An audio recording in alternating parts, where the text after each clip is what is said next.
I don't mean it. I don't mean kill. I mean just hey, what you gonna do when I come for your brother? When you step like a bull, step for his brother.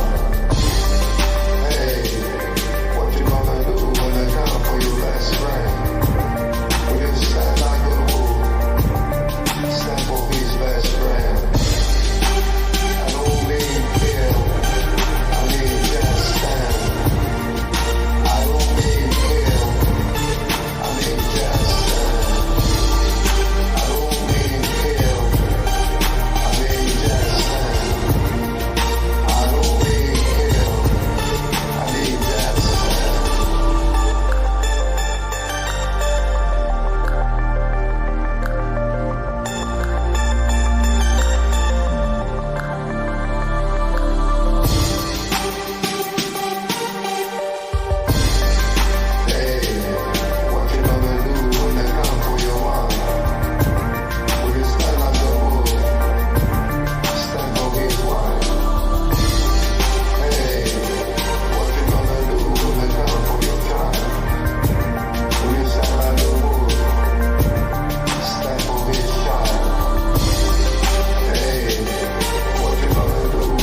We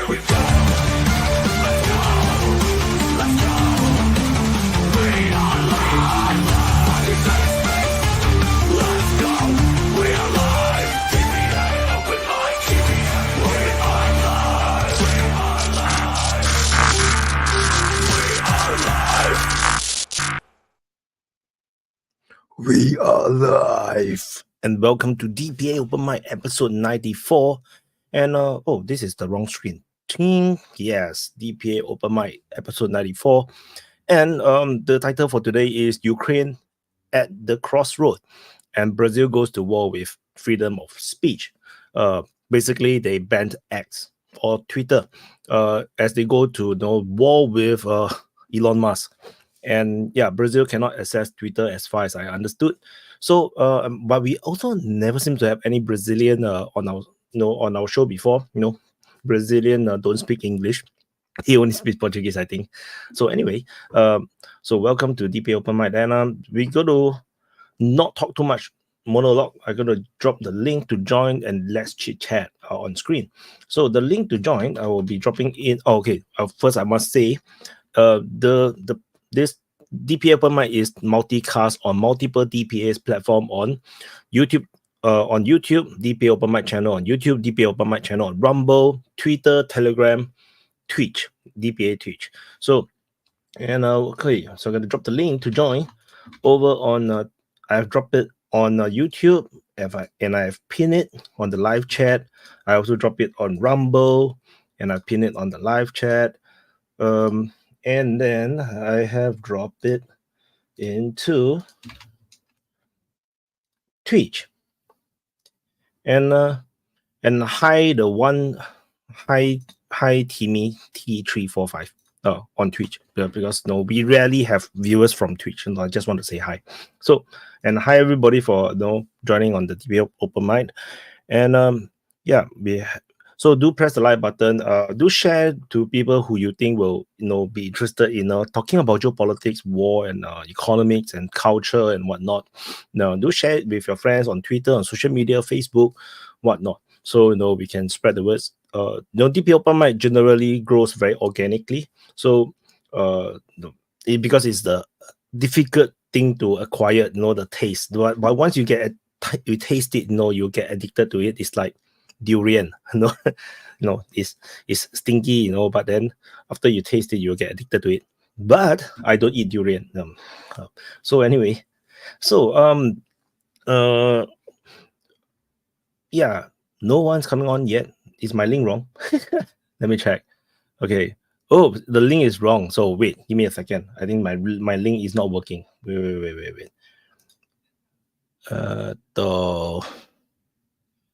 Wait. It works. I think it works. Does the link work? Continue with YouTube. Meow. I think the link works. The link works. I think so. If it doesn't work, or for those that want to come on doesn't work, please drop in the live chat. Let me know. Should work. So since no one is on yet, I'm gonna go into monologue. And okay. Apparently the link on Rumble is very very wonky. I cannot have the full stop behind it. So no wonder the Rumble link doesn't work. Okay, so the link on Rumble works. Let me check the link on YouTube. Looks like it's perfectly fine.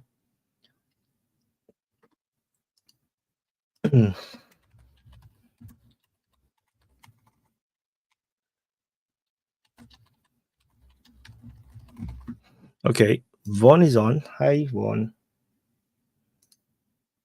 You're muted. Can you hear me all right? I think I hear myself. I can hear myself. I can hear you. Yeah, but I can hear myself. Hey? No more. It's gone. Okay. Can you hear me? Can you hear me? Yeah, I hear you. Can you hear me? Oh, okay. Wait. I actually cannot hear myself. Wait. I opened my earbud. Okay, there is echo. One, can you check your side? So I can hear myself. I can hear you. Can you hear me? I can hear you, but I can hear myself too. From Okay, your we're side. good. Oh, Oh. Okay, we're gonna. I'll have to leave my. I have to leave my mic off when I'm not talking. Yeah. No one's gonna join. Is it everybody watching football? What's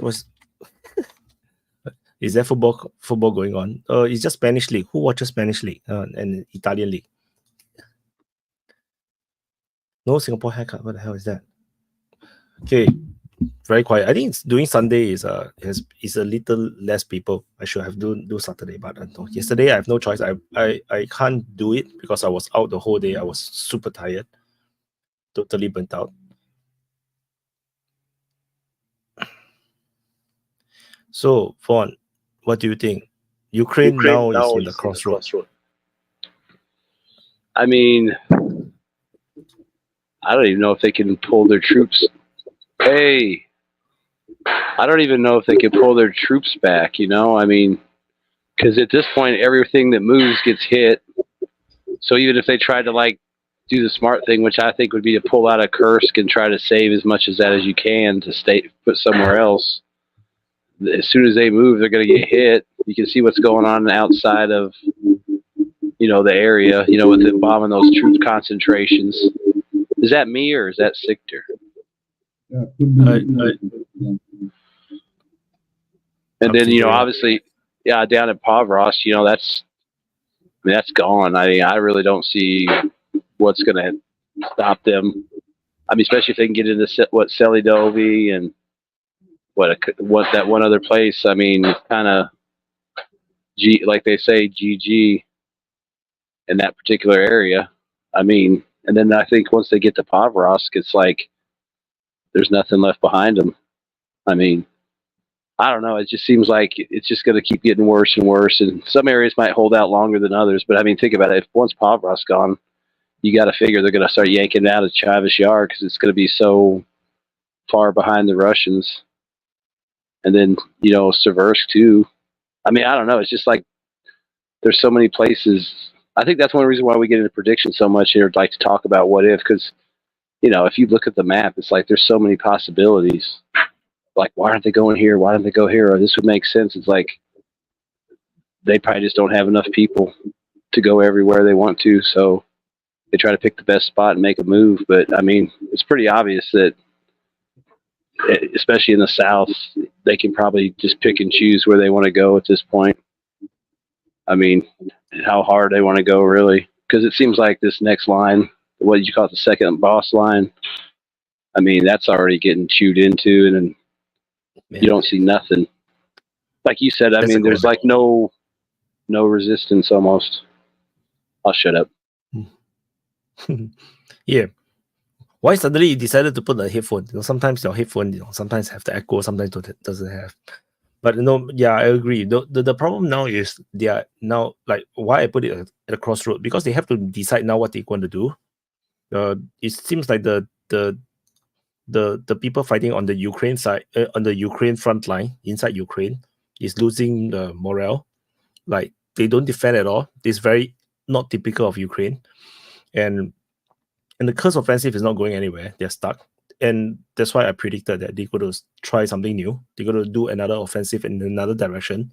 But if they double down on that, then it's going to make the things even worse, because the troops are already, you know, doing mass withdrawal, mass retreat.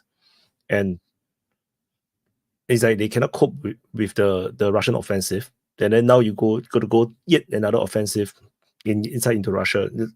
I think it's very problematic. Well, I mean, heck, look at Volodar.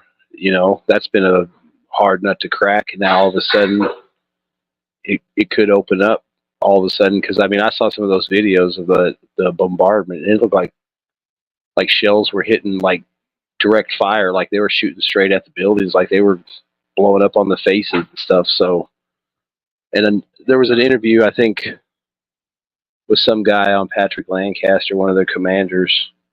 And I think he was in the Pavlovsk area. he talked about the tactic they use called the wall of fire. And he basically was saying that the whole point is they move up to contact and they call in all their air and artillery and bombard it with a wall of fire, basically, and then they advance and clear out, the remnants. So,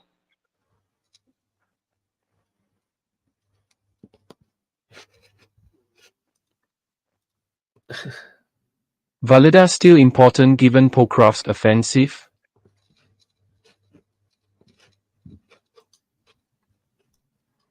I mean, it's important if you think about it, because it's They must be low on experienced combat reserves.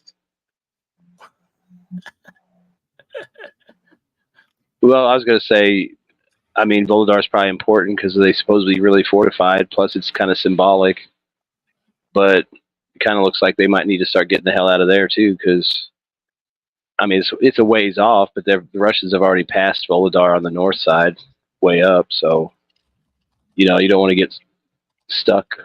Like, there might not be a Magic Bradley to come save you every time, like that one. And they lost that M1 up at Kursk, too. And, I saw a story about, in Forbes, I think it was, which was on Google News. And it said the 31 M1s were put between Pavlovsk and the Russian advance. Now there's only about half of them left, which is a pretty big admit. But I think there's only about 10 left now. Maybe 11. But no more than that. In numbers. No, I'm just saying, if you go by all the supposed wrecks and pictures, my count's like 20, 21 maybe. But that last one they caught was intact. I mean, but one. Who knows how many they actually received? I mean, you cannot really trust the official numbers. Oh, I know, but I'm just saying, I mean, they only got 31 of them, and it's probably pretty good bet that 20 of them are damaged and knocked out. I mean, it's not 100%, but, I like the tank, and I hate to see it, but I'm pretty sure they got at least 20 dead tanks. If you can, you check your setting and make sure that the input is you can choose another mic. See, make sure that it's not something that you can hear hear the speaker. Okay. Oh, am I talking over myself?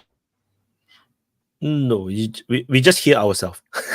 We have a feedback from your mic or from your hardware. Yeah.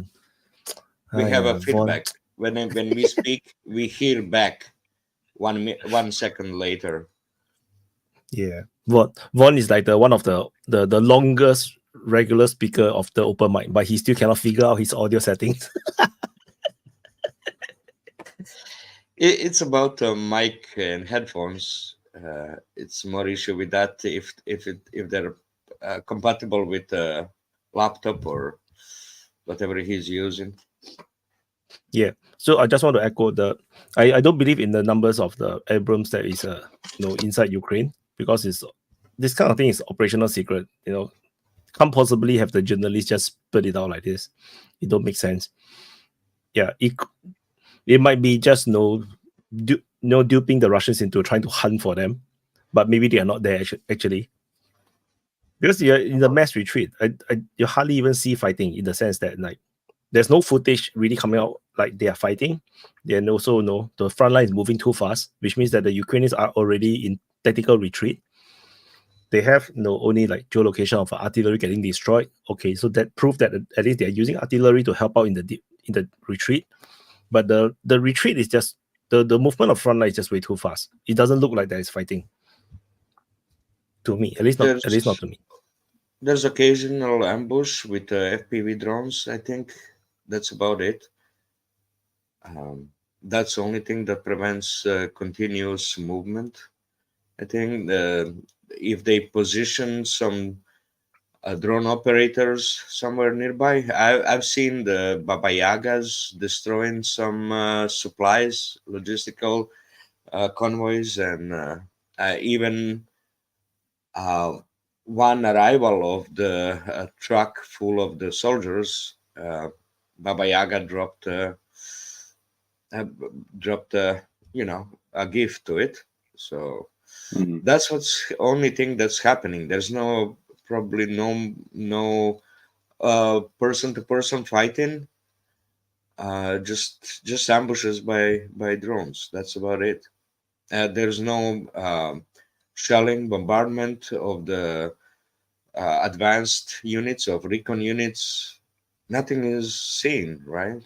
They're not showing anything. It's just drone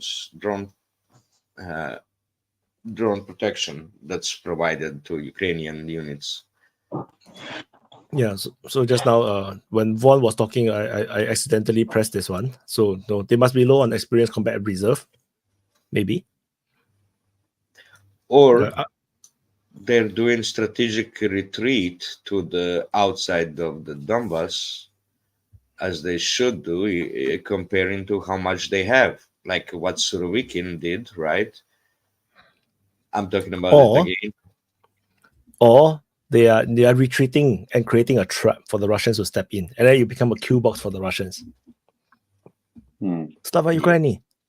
Yeah, like Germans did in 44, Third Kharkiv offensive, right? They hoping for it, but how to hide that many offensive brigades, right? They can. I'm really not sure. Long logistical movement in order to attack, but then that's not very concentrated, not very coordinated. You know what I mean? If they had to move 50 kilometers forward in order to reach the front line, that's the only way they can have more offensive units to attack and cut off this dimple that's going towards Pokrovsk, right? Do you all watch any pro-Ukrainian YouTubers or analysts? What do they say? So because I actually not sure how much curse they can talk about, because there isn't a lot of things happening in curse. So Rila. Well, I mean, I watch some channels like Perun and channels like that, and I mean, I don't know. I'd say that it's mostly like, well, Perun talks about things like pretty generally, so he says things like, oh, they're trying to draw more troops, draw more Russian troops to Kursk than they can send to Pokrovsk and things like that. But I mean, obviously, it is not that specific, and I don't know. I haven't really watched too many analysts recently, so yeah. Vaughn. Yeah, I was just gonna say. I mean, some of what I saw is pretty much what you were saying, but like the other thing is like it's heavy on drone strikes and FPVs, because that's really probably the best thing they got going. I mean, they can't show them taking a village or holding anything. They can show them dropping artillery and hitting some things with drones, because I think that's the best thing they got going overall on the entire battlefield is their drones. So they highlight it as much as possible, because it's probably the only bright spot a lot of those units have. As the drone guys got some Russians before the Russians pushed them off or whatever. Sircon. Yeah. Well, Perun is one of the worst shields you can find online. I mean, he's been systematically totally off the track since the very, very first days. And like, he sounds so knowledgeable, so composed, so well exposed, but he just talks nonsense all the time. And like, just don't. Actually, you can get much better information from the actual Ukrainian channels on Telegram than from secondhand shills like him, like Deep State, Legitimny, such guys. Yeah. I also look at like on YouTube I watch Puck Nielsen's show too, and he like talks about it's pretty much the same thing. He talks some like more generally about how Ukraine's trying to like gain a bargaining chip through their Kursk offensive and things like that, but doesn't really talk about specifics like how many troops are getting moved to Pokrovsk or away from Pokrovsk and things like that. And I also look at Andrew Perpetua's channel on X, his account on X, and again, I mean, he's more like I guess like again, he doesn't really talk too specifically about it, but he's usually just like gets pissed off about how like the U.S. isn't sending enough aid and things like that, and so the front is collapsing because of that. I asked because I don't watch. I don't even watch like Whip Union or Military Summary. I don't watch anything on Ukraine war, like on YouTube. Only occasionally I watch history legends, but generally I don't watch because it's like I'm bored of it. Everybody's reading the same sources, you know. So I'm just watching analysis, which I don't want to corrupt my own thought process. So which is why I don't watch, which is why I ask.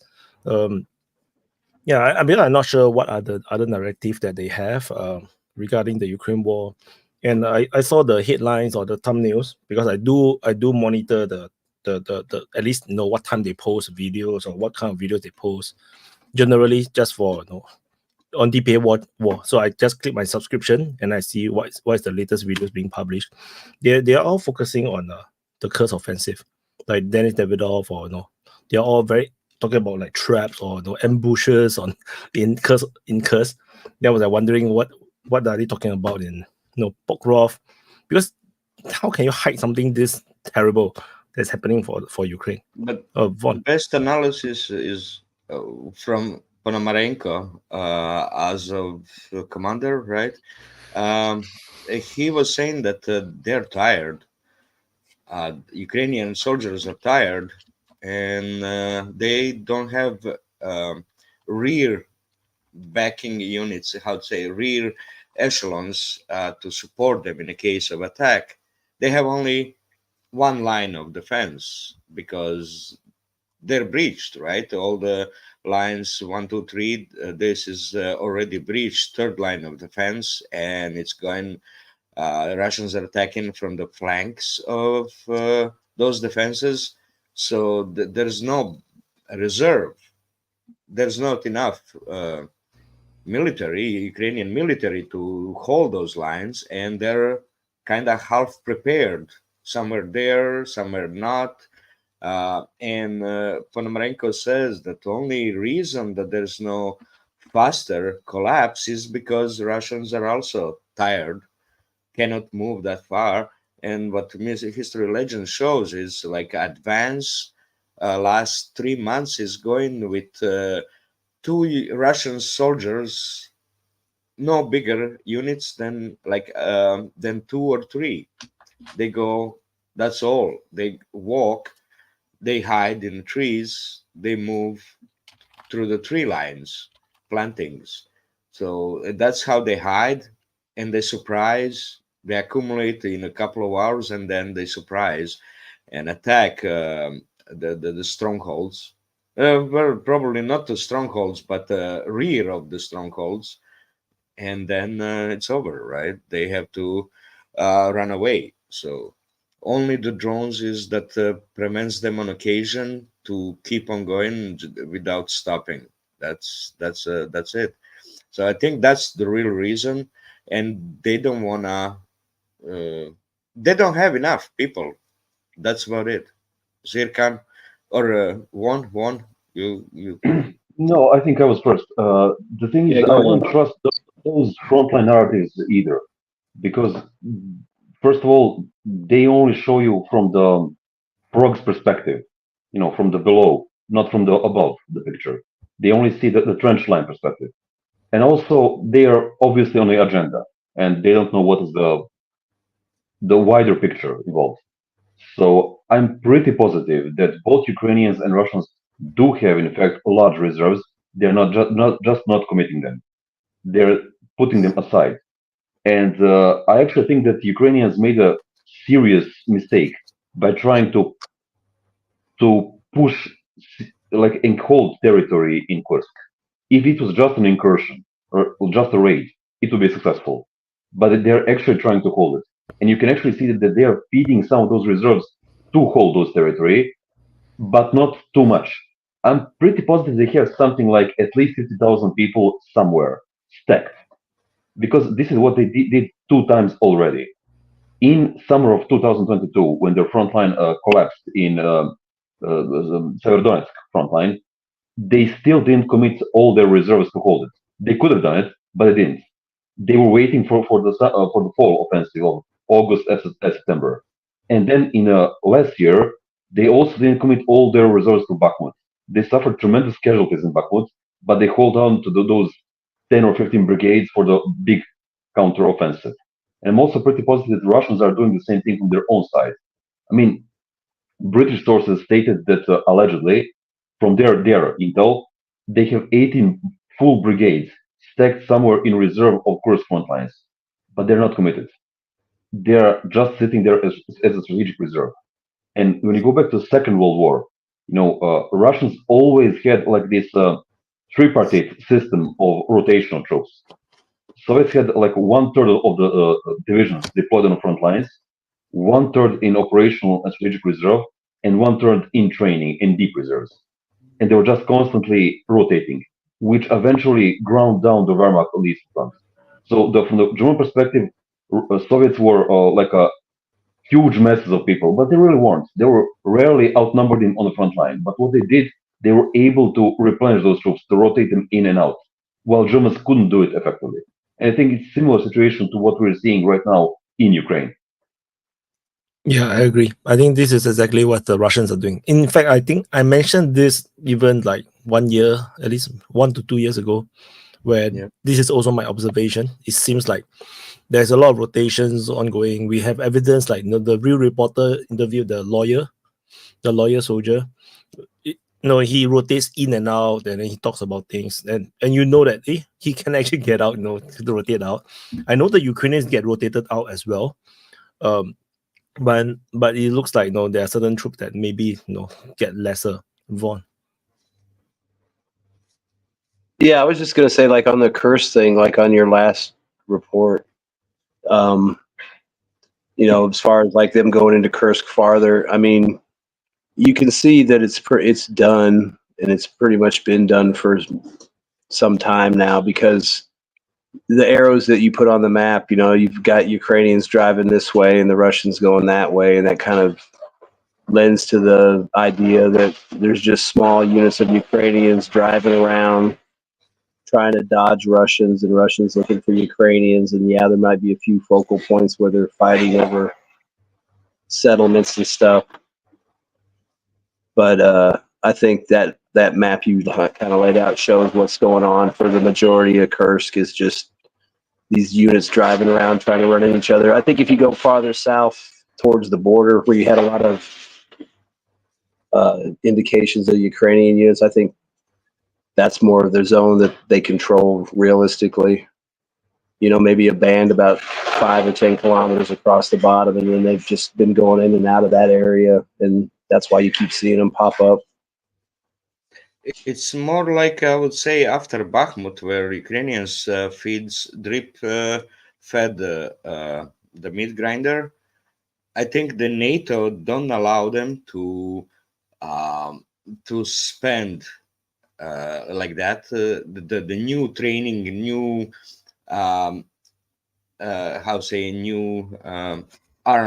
newly armed, supplied, and trained by NATO units. They don't allow them to be used and drip fed into the front. So they train and arm and prepare fully the 12 to 15 brigades reserved only for the attack, for the offensive that they have to do every year, right? So they don't allow those reserves to be used up like that. So I think that's more like than that they hiding for some purpose. I think NATO don't allow them. They want to practice some new tactics, new strategies, and so on, in order to experience the war against Russia. That's why they have those 12 brigades, 11 brigades in reserves going for Kursk now, and they will not be used to meat grinded in a front line, in an old front line. So that's how I see this. And Kursk is just a waste of that, but it's just experiment by NATO to see how Russia is going to react. There's some conflicting reports how much Russia knew about it. Where is the Kursk gonna? I mean, if the Kursk is gonna happen, or it's just unknown. So many conflicting reports about why Russia was unprepared, or why it happened like this. But it's only strategic point that Ukrainians got is the metering station, a gas station on the border. That's only strategically important place that they got, and now they can play with a meter to steal and leach off of the gas that's being transported to Europe from Russia. So that I believe that's the that's the only strategically important point they have now. But it, of course, getting Russians riled up, which is negative for them. Getting more ready to fight, to defend themselves, getting more power to the Putin and his family. I mean, the group of St. Petersburg leaders that are ruling Russia. So they're gonna consolidate and get as much as corruption out. All those, corrupted generals, and they just establishing real patriotism within Russia. I think that's what is so beneficial. This Kursk offensive, it gives more power to Putin to change the old ways of. Third Kharkov was a success because the Soviet army became overextended and the advancing units were severely reduced. That doesn't seem the case now. Yep. Just want to respond to the just now. I don't think the NATO have made much decisions on the Ukrainian war tactics. That's what I think. Like, I don't think that the NATO even approved an incursion into Russia. This is what I think. I don't think they approved it. I think the Ukrainians are just desperate because the NATO just want to grind away. The NATO is and the Russians have the same idea. They just want to grind away the Ukrainian troops. So I think the Ukrainians are getting stuck. Like, this regulation of them only fighting within Ukraine don't make sense to them. That's why they quietly plan something and try. And I think the previous two incursions into Belgorod is, one is bigger than the other one. The first one was a small one, then there was a bigger one. So, they are testing, pushing the envelopes and see what the Europeans will say and react. And the two Belgorod incursions, they didn't really say much. So now they do the Kursk offensive. Again, NATO countries and the West, USA, all didn't really say much. So it's already like a quiet approval. But I don't think they asked for permission. I don't think the Ukrainians are that, like obedient. That's what I think. I don't think they're so obedient. I believe that NATO, against the civilian rules of the Europe, wants the war with Russia. NATO as military side, right? And also Zelensky wants to involve NATO, basically Americans, right? That's what their only key to success is, to involve NATO. Just like Israel wants to involve NATO, Americans into their fight. That's why they're so radical. So NATO generals wants the war with Russia.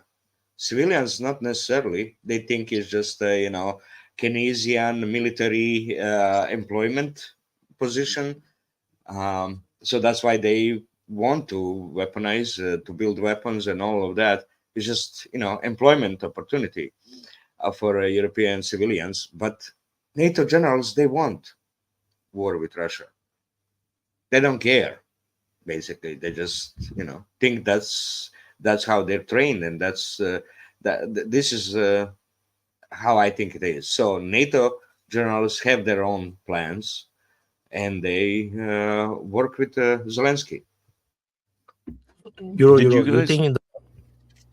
Sorry, I just want to ask you a question. Do you think the Pokrovsk offensive, the Ukrainian falling back, do you think they lost the battle, or they retreating, or they getting rout?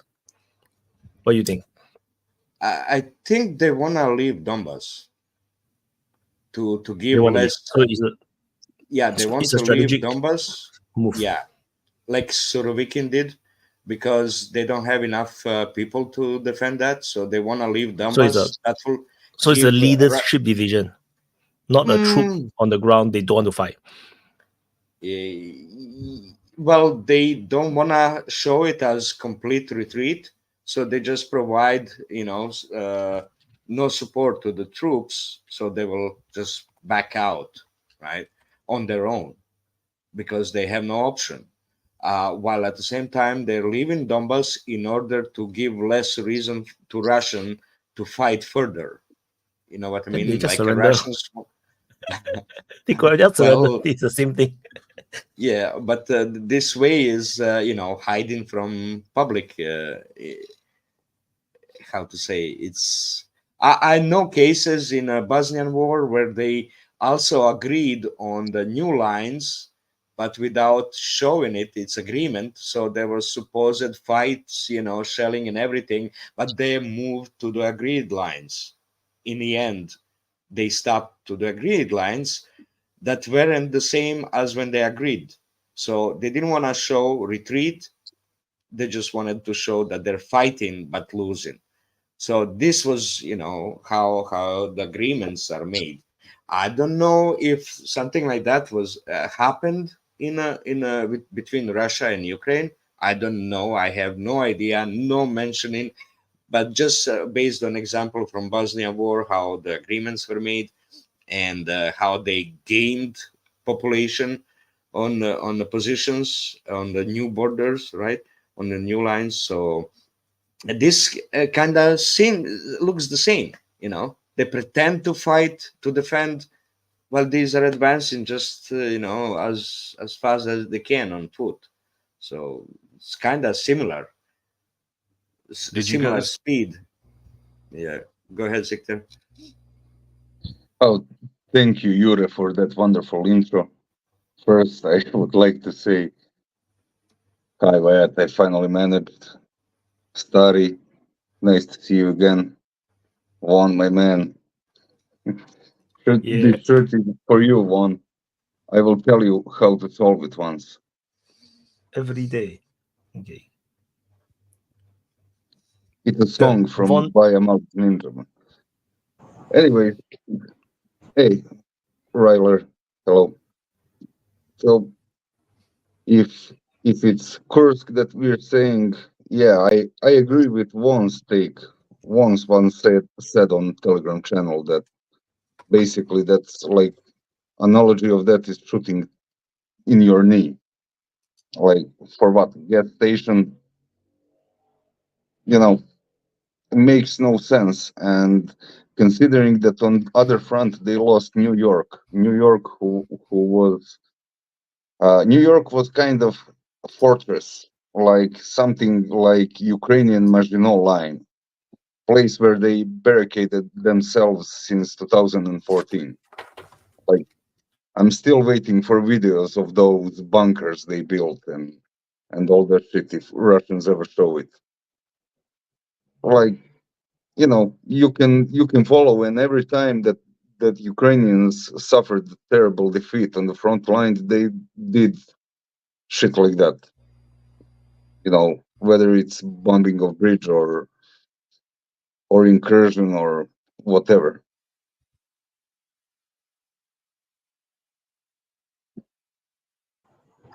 Oh, I was going to say, I think it's a route. I mean, not the entire front, but I mean, if you take, the south side of Chavish Yar all the way down to Volodar, I'd say, maybe not Volodar, I'm just saying like a straight line. I mean, that whole area in between out to Pavros, down south of there, I'd say that's a route. Because there's just not enough troops there. They're obviously trying to pull back and hold areas so other guys can retreat. And, we already know there's hardly any troops there. They're not getting any support. I mean, I'm sure they're trying to not admit it, but I mean, the way the Russians are advancing in some places, I mean, obviously these people are running away because they're not even getting to shoot at them. I mean, they're entering villages with no resistance or very little or anything like that. So I think in that particular area, it's a rout. And then the other areas are just either defenses or offenses, probes and everything else. But yeah, that whole southern section to me is just a rout. I mean, I just don't see what's going to, and it makes sense. I mean, it would probably be worse if the Russians weren't tired, because it really doesn't seem like there's anything to slow them down. I mean, we haven't heard about massive minefields or anything like that because they move so fast. And then think about it, all the guys that are left, you know, I mean, there was good troops in there. If you watch that History Legends, he talks about some of the units that were in that area. I mean, they all got probably tore up pretty bad and attrited. Those are your experienced guys. I mean, these guys that are running away, they don't know how to lay ambushes. They're probably not good at setting up mines and stuff like that. So they're probably not even good at slowing the Russians down because, you know, they're too busy running for their lives. And the guys that know how to do that stuff, they're either already rotated out or so beat up or unequipped, they can't do it. I mean, they talked about some of those brigades losing their combat power. So they're not going to be dropping back and doing ambushes or, you know, mining an area or a road because they're in the same boat. So I think that just makes that whole area just wide open. So I would call that area a rout.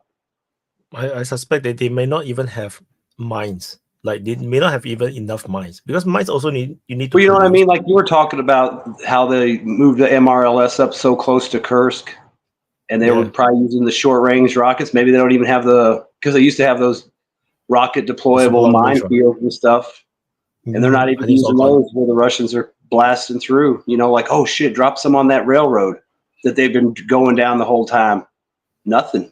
I don't even know if it ever got bombed by anything. Has anyone ever seen a strike on that road, the rail line that went down to Zeleny and all that? I mean, they just cruised.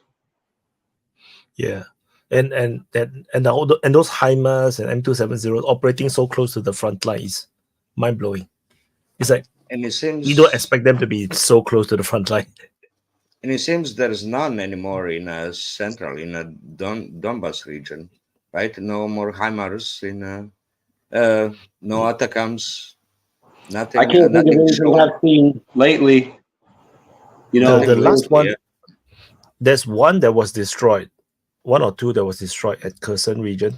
I think they were trying to strike Crimea, but that was like almost a month ago, I guess. Almost a month.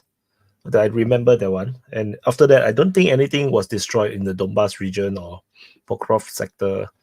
I think then suddenly a lot of got destroyed in the Kursk region. Yeah, I mean, if you think about it, right before New York got hot, they really worked over that entire area on artillery, like all the way out in the kind of the eastern part, northeastern part of Pavlovsk, in that whole area. And then up, you know, along that whole New York front, they really worked that stuff, like you were saying, for like a month or two, that you just see, you know, a piece here, a piece there. And then right before it got hot, you know, they hit they got 2 air defense sites probably. And the next thing you know, it was on. Yeah, so much losses, so much air defenses, artillery systems, HIMARS, for tanks, even tanks, for this Kursk offensive. And I don't even think the tanks meet Russian soldiers. That's the problem.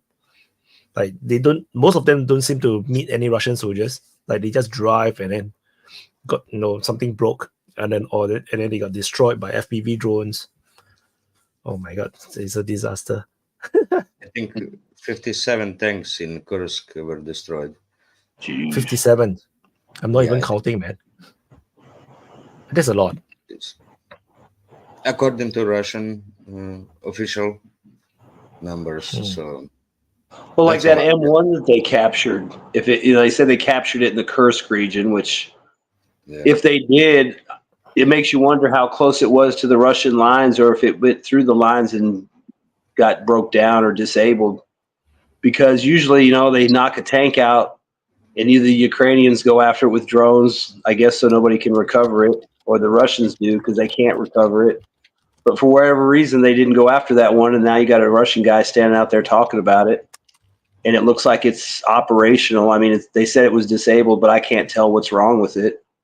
Like I was saying, if you look at the tracks, they look fine. I don't see no burn damage or anything like that, or smoke. So it might be drivable, or you might have just been a fire on the fuel tank or something, and they just abandoned it.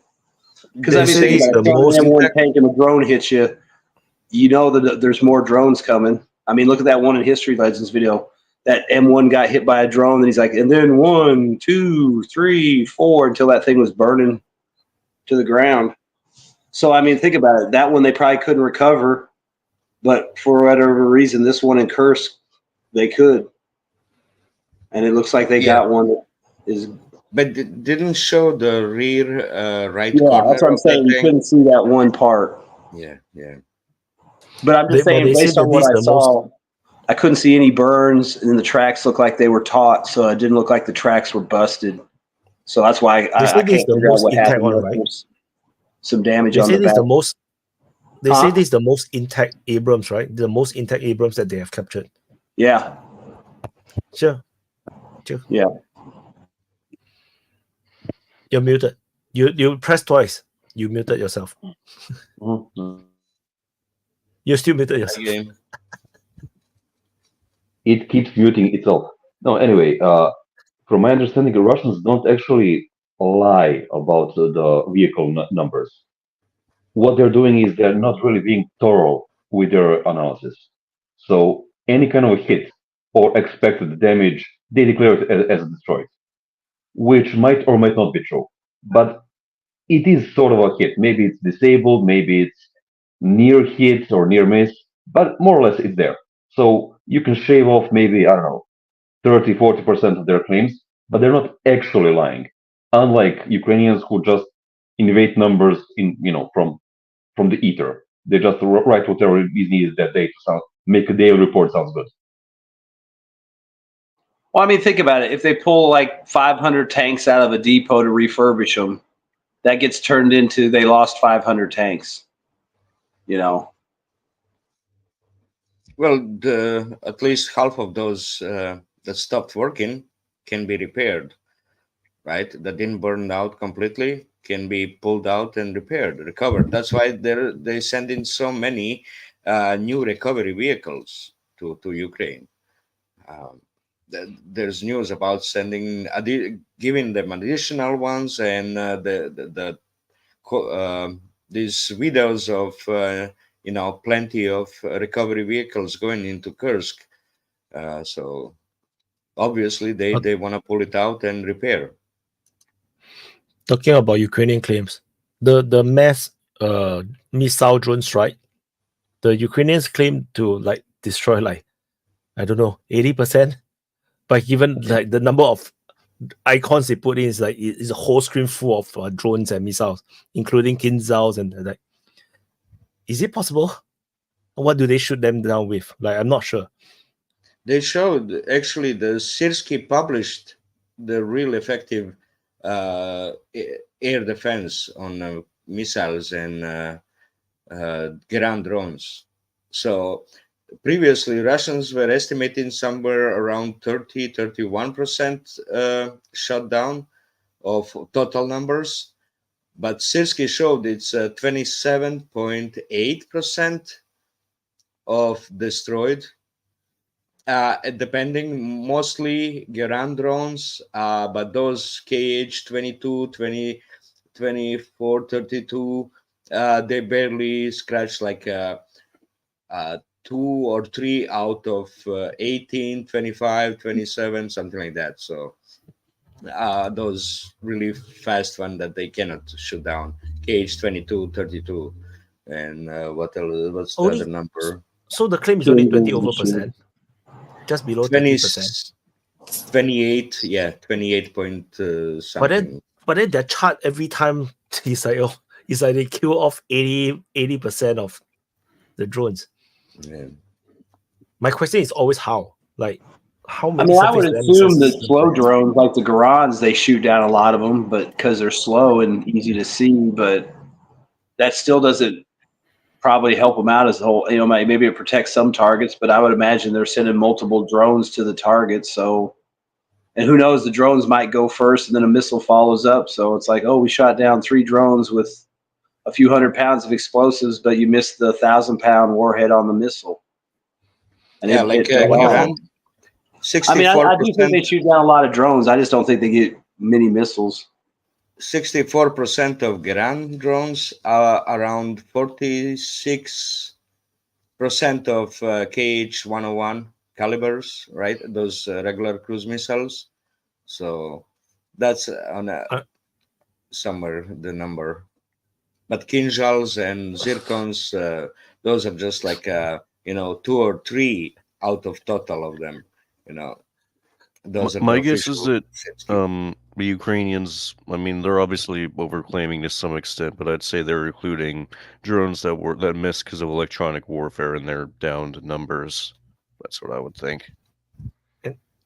Does the manpad like Stingers can shoot down drones? Can shoot down drones? They can. Yep. They can. I wonder, is it too Because, expensive? This exchange is this trade worth it? I'm not sure. No Is way. Like a Stinger manpad costs like $1.5 million, something like that. What the fuck? No, it doesn't. 400. No. For 400. No. It's much cheaper, yeah. 400k. 400k. 400k. Yeah. 400k is still a lot. And Still they expensive. They don't always use Stingers. They can use Purons, the Polish version of the SA-16. So there are various manpads involved, with some are much cheaper than overpriced Stingers. So it is a worthy trade-off.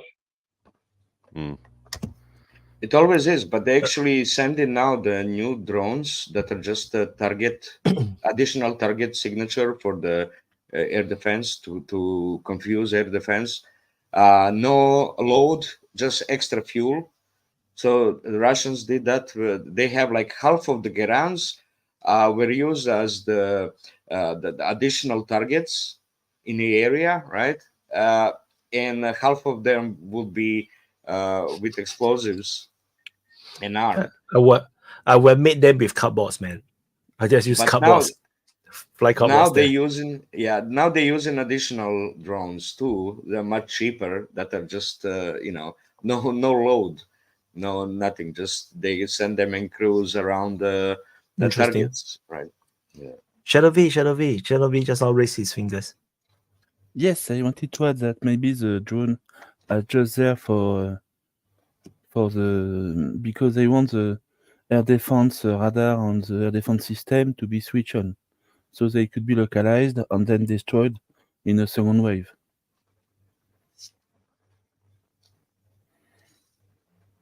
Every time that the Ukrainians choose to activate this kind of system, the Russians are able to detect it, and are able to, if you can detect it, you can kill it. Yeah. And then the very quick, very fast missile arrive and destroy the radar or the missile site who has been used to shoot a very cheap drone.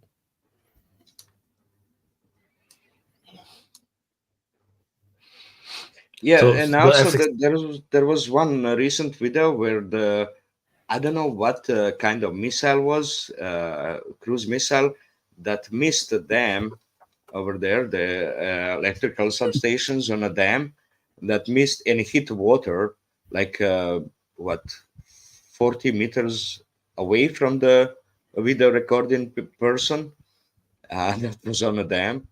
So it seems like there's electronic or missing the target or electronic warfare that confuses the targeting, or there's also some misses by the cruise missile, Russian cruise missile too. Possible. Okay. Change topic. Drones are boring. F-16. So they have the confirmation of the F-16 pilot dying, but they mentioned nothing about F-16 in their official post on the Ukrainian Air Force page. They only said that pilot, but the pilot is known to be an F-16 trained pilot. Yeah. What do you guys think? That pilot was very politically active. There is a report of apparent friendly fire that one F-16 is shot by Patriot missiles. You probably heard of it. That was yesterday news on military summary channel. So the rumor, I believe, come from, I think, one of these Ukrainian MP, that criticized that. But I have to pick the MP's random words who is not in the military versus the Air Force. I will pick the Air Force. No, that's my standpoint. Vaughn? I was just gonna say I think I don't know what happened. Obviously, nobody does, but one theory I was thinking is that maybe he was up on a mission, whether it was to intercept missiles or whatever, and the inbound raid was coming in, and he was between the inbound missiles and drones and the Patriot site. And even though those things can get locked on and everything else, you don't really want to be in that airspace. And maybe he was shot down that way. He was in the wrong place or out of position. Maybe he should have been off to the side, and he was, and like I said before, they lock on stuff, but you got this missile flying out there trying to lock onto this little tiny dot, and all of a sudden there's this big fat dot.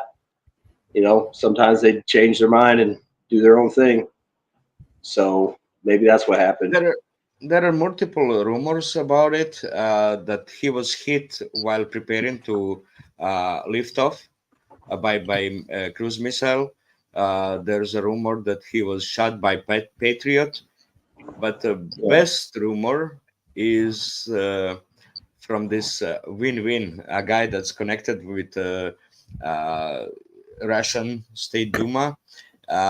He was saying that actually this is funniest, that this guy was very politically active. He got lobbied in United States for the F-16s, for the weapons for it, and all of that. So he was very, very politically active, getting the so much the money to go into Ukraine for the planes and everything. With another pilot, two of the best Ukrainian pilots. They had pictures of the politicians, United States politicians, with them. So, but he was very critical of Zelensky about corruption, about lame attitude of the supplying the troops, stealing everything. And the worst is he was saying the most interesting thing is that this mobilization military, TCC, that's catching the people on the streets and all of it, that they stole more money in 2 years than Yanukovych in 5 years of his presidency. That must have hurt, right? So he's saying that the rumor is that Zelensky actually ordered his shutting down because of the criticism.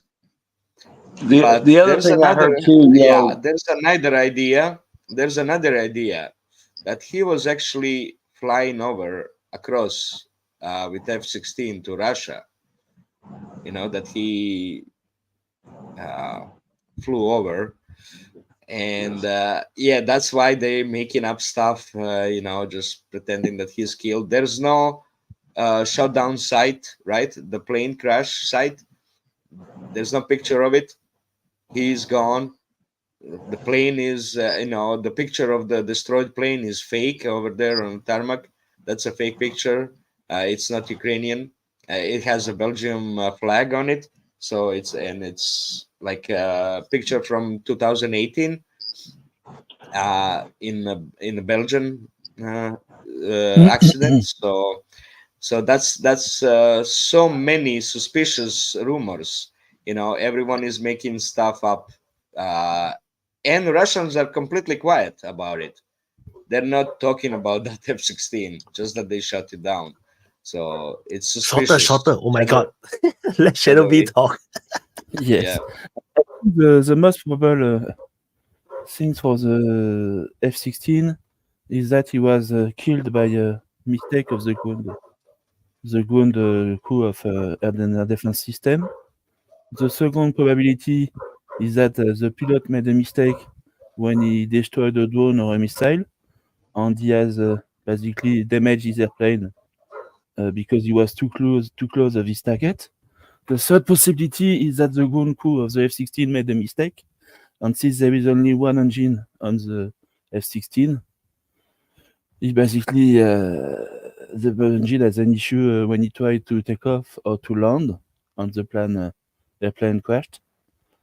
But I think that's the main three possibility for this F-16 crash. I don't believe in the other one. But I haven't heard about this political one and also the potential F-16 trying to flee to Russia. If he was trying to flee to Russia, I think the Russian would have speak about it. And if it was a political issue, why would Ukraine destroy an F-16? They just have to make a car accident or something like that. Or maybe it's a car accident, but they say that it's an F-16 destroyed. Because yes, but there's no evidence, right, of the crash. That's the wrong message, you know. Interesting. They will get Denis Davidoff to fly the spare F-16 now. I'm surprised the U.S. doesn't send F-22s to Ukraine because they're supposed to be retired soon, and it seems like if they're going to retire them anyway, might as well just send them to Ukraine. You know, it's too advanced. The F-22 until today is still top secret. They say they're going to retire it. You know, they supposedly retire the SR-71. They were going to retire the F-117, but they still use it from time to time. So, I mean, there's only like 130 that are operational probably, so it wouldn't be hard to keep them retired, you know. My understanding is that F-22 is even more classified than F-35, despite F-35 is the newer and more advanced plane. So there is something to the F-22 that is very special. It cannot be given to anyone. And don't forget that there is some kind of aura around this aircraft. The F-22 Raptor is basically the perfect hunter, and he has to stay like this in the image, in the mind of everybody. If you send him to Ukraine and shoot down, it would give a very bad impression of the whole stealth ID. The F-16 is an old airplane. If you lose some F-16, okay, it's another airplane, you lose it, never mind. It doesn't matter. But for the F-22, you cannot afford, for the reputation of the US Air Force, to lose one of them. I saw the headline, one of the headlines in Telegram or Twitter, claiming that there is some secret information about the F-22s and some other advanced aircraft leaked to China. I'm not sure. I only saw like the liner on X. So yeah. So F-22 is very sensitive. Like if I'm not wrong, you're not supposed to even get close to it. When they are in display, no one can get close to it. Like even the F-35 is very sensitive. Like when they were at the Singapore Air Show, they have two of them. Like the circle, the fencing around the F-35 is so far away, you can't even get close to it. So I think it's because they want to protect the skin of the airplane. There is some kind of special material that you put on the airplane to absorb the radar emission, and this thing is very secretive. Everybody want to touch it. I confirm. No, because if I'm there, I want to touch the plane. They probably use 150 SPF UV protection. Yeah, need to apply moisturizer every day. Yeah, it's very sensitive. No, anything wrong, they need to Botox. Need to inject Botox.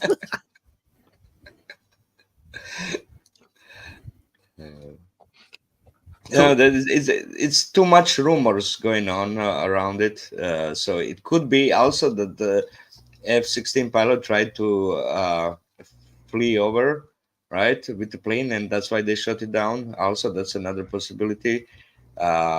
They discovered and tried to shoot it down, or maybe he escaped over to Russia. And I don't think Russians will be talking about it right away. Maybe later they will talk about it if that happened actually. So, and especially if he has another people that he wants to be saved, from Ukraine. So they wouldn't be announcing anything about it. But it's kind of interesting. I would like that to have happened because, criticizing Zelensky in that way, that mobilized army is stolen more money than Yanukovych. That's a big one. That's a big criticism, right? It's very harsh.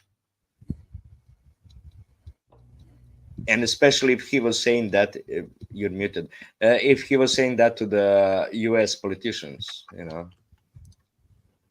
Super chat. Have you been following German state elections? Have you been following German state elections? AFD is leading the polls. Yeah. I don't know. Can someone illuminate us? Well, incoming elections, AFD is leading the polls. So they have like nice. 33, that Alternative for Deutschland. So they have like 33% of the votes, more than anyone else. So even the left-wing coalition is only 24%. So that's bad, right? Four left-wing parties, only 24%. Yeah. East Germany is gonna win, yeah, because East Germany is voting mostly for the AFD. They're like that. Right. It's amazing, right? Yeah. It's amazing how Soviet era, just that a few decades, right, totally changes the entire people's way of thinking. It's amazing, how divided Germany actually is. I find that so interesting. I just a side question. So there's a huge part of Germany, World War II Germany, Nazi Germany, the eastern part is cut away to the Polish, to Poland. That's decided by the Soviets. Is it the Soviets that decided it? And then so the Soviets actually forced the migration from Poland to Germany. But then they also eat part of Poland and give it to themselves, right? So they basically push Poland westward. No, what are you saying, Wyatt? During Soviet Union era, Polish was an independent state to choose by himself to follow the communist rules. Kaliningrad was German. So they emptied the Germans out of Kaliningrad and filled it with Russians and Polish.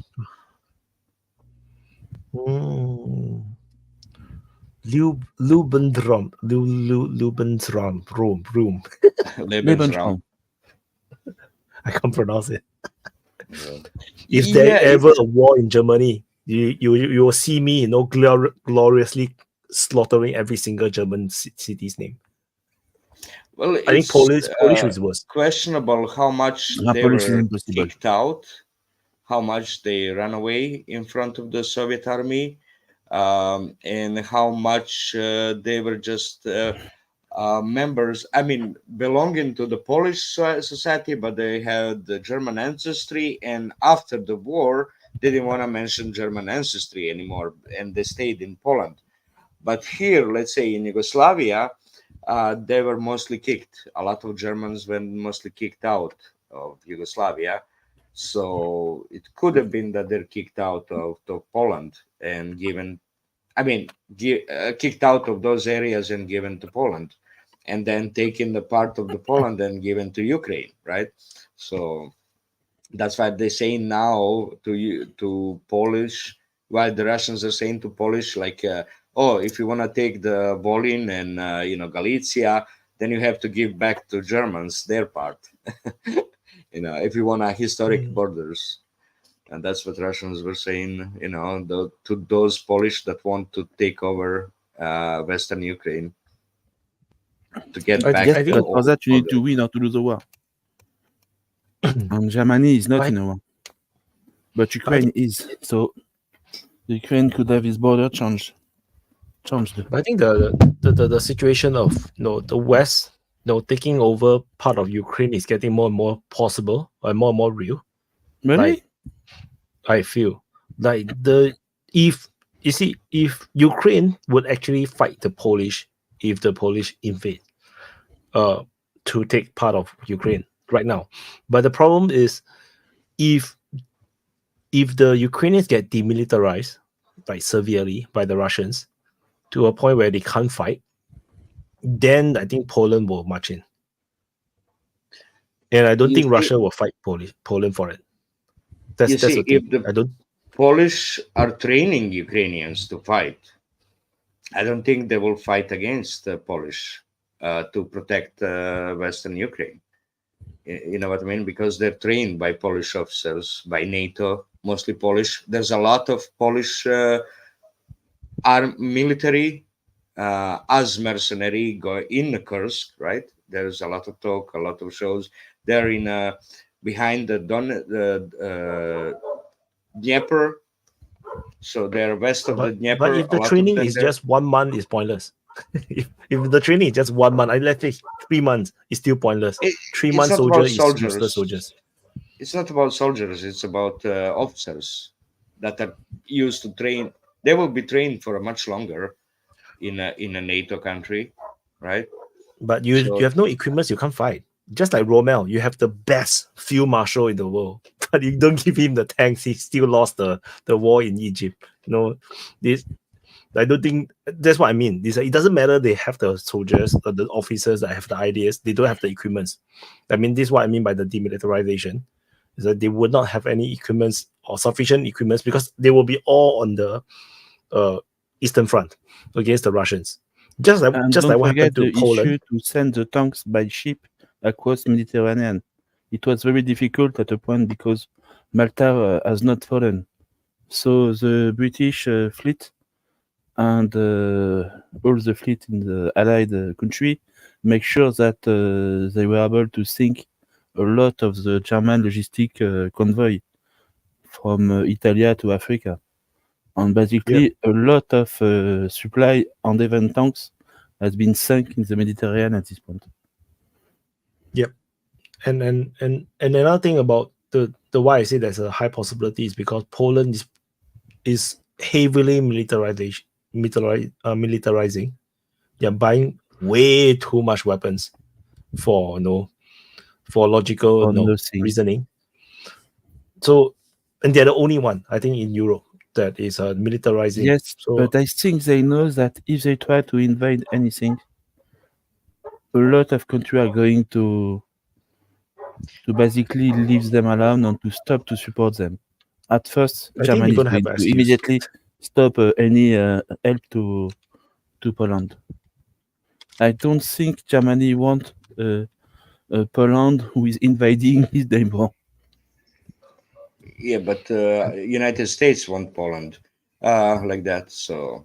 I don't think so. I'm thinking United States don't want anyone to invade anyone in Europe. I think they want everything to stop and to focus on Asia. Hi, Vladek. Welcome to Open Mic. He came on before. He was on before. But but he's stuck now. You know, you guys were talking a minute ago about how how like the British were like sinking German ships in the Mediterranean during World War II. I wonder if the next time there's like like if the U.S. goes to war with Iran or something like that, the U.S. is going to try and like give Iran or Russia is going to try and give Iran like submarines, like Yasin-class submarines or something like that, to try and sink American ships during that conflict. What do you guys think about that possibility? Submarines very expensive today. Iran has already Russian submarines. They have a few kilo-class submarines in Iran. And maybe they could, Russia could send technicians to modernize the sonar and a lot of system in the kilo class. That could be easily done. Because I don't know if the Russians. I don't know if the Russians. I don't want to say submarine is a bit expensive today. It's a bit unlike the U-boats, the submarines of World War II. I think that's cheaper. The submarine today is very expensive. But also you need to train the crew. I don't think the kilo class is very expensive. Well, it's I mean, SSK, not SSN. They don't have a nuclear power plant. Oh no, Rila closes his webcam. He's angry. We don't let him talk. Hi, Vladek. Long time no see. Yo, hey guys. Yeah, sorry, didn't have much time, but I watched other open mics across the week. Yeah, I come online because you was talking about Germany and how divided it is, and I live in Germany, so I wanted to speak maybe a little bit about this. Yeah, the people are very divided here, but most of it come from against the refugees, and it's turning like something to against the Islam. So they making a religion thing about it, and I think that's just a diversion because yeah, Islam. Oh, We lost him. okay. Yeah, no, ISIS got him. Or CIA got him. I think it's the same. ISIS and CIA is the same. I think the German Secret Service is a BMD. Yeah. German immigrants got him. That's who did. Oh no! You see, now they're gonna rape. Now they're gonna rape him, and oh no! Okay. And the next time he's going to he's going to say we can go back Slava Ukrainia in look, you know. Yes, Slava Ukrainia. So we can go back to Rila. Yeah. I know that the Yes and M class, like there was some talk about how like the U.S. wasn't able to track those submarines in the Atlantic and things like that. So I'm just thinking that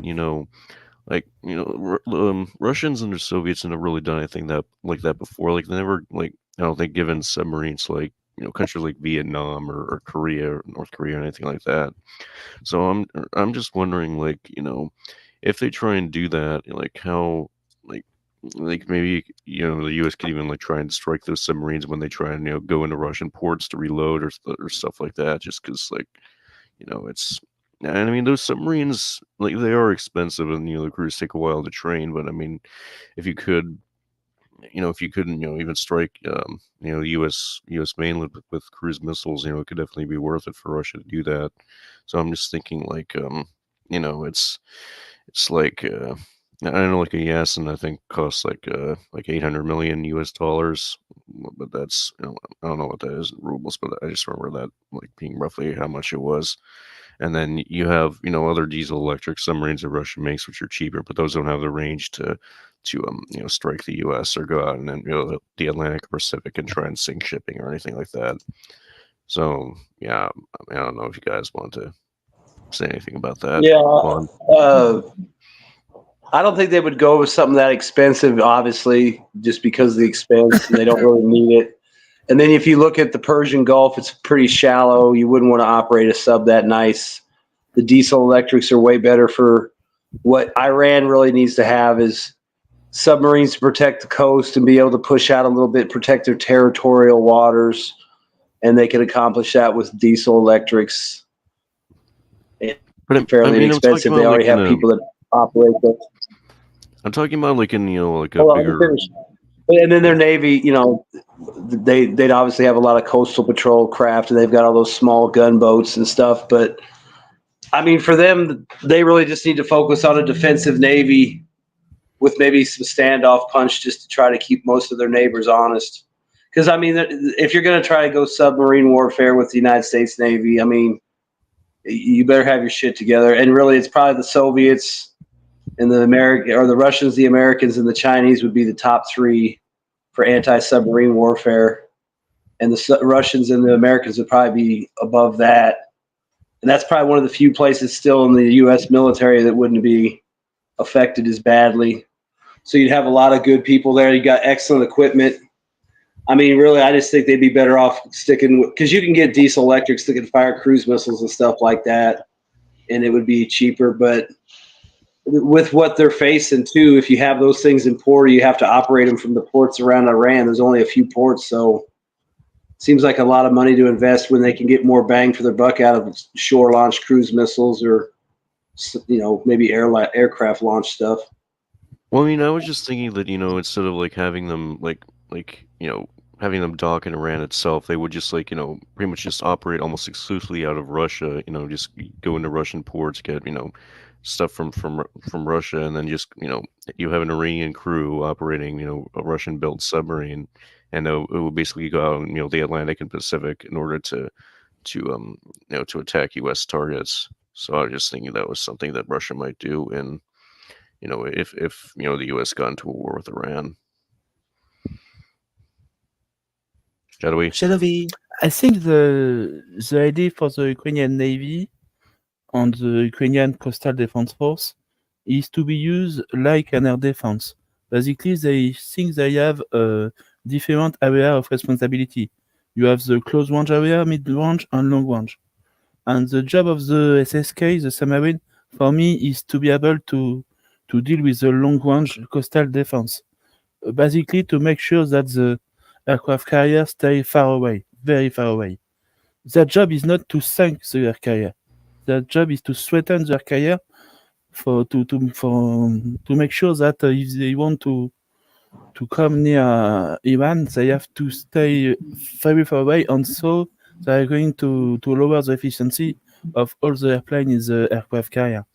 It's just some kind of threatening weapon, not really an effective one. And the role of the middle range, that would be for the surface drone or the missile.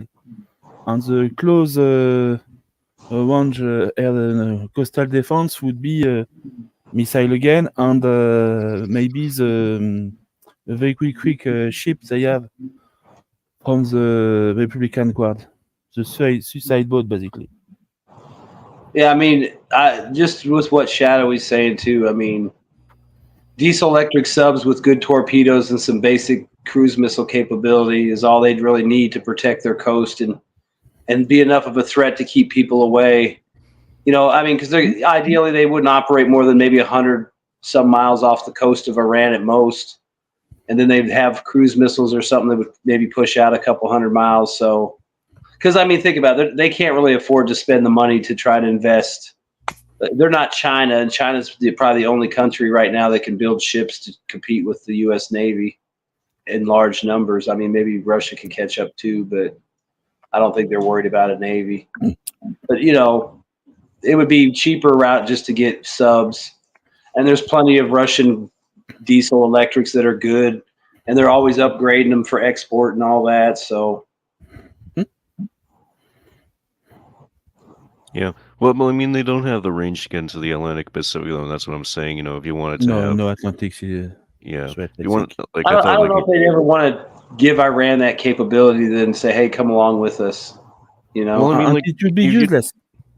But I mean, if you look at Russia though, the U.S. is letting Ukraine strike Russia with American weapons, and plus Ukraine's doing a lot of drone strikes into Russia, of course. So I think that if Russia wanted to get payback in the sense of having a country like Iran do the same to the U.S., that's something they might try and do.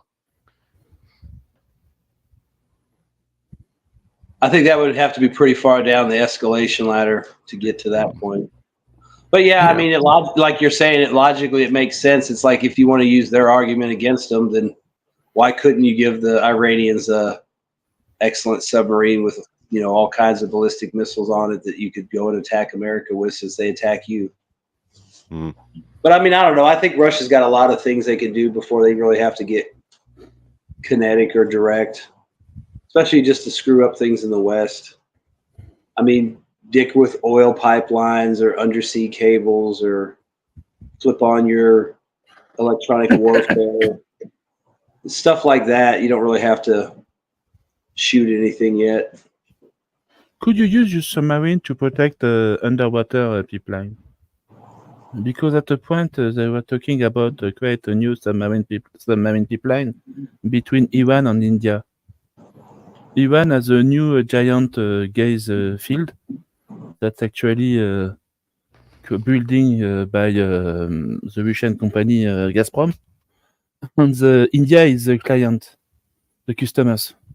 So they need to export the gas from the Iran to India, and of course you cannot use the pipeline across Pakistan because India don't want that, and Pakistan don't want that. Bref, you have to use underwater pipeline or to use ship. Ship is very expensive. And if you have an underwater pipeline, basically we have learned very recently that you need to protect it. Maybe it could be the job for the submarine. I mean, those diesel electrics could sit there and loiter for a long time and just listen for sabotagers or other boats. I mean, like I said, that would be the cheapest route to go. I mean, just use those older subs. And if we think about the stupid things that the Australian did with their choice of submarine, of course they should have chosen the French submarine because French submarines are very good, thank you. But they choose the nuclear option, and the submarine that the US could give them, or the British one, they are very good submarine, maybe even better than the French one because they are way, way more expensive. But no, they are fucked because since the last US Navy shipyard scandal, the production time for the Australian submarine is basically 2040, I think, something like that. I don't know if you know about this one. It's a very funny one.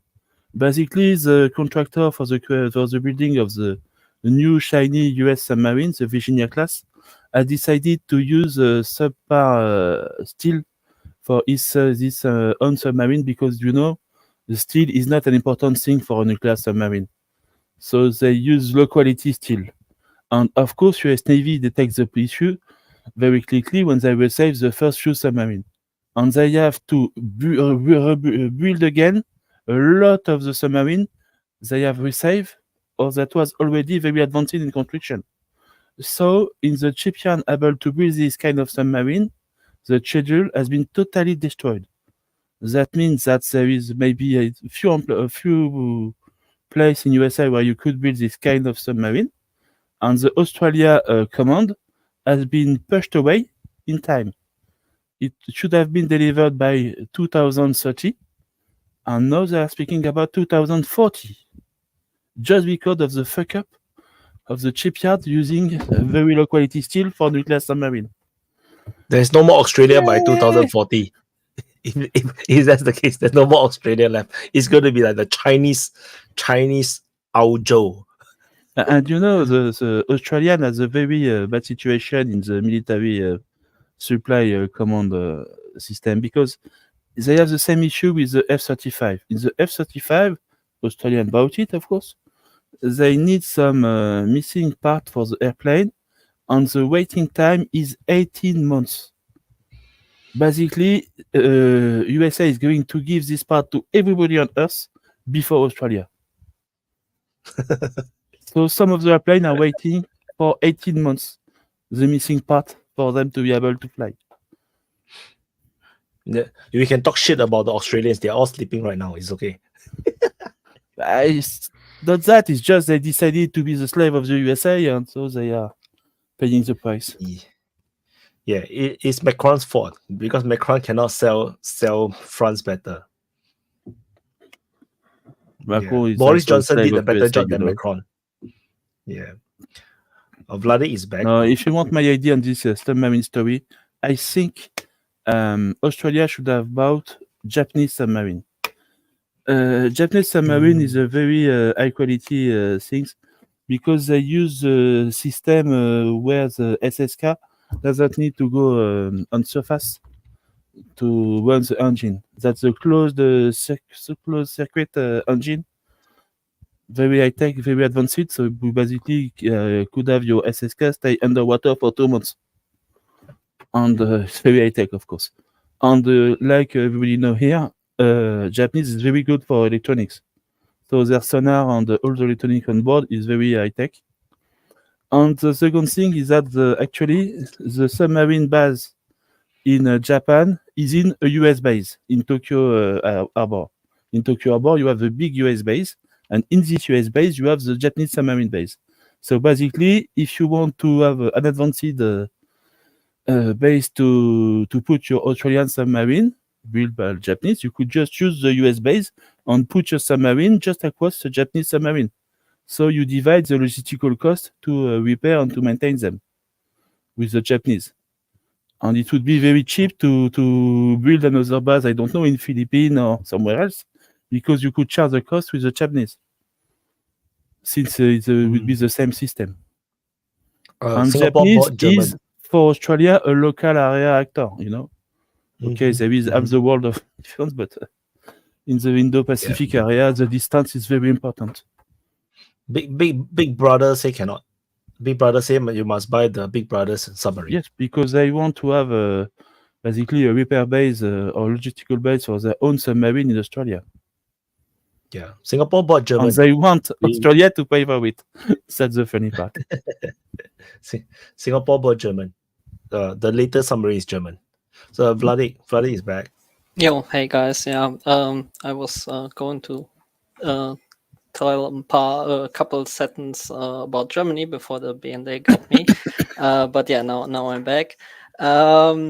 Yeah, the thing is with the Islam, yeah, now it's a bad thing, and it's such a horrible book, and all the problems that we have here is coming from there, from the religion part, and yeah, most of the people are falling for it. I have the feeling, because I think it's much the problem in Germany is there are like two different parallel thinkings, like the German and the people who are living here, even the migrants that are live here in like second or third generation, are like, okay, we took the refugee in, we give them shelter, and we don't want to work them, have them like slaves or anything, but they have just to be respectful to our laws and to us, because we help them and we want them to thank us.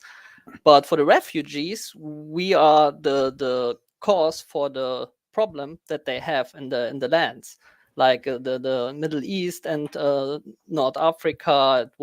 It all get destroyed by the West. And so they're coming here with the mindset, okay, we take what we can get from these people, but we don't respect them, and many of them just hate us. But yeah, not many is maybe a wrong statement, because I think the bulk of the people, like 80%, 90%, are just normal people. They want to live their life normally.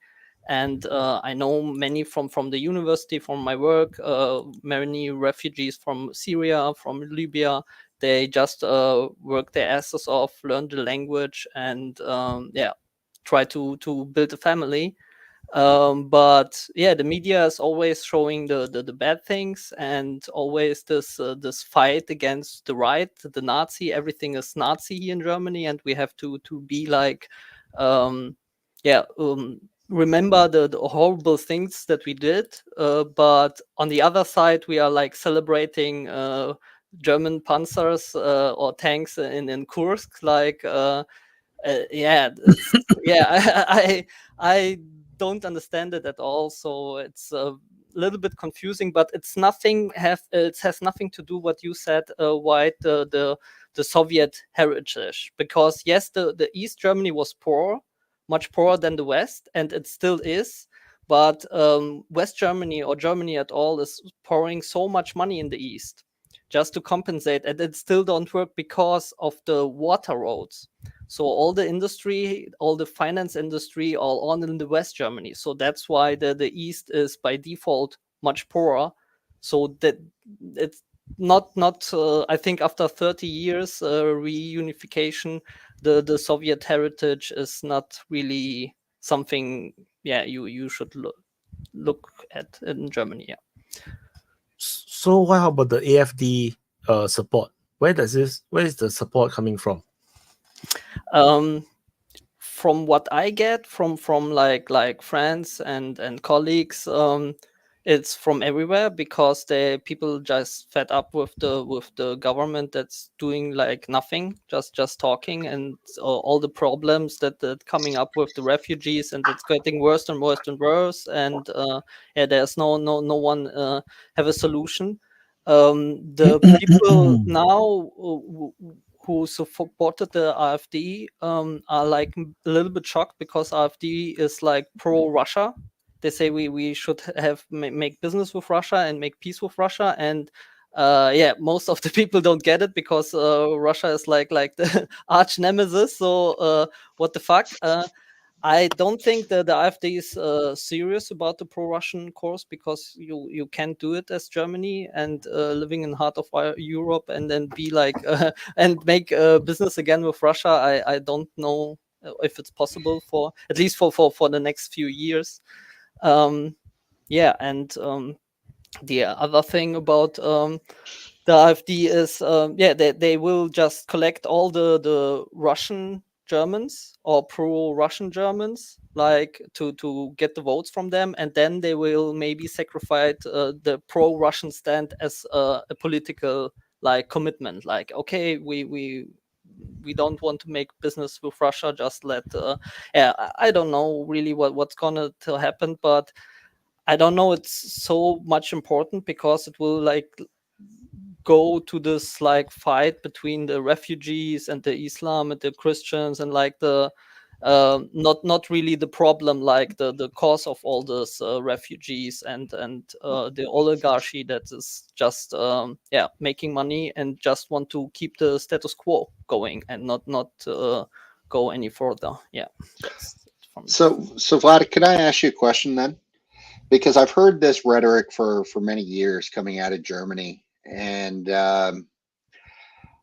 part of me just doesn't kind of believe it. You know what I mean? Like the majority of German, well, basically every German I've ever met is a pretty bright person, right?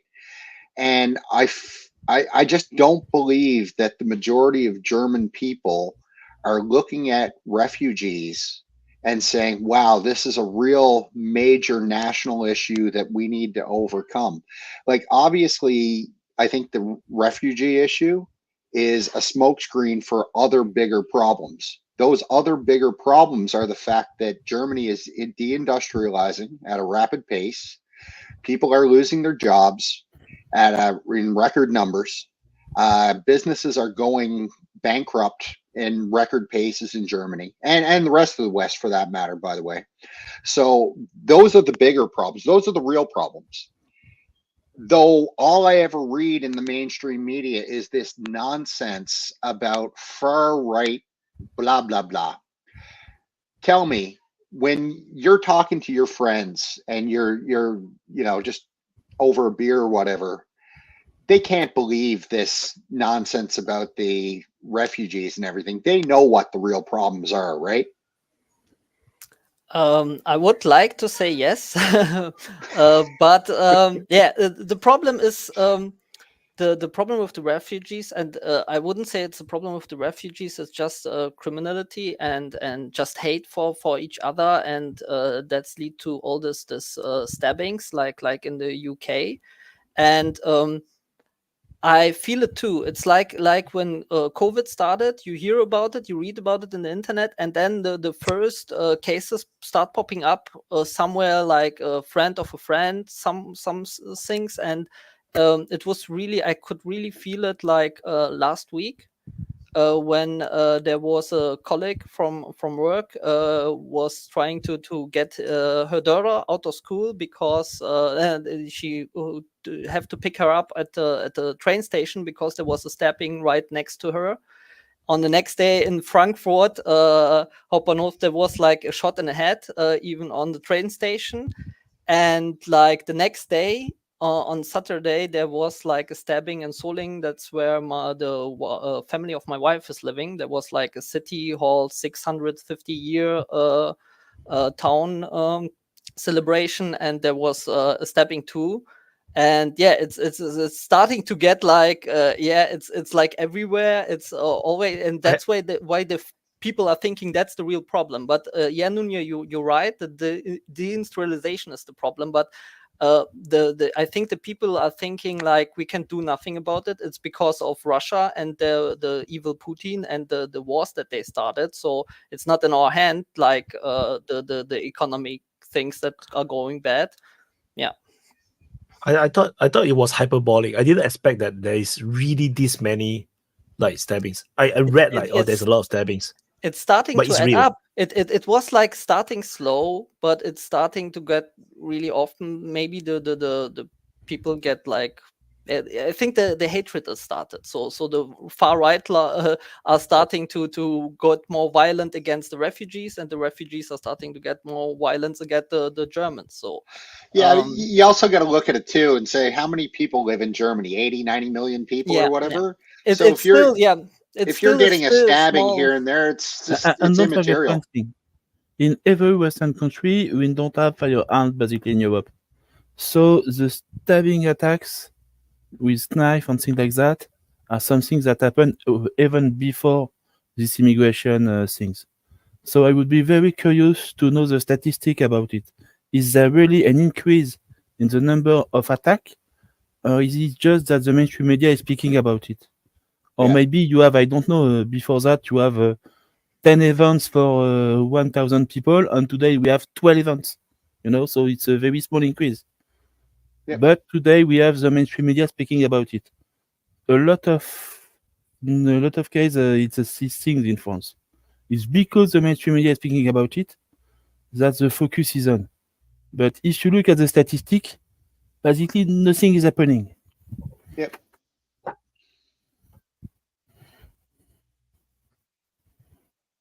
You're on mute, brother.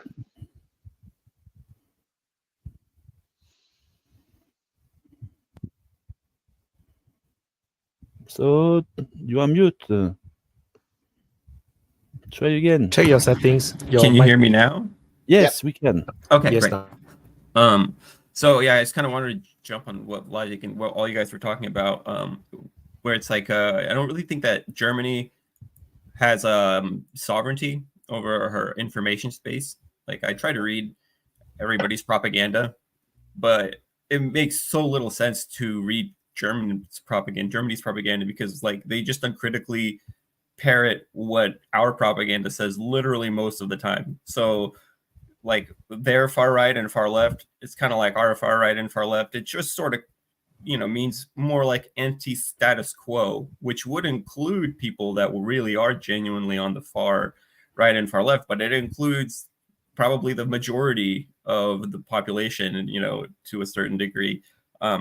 So, I don't like how many Germans really believe the narrative about, I don't know, let's say, for example, the Nord Stream 2 pipeline. It doesn't really matter, even if they're media, even if it's unbelievable, right? Like the narrative doesn't have to be believed. It just has to be plausible. And the German mainstream media narratives, they don't have their own narratives. They just have our narratives, and then they just spit them out. And so it's like, it makes no sense. Like you could be even reading like French,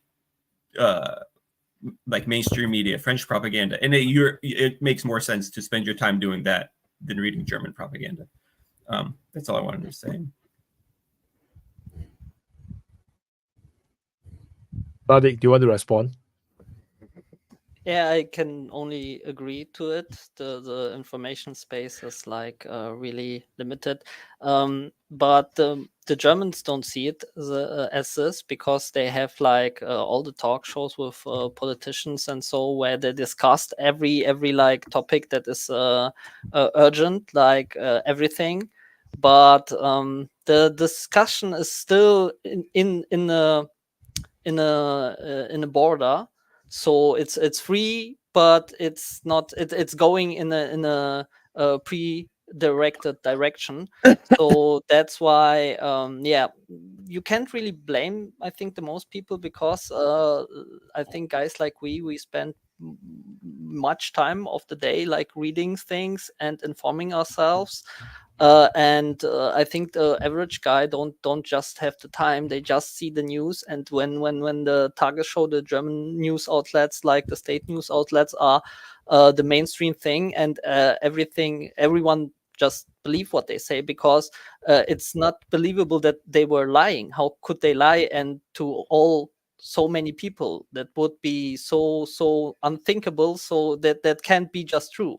It's Okay, they lied to all the Germans again. Yeah, that could be. It's like when the COVID thing. It was I was marrying at this time, and my friends got divided between the one that took the shot and the one that didn't, and Yeah, it was like the argument of the pro-vaccine guys got debunked even at that time, but the official narrative was no, they are just all conspiracy theorists and everything, and yeah, and then when the actually the EU contracts get published, yeah, and the truth came out, they was just don't talk about it, and now they just like, yeah, it happened, but it was just a mistake or something. It was a one-time thing, something like this. But yeah. Like, remember that German journalist, what was her name? Alina Lipp, I think, who was in the Donbass, reporting from the Donbass. They seized her bank accounts and all this other kind of stuff. So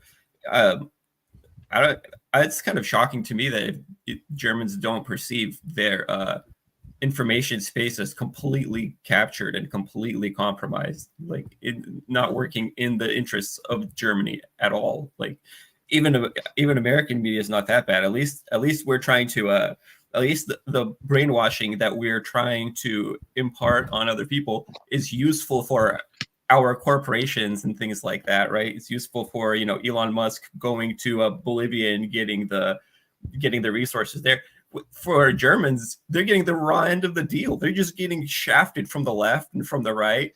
There's like nothing. There's no point. Why? It's like, and not stream got destroyed. Yay! Yeah, not stream got destroyed. Yay!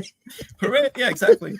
Who did it? I mean, it's like even if you ask people, like even people that are like really read the mainstream media, it's still a kind of like a shady, murky thing, shady, murky business. But you know what? It doesn't matter because they just move on to the next narrative. And just like Americans, it doesn't seem like Germans get really angry about that or even notice to a large degree, apparently. Go ahead, Prada. Yeah, well, taking into account Germany, let's also not try to make such a clear picture because it is not. So there was this magazine Compact, which was very far right. I don't think nobody really read that stuff. I knew personally the man that organized that magazine. He's a kind of a freak, but it was very interesting to see. I think their magazine had something like 4,000 subscriptions or something like that. Their videos would have like 16,000 views. It was nothing amazing, but the Minister of Interior, they decided to expropriate the whole operation, not without even a court order. She made everything through her internal powers, and she was criticized by even the mainstream media that they went too far. What is also quite interesting is that taking into account, well, if Germany just copy all the narratives and the so-called mainstream media, the one that you perceive as being the most important media where people get their information from, why does AfD, which is an extreme right party, or the Wagenknecht, which is a lady from the Communist Party, or the left party that left, and she created an anti-war party, and they were able, both of them, in the two elections that was today, they were able to get a very high percentage on the elections, and they are with the amazing numbers in terms of national questing as well. So it's not so easy. I think Germans, and like in many parts of the world, people watch a lot of YouTube channels, and there are pretty good guys in Germany. And not just in Germany, I think everywhere. And then you are right when you're saying that if you look at different countries, you understand there are different ways of reacting to the mainstream. So Germany's copy the mainstream, they copy like something that Reuters read, or Bloomberg, they copied it almost like entirely. All different newspapers do the same. It's something really strange, and it's almost immediately. The translations are sometimes really bad. It's also quite impressive how they publish things they don't even redact. And I see that in Portugal, for instance, less. I see also in the Portuguese by comparison, the Portuguese talk shows, more alternative or disputed discourses.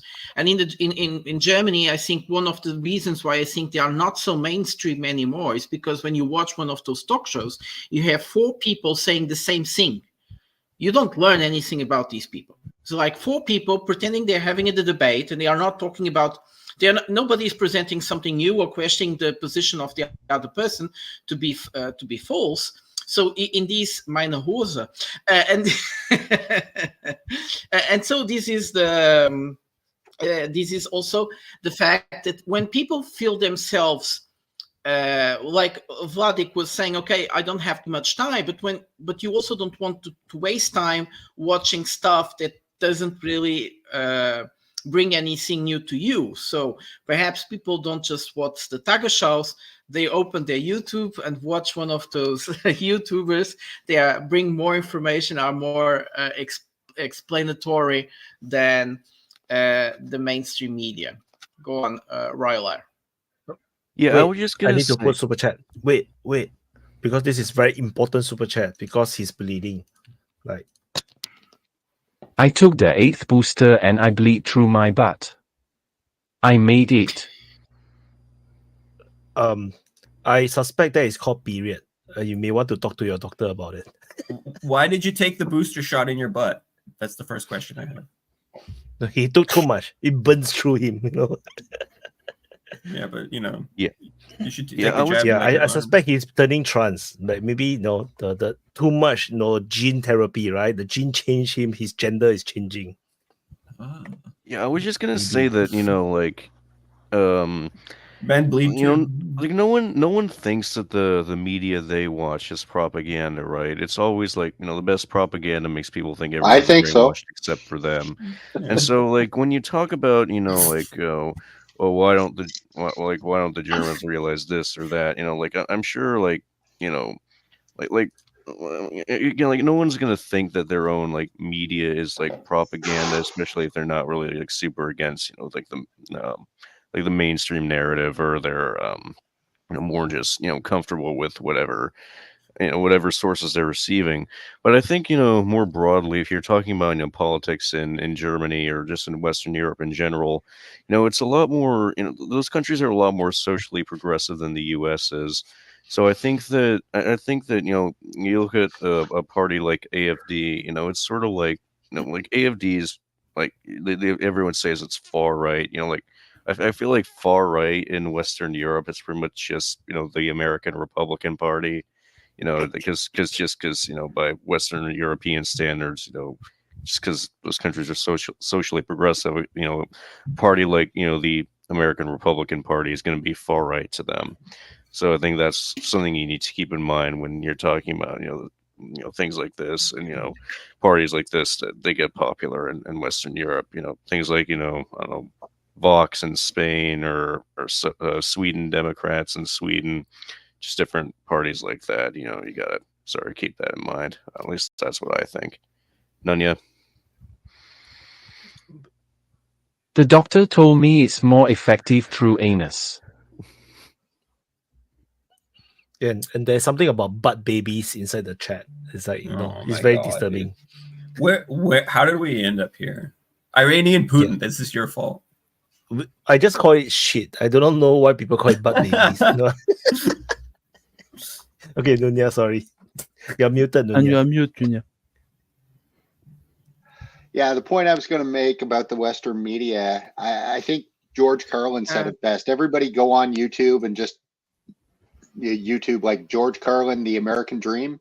He says it better than I ever could. But basically, he refers to people as being willfully ignorant, and that's a phrase that's always stuck with me. He's called people willfully ignorant. Like, as long as people are comfortable with their electronics and their couches and their cars and all that stuff, they don't really care about what goes on in the rest of the world. And so I think here in the West, you've got a large population of people who have chosen to be willfully ignorant. And it's only through, time and a bit of common sense where people eventually figure out that they're being lied to. Like, I think all of us here at some point have been willfully ignorant. And the reason we're here is because we figured out that we were willfully ignorant, if that makes sense. Go ahead, Shadowy. Yes, I wanted to add something about the mainstream media issue. During the Soviet era, at the end of it, I think 90% of the population has understood that basically the newspapers were just propaganda. And 100%. 100% of the people I don't knew. know. I'm maybe thinking like some stupid guys continue to believe that the Pravda is through things. Okay, maybe that's why I say 90%. I wanted to keep some error margin. So the thing is that basically it takes 50, 70 years for the Russian people, for Soviet Union people to understand that, and it's going to be the same thing in the Western world, because during the 70s and the 80s, our mainstream media were basically trying to say the truth. Okay, so we have a good quality media at this time, and we have to understand that. Basically, the Washington Post made sure that Nixon was kicked out of the US presidency, and today it's no longer possible. It was during the 70s. And that's why I say that in 20, 30, 40 years, we don't know when, most of the population is going to just don't believe anything that the mainstream media say. And that's going to be a big loss for them. And it's happening every day. Every day we have more and more people going to Telegram. And I think it's one of the indicators that's less and less people believe the mainstream media. Yeah, I think that just jump on what. Oh, sorry. Are you? Have that turn. My bad. Most people are normies and don't care and don't matter. The radicals shape history.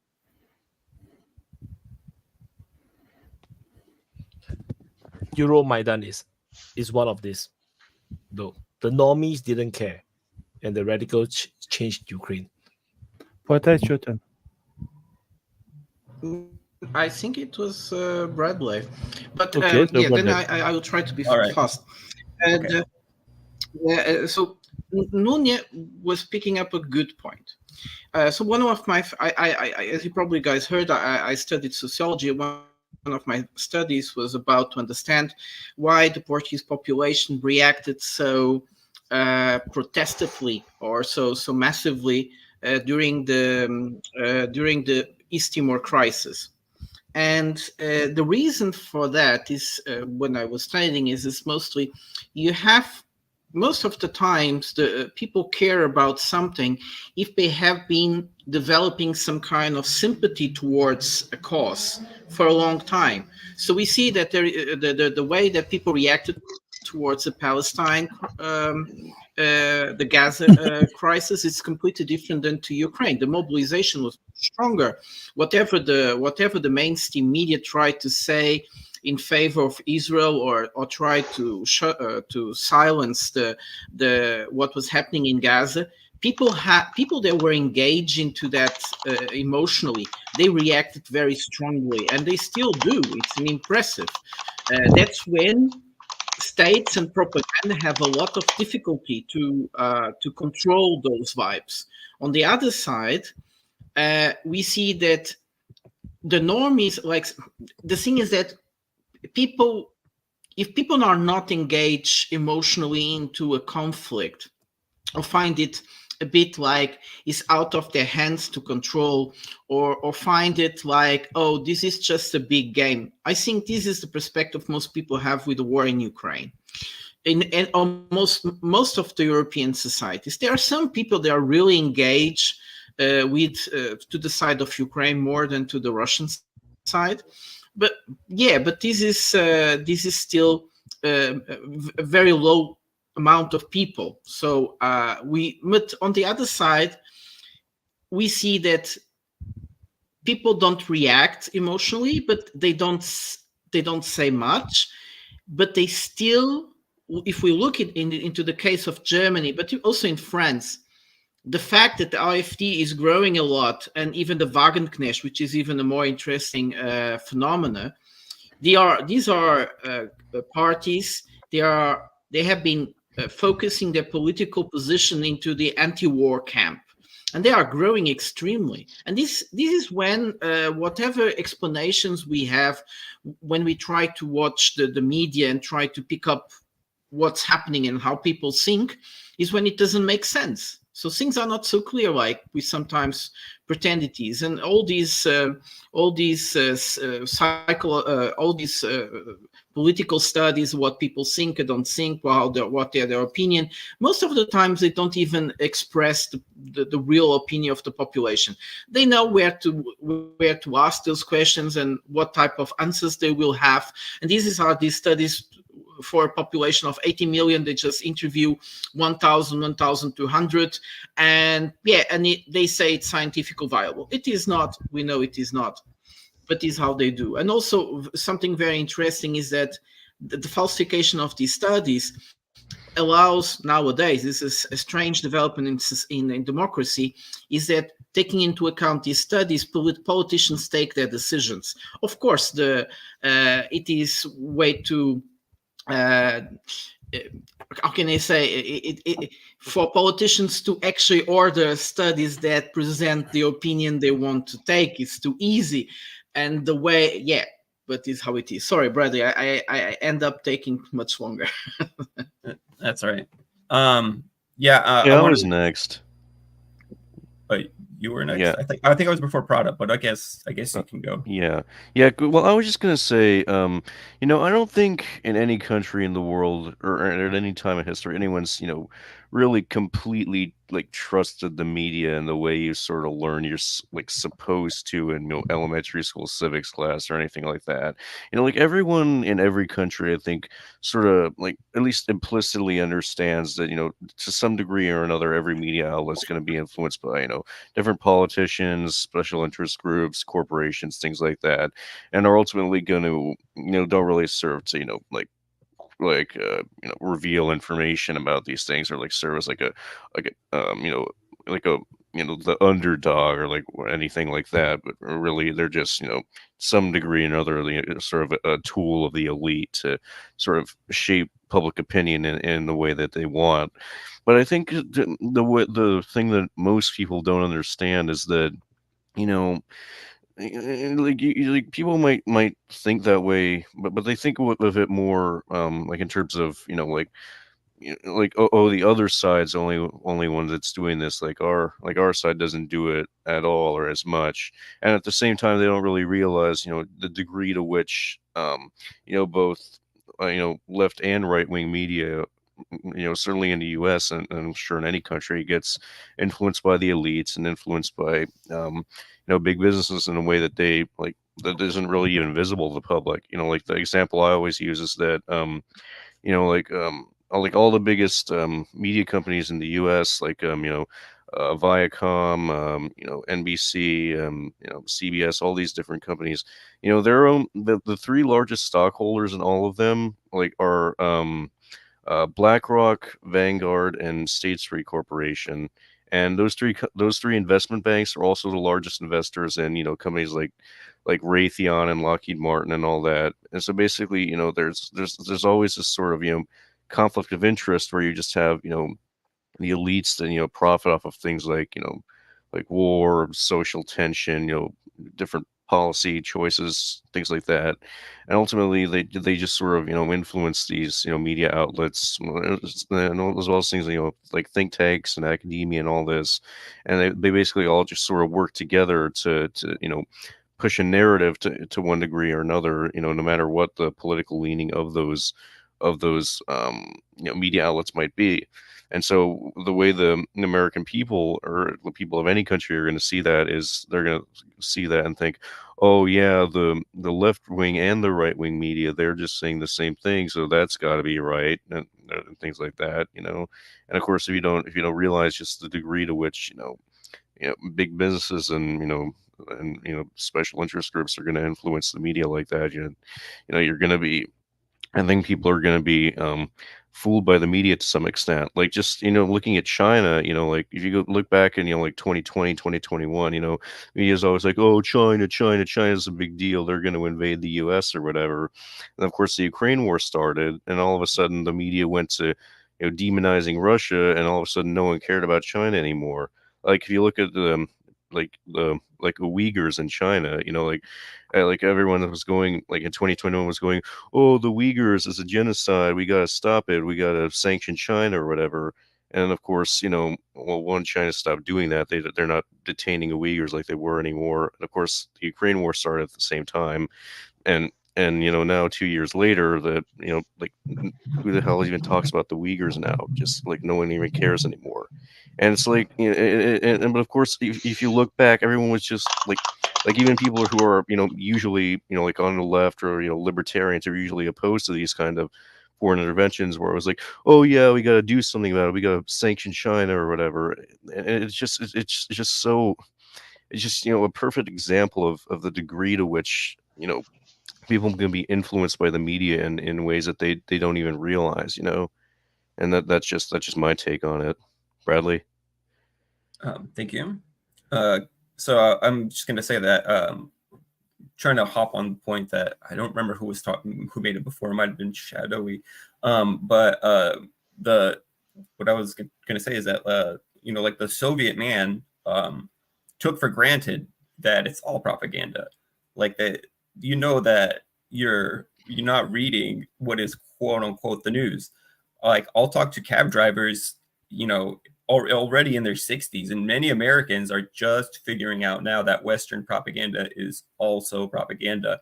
Most Americans don't even understand what propaganda is. They have like a very primitive understanding of how it works.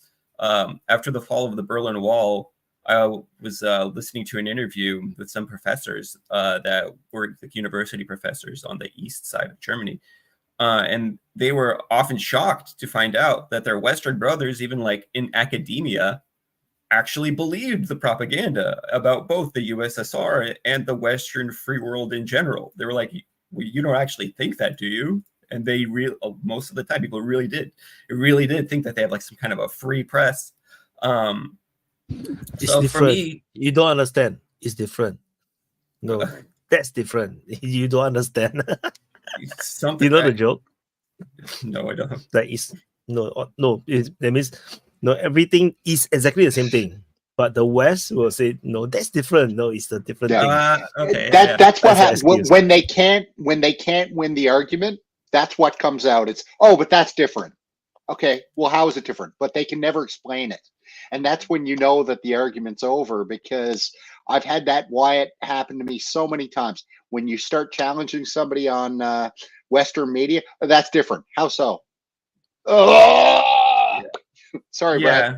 Brad. No, you're good. Thanks for hopping in. It's like, for me, it's like it's all just shadows on Plato's wall, So that it's all the if you read it and you take it literally, you're not going to understand anything about how anything works. You got to be able to parse through media by understanding what kind of where they're coming from, what kind of biases they have, what kind of a narrative they're trying to sell to you, right? And everybody's going to try to sell a narrative, even I remember I just recently had this discussion with somebody. Somebody's like, well, that's propaganda. I'm like, yeah, I mean, of course, propaganda is simply just information that's trying to influence you, usually for political or some kind of activism reason, so, maybe religious, something like that. But that's all that it is. So it's like people are shocked to be like, okay, well, that's Russian propaganda talking point. Yes. But the Russian propaganda talking point happens to be true. We also have a propaganda talking point. It happens to be misleading, It's not that we're totally lying when we're like, yeah, like Russia invaded Ukraine and, the invasion is, you could say all this stuff about the Russian invasion of Ukraine, right? And then just add that it's unprovoked. And then that's kind of like the brainwashing part, right? That's kind of like the media part. Yeah. Exactly, stuff like that, where it's just like almost like a repetition. Like in Russian, there's a saying, "Повторение мать учения." The mother of all learning is constant repetition, right? So it's like it's like listening to pop music. Eventually, you're gonna learn to like it. You can't get away from it. It's in every freaking supermarket, you know. So yeah, like a lot of Western people, especially here in the United States, and I think the Donald Trump phenomena had something to do with this. When Donald Trump came out there and constantly was just like the lying media, the lying mainstream media, you know. So I think that got a lot of people, especially like maybe people that were like real hardcore Trump supporters, which those people are out there, that it really got them on like, yeah, we don't believe our propaganda as much anymore. Now they believe the other side's propaganda, right? And it's still the same kind of thing. But that already is that ability to critically look at media is something that is sorely lacking in the West, I think. I don't know who's next, Vladik. Yeah, or maybe Gabriel. I don't know who's next. Sorry. I think it was my turn. So I just go. I don't want to change the topics from media and propaganda, but just one little comment on what White said about the Maidan. Actually, the people were interested in the Maidan. That's actually why it worked. In specific, the student and the young generation that want to travel to Europe to get opportunities. They believe in it and they want it. And then my dad was actually at the time of the Maidan in Ukraine, and he was flying to Kiev and then riding the train to Odessa and back. And the train was full of students on the way to Kiev, and he talked with them, and they all believe it. And it was right, because the corruption was really high. When you create a business in Ukraine and it is successful, the next day someone showed up and just take it away from you, and you get nothing. It was so common there that the people were just fed up. And when they actually removed the government, they thought that, yeah, we won. Now everything will get better. And then it was like, yeah, it would be paradise now, but the Russians fucking us up. So that's why we can't develop. So that was just the little point. So I think Gabriel is next. Yeah, it's an interesting point. I've seen similar issues, like situations here, where, yeah, like all sorts of social unrest or social problems, corruption, are like utilized to mobilize the population, and then somebody takes advantage of it, and it's not the population. You know, it's like it's always someone capitalizes on that movement, and maybe they started it, or maybe it started spontaneously, but there's always someone that gets ahead of the curve and takes advantage of it. And yeah, I'd say there's like two or three types of like media propaganda.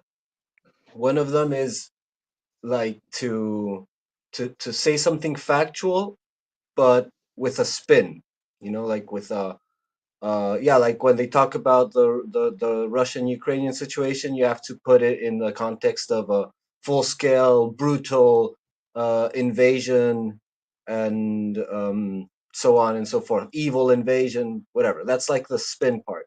Then there's other parts where there's another form where there's like just deliberately fake information. You know, like when they talk about the Nord Stream pipeline, where they say that it was I don't know, a yacht with some guys that got drunk and wanted to go and, you know, dive in to the bottom. You know, it's like completely retarded, like off the charts. But yeah, there's like the common stream of information has an average of factuality, and so like the fake just slips through like really smoothly. People don't really pay very much attention, and it goes on. But about the thing about like the lack of belief in the media, yeah, I'd say there's more skepticism now than before, but I'd also say that there's probably a huge chunk of the population that they're not going to question it. It's like it's just not important, you know. So true or false, it just slides through. You know, it's like, oh, general idea of the global picture updated, and that's like the only thought of whatever they received from the media. And I'd say that that happens mostly among two cohorts of society. One is like a very illiterate or media illiterate population, which is usually like lower classes, but it also happens amongst like the highly educated and like academicist conventionalists, you know, people who like are absolutely certain of the factuality of the current thing, you know, like whatever is said officially is probably right. Hey Vigati, good to have you back. Good to meet you. I can't pronounce your name. Vladik, is that it? Vladik, yeah. Oh, great. I could. Well, yeah, so there's still a lot of people who believe, but it's not like they believe it. It's like they don't give a second thought to it. It just updates their worldview, and that's it.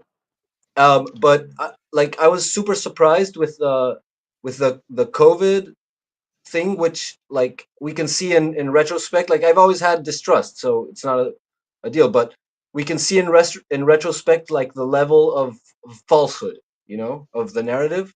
That's a very historical, like important historical example of how they can shove so much BS that is like forming policy and changing the economy and manipulating society in massive ways, you know, like completely unpredictable social engineering, and how much people that I considered to be sort of intelligent, you know, like just completely fell to it. And I think that that's an interesting process of study of that's an interesting study of propaganda, because that was like overwhelming sources, you know. It was like they would just put study after study after study that proved it, you know, but if you check the study, it's actually empty, you know, like the cohorts are too short, or the control group is suspicious, you know, like there's a bunch of BS in the studies, but they just put out studies, you know. And so that sort of, so like most of the smart people who bought into the COVID propaganda thing was people who would look at the studies, you know, but they wouldn't look at the study. They would just like sum up how much studies they had made on the subject, and so that was proof enough, and go on with it. And now they regret, you know, like the risk they took and the damage they felt. But there's still some like emotional damage, you know, that you invested so much on that truth, you had to sacrifice for that truth, and it turns out to be false. So sort of you have to ignore it and dismiss it or go on, because if not, you wouldn't be able to cope with the emotional damage. Okay, that's my 2 cents on it. So, Gabriel, very interesting points. You are right about the fact that there is something after the COVID that happened, which is they understood there is a new way of controlling people. Most people, it's not that they believe, they don't need to believe. They understand this is a new narrative and they keep with this narrative. The special focus on their life is to have good relationship with everybody, and the last thing they want is to be seen as sidewalkers, as conspiracy theorists, and things like that. So people actually sometimes didn't believe, but they prefer not to talk, not to take a judgment, even and this is what is, if anyone ever read Anna Arendt, The Origins of Totalitarianism, there is something like that, when you don't even dare to question inside of yourself what is happening around. And this is something very, very similar that appeared during it already started to appear before, especially in Germany. I saw it in Portugal. We didn't have that because we tend to be... Is how the official ideology goes in the West. So there is this Portugal is different because people in the time of crisis, they tend to unite and they believe in the state. But what was really strange, and going back to what you just said, Gabriel, is that this time, even the states that wanted to be more careful, more to take time, they couldn't, because there was a kind of a global, someone was giving global orientations where to go to, what to say, what to believe. And this was made very clearly by the European Union in the case of Europe, but also internationally by the World Health Organization.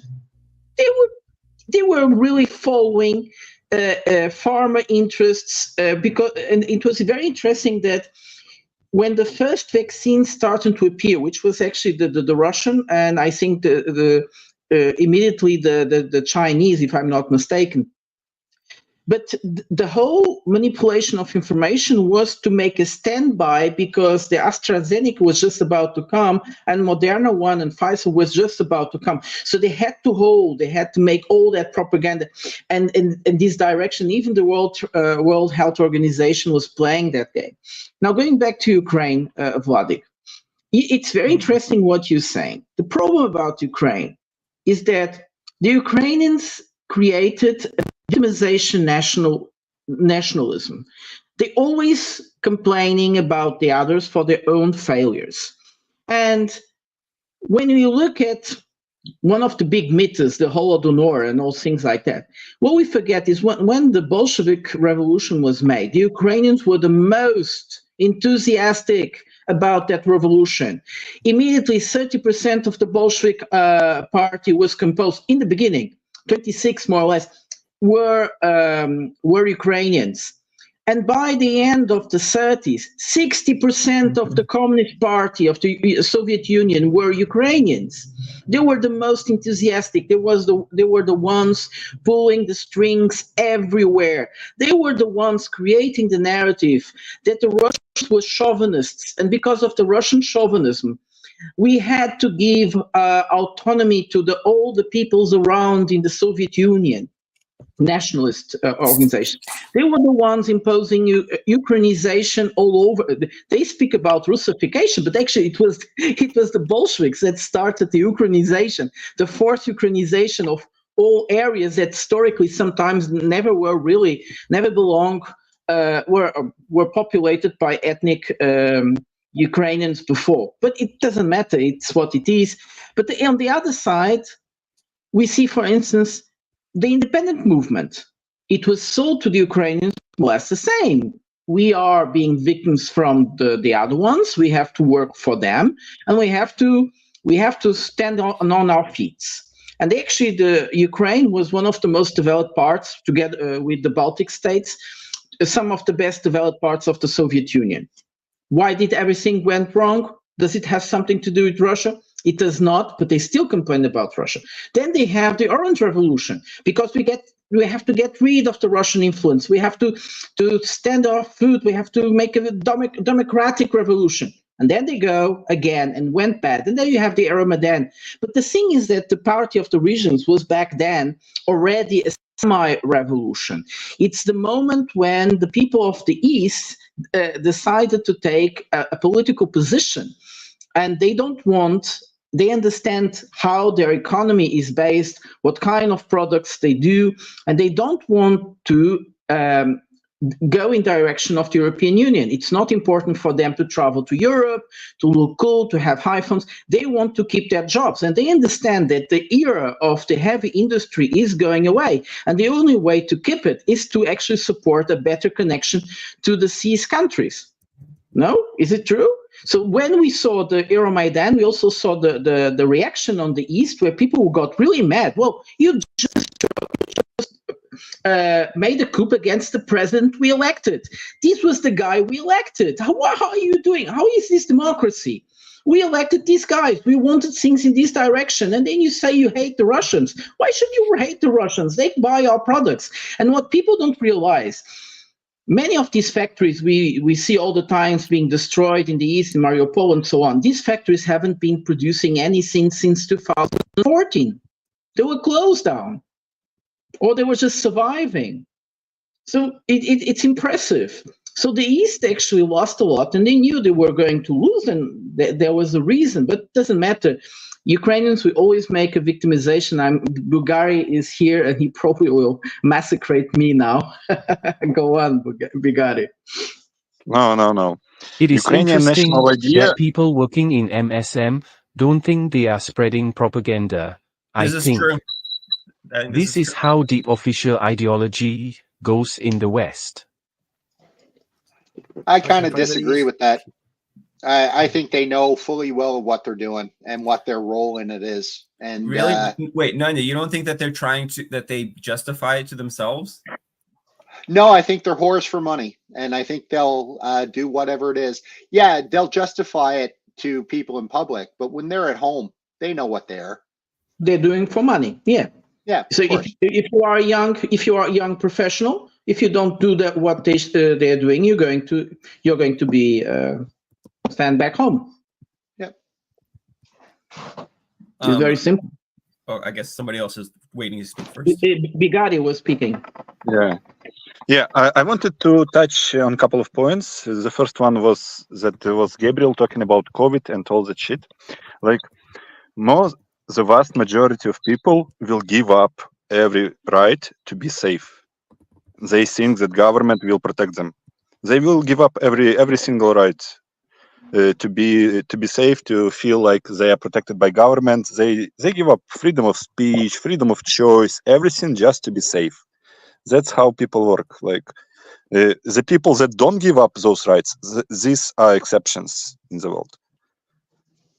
Like the masses will give up everything to be safe, just to live the life and don't worry about anything. And like government will take care of me, because I know it, because that was Soviet Union was like that. I know, because my father was always talking.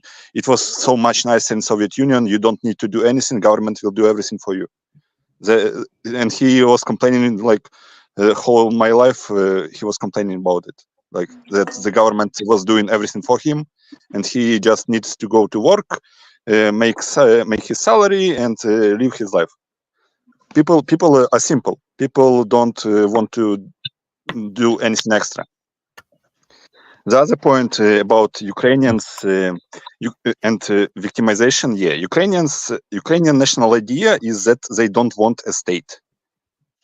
They want ability to fuck off from Ukraine and live where the good states already are. That was the idea of Euromaidan, because if you talk to people who were like protesting at the start, I'm not talking about radicalized people that were like overtaking the movement at the end.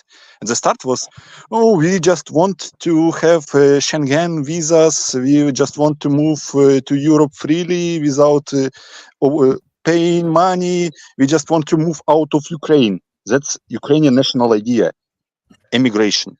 They want to fuck off from Ukraine.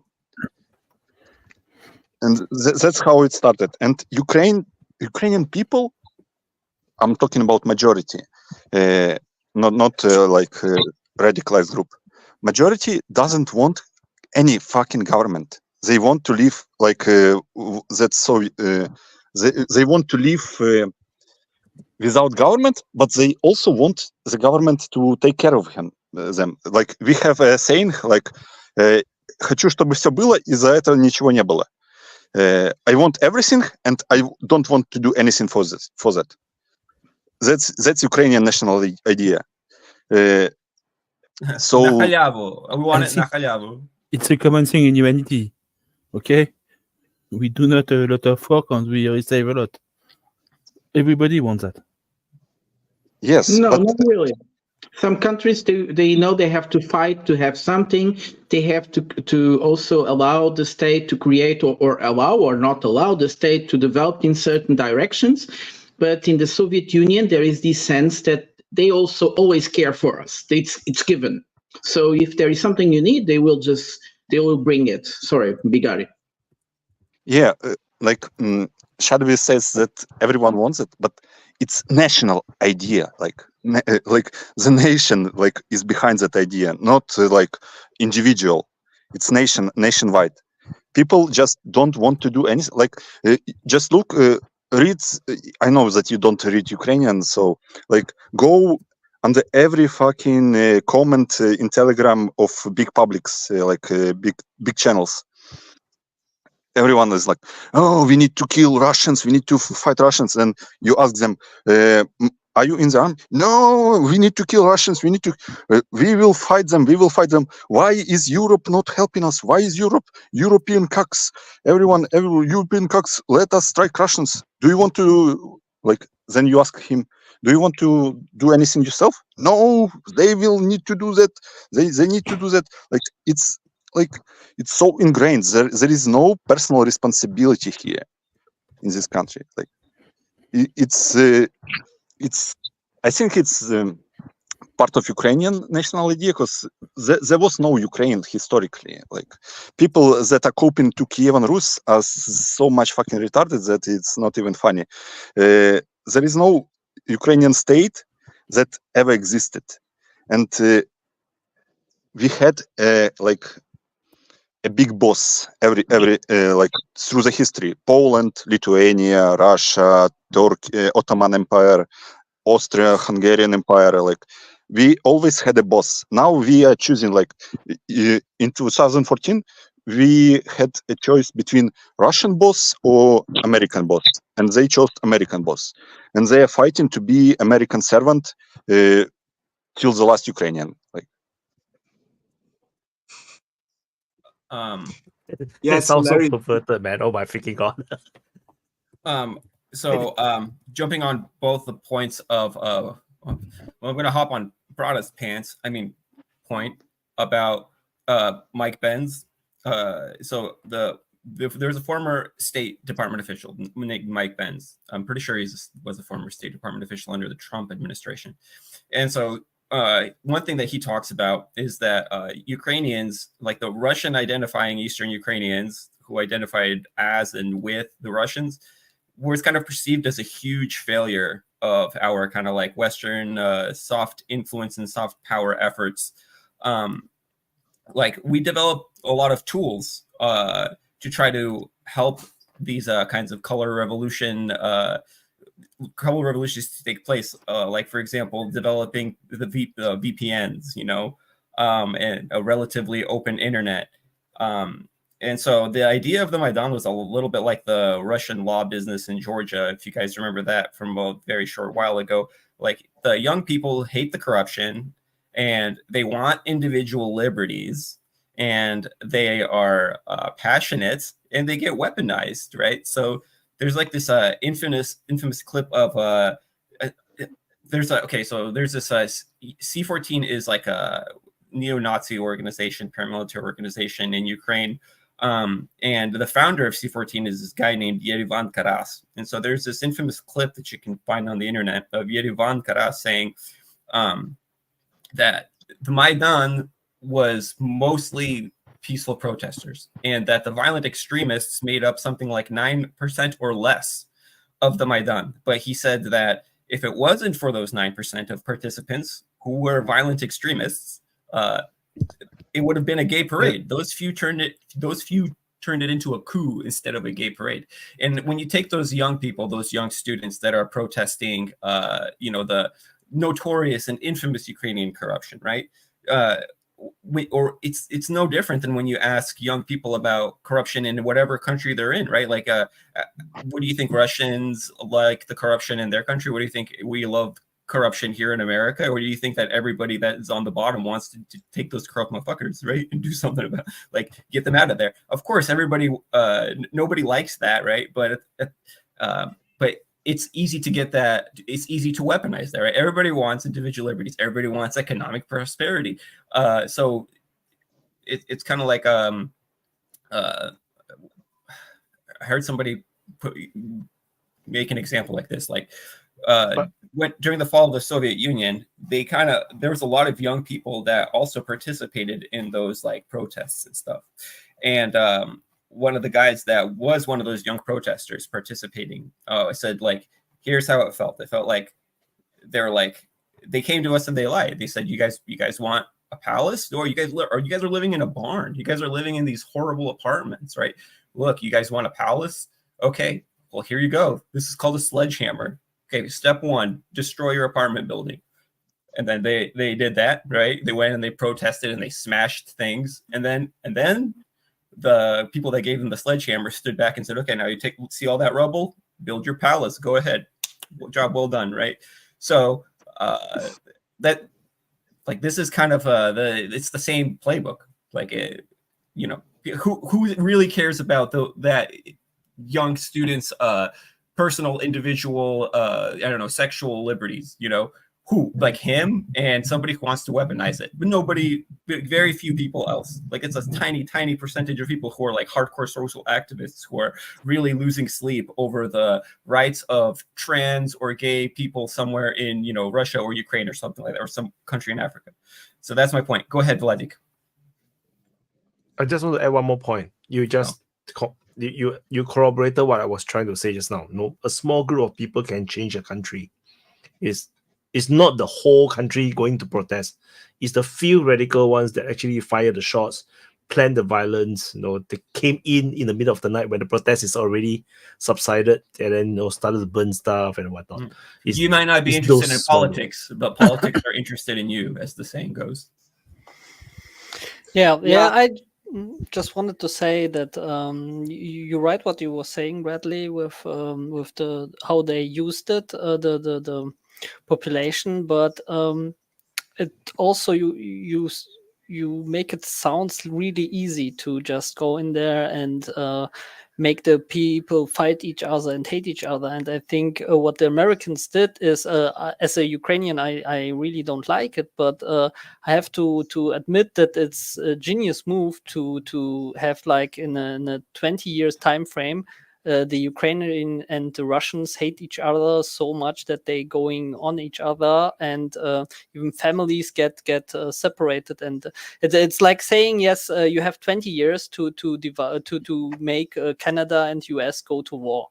How would you start it and doing it? So I think that the Americans really put really much effort in it, and they did a really good job by achieving what they achieved. And everything that is come out of it, like the Russians winning now, or like take Crimea and everything, it's just the bonus for the Americans, because Vladik, before that they don't have anything. This is not a secret. We've been doing this since the end of World War II. Like, we've been harvesting those Ukrainian nationalists. We've invented the things like the Holodomor myth. There's been a lot. It's been a long effort to undermine. Yes, and the Russians and the Ukrainians know that, and nevertheless they fight each other now, and they don't understand it. Most of my parents don't understand it, but they hate the Russians. They don't understand why the Russians attack, but they say, yeah, they just hate us, we hate them too, so we have to kill each other. So it's like, yeah, everyone knew it. It was like public. The Americans don't try to hide it much, but it came still as a surprise for the people that are dying now. So question for you: when you hear them say that, what do you say to them in return? I'm just curious. Your parents, I mean, when you hear them say, we hate the Russians, but we don't know why, and they hate us, so we must hate them, and let's kill each other. Like, what's the reply to that? It's just a little bit different. At the beginning of the war, I was really hated in my family, like, because I was like a Russian friend, Putin liker or something, and not a nationalist and some. But I think with the time, we stopped talking about politics with my parents. But with the time, I think they saw some things that I predicted came true, and then they start think about it, and they was like, yeah, okay, maybe you're right, but I think still the problem is still Putin, because he is like a crazy guy and want to just conquer us. But the Americans are also just using us, so they are not our friends. So yeah, it's a little bit different, because there are much more emotions in it, because my parents, they grew up out there, they lived there for the most of their life. I just was like a little kid when I moved here, so I'm not really I'm a foreign here, but when I go to Ukraine, I'm also a foreign there, so I don't have the ties, so I can look and it like I think more pragmatic and logical, and not so much with emotions. And I think the emotion thing is the problem, and that's what I thought. Said when in the Donbass, we have actually also some family in the Donbass, and when the first people died there, I was like, yeah, this is it. The Americans they just take the jackpot, because now when the first people dying, the hate will go round, and this conflict will go for like a decade or more. I think. I want to give. I want to give some context for the people who don't know Vladik, because Vladik haven't come on for a long time. So Vladik's heritage is from Odessa, right? So yeah, so just for context, but he's now living in Germany. Yeah, in case people get confused, yeah, because just now you were talking about Germany, then suddenly it's like, hey, you're Ukrainian. So yeah. That's just a Ukrainian thing. Be a chameleon. Just blend in with the background. I think Bulgari was next. I think I was next. I think it was first Gabriel, then it's Parada, then it's Bulgari, and there's a question for Bulgari as well. Yeah, I wanted to mention that, like, right now, since the invasion in Kursk is going on, the most likely scenario is that the invasion of Kursk is going to get to Moscow, and then Russia is going to conquer Ukraine, and it's going to start all over again. Like the Kievan Rus are going to move to Moscow and create a great empire. And it's gonna be called Russia. No, but besides that, like on a serious note, I was really, because we know that there's been a strong movement of Ukrainization like since before the Second World War.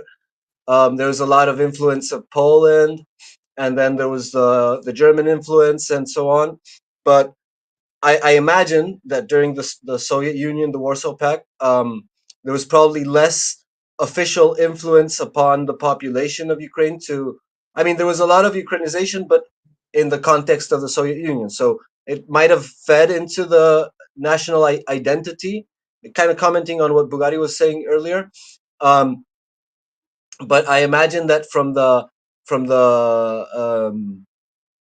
1990s, there's probably been a strong movement of like nationalism in Ukraine that I don't know how widespread it is. I've seen like footage of children in school, like repeating the Slava Ukraini and doing salutes and stuff. I've seen some footage of that, but I don't know how widespread it is. But my point is that like a question that I'd like to ask to both Ukrainians here, honoring us with their presence in the panel. How much influence do you guys think that the worldwide protagonism that was bestowed on Ukraine after the beginning of the war, how much did you notice like a sharp change there in the like Ukrainian national identity and hatred towards Russia? Like not just because of the invasion itself, because it kind of happened in the 2014s with Crimea, but like more than the invasion itself, my question is like, what kind of influence do you think the worldwide protagonism that Ukraine got at that moment? Like they're the heroes, they're fighting for democracy. Like yesterday, nobody knew about Ukraine.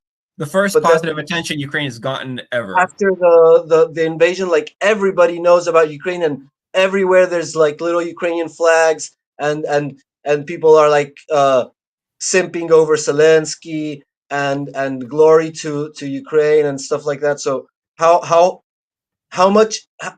momentous or how determining do you think that because like to answer the question and to ask the question, the follow-up question on like how could you make that in 20 years? How can you make a mass, like a whole population be super nationalistic when before that, like most Ukrainians consider themselves Russians? So like how do you think that affected the protagonist? Prata is next, but I will just make a little comment because it was not made in 20 years. Prata, go.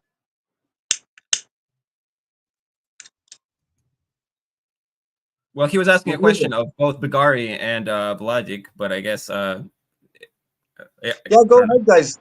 Prata's muted.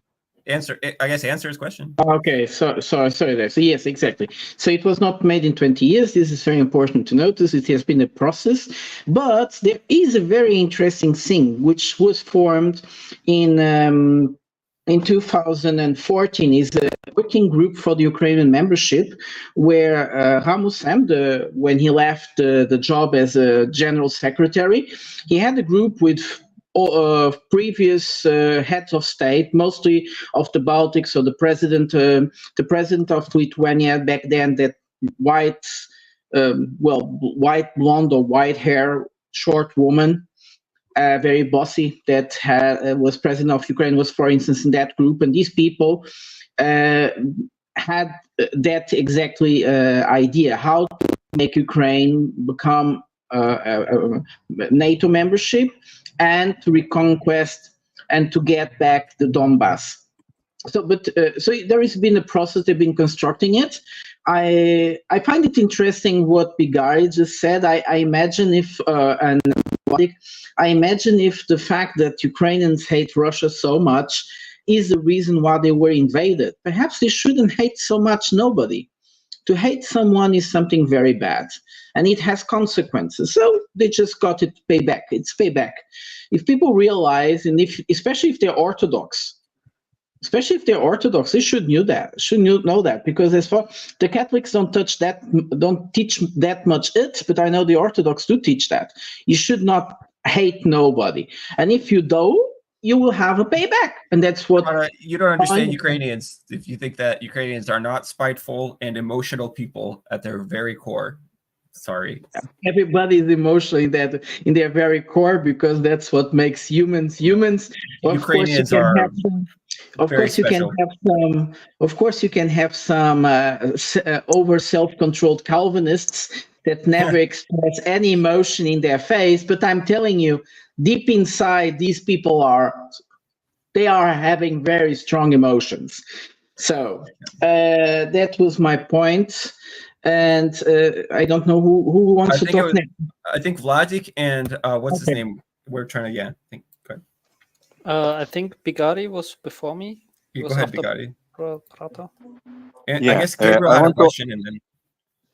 Yeah, I want to address the question from Super Chat that was before about Cossacks. Like, you need to understand history, first of all. Cossacks were not freedom-loving, they were mercenaries. They were criminals. They were selling their soul. They were Orthodox. They were fighting on the side of Ottomans, of Crimeans that were Sunnis. They were selling the service to Poland. They were selling the service to Russia. Freedom-loving. Please learn history, my dude. Freedom-loving is only like they were living in the steppes and no one is controlling them. Yeah, but they are selling the slaves. They're like slaves. Yeah, they love their freedom, right? Their own freedom. They are freedom loving. Their own freedom. Freedom to sell the services to anyone with the highest bid. Yeah. What's other point is like about 20 years, what Gabriel was mentioning. Like, I was talking with my mother couple of days ago, and she was reminiscing about the days when she moved to our town. She moved from Orel, the city that Wyatt cannot pronounce during Sitrepsk, when he they should move to the road to the Orel. Orel means Orel. It means eagle. She moved here, and it was pretty okay, because in schools were Tatar people, you can find everyone. But then she was telling me stories when she was in high school, and they were going out with friends and everyone, and then they started to meet people, and it was in the late 70s, something like that.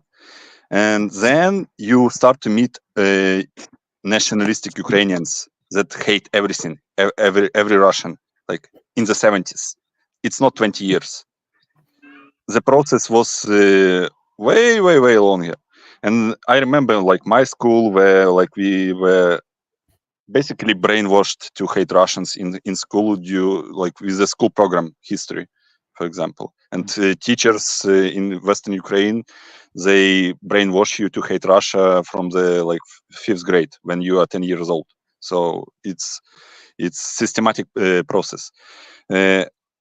What was the another point from Gabriel was from the like worldwide support. Yeah, of course it makes some difference. Like I have members from my family that like I was living in Kiev during the invasion, like when it was started. Like my family, like my cousins, living there, and they always spoke Russian. And invasion started, they always all came to speak Ukrainian because it's like it's the most retarded process ever because people start speaking words.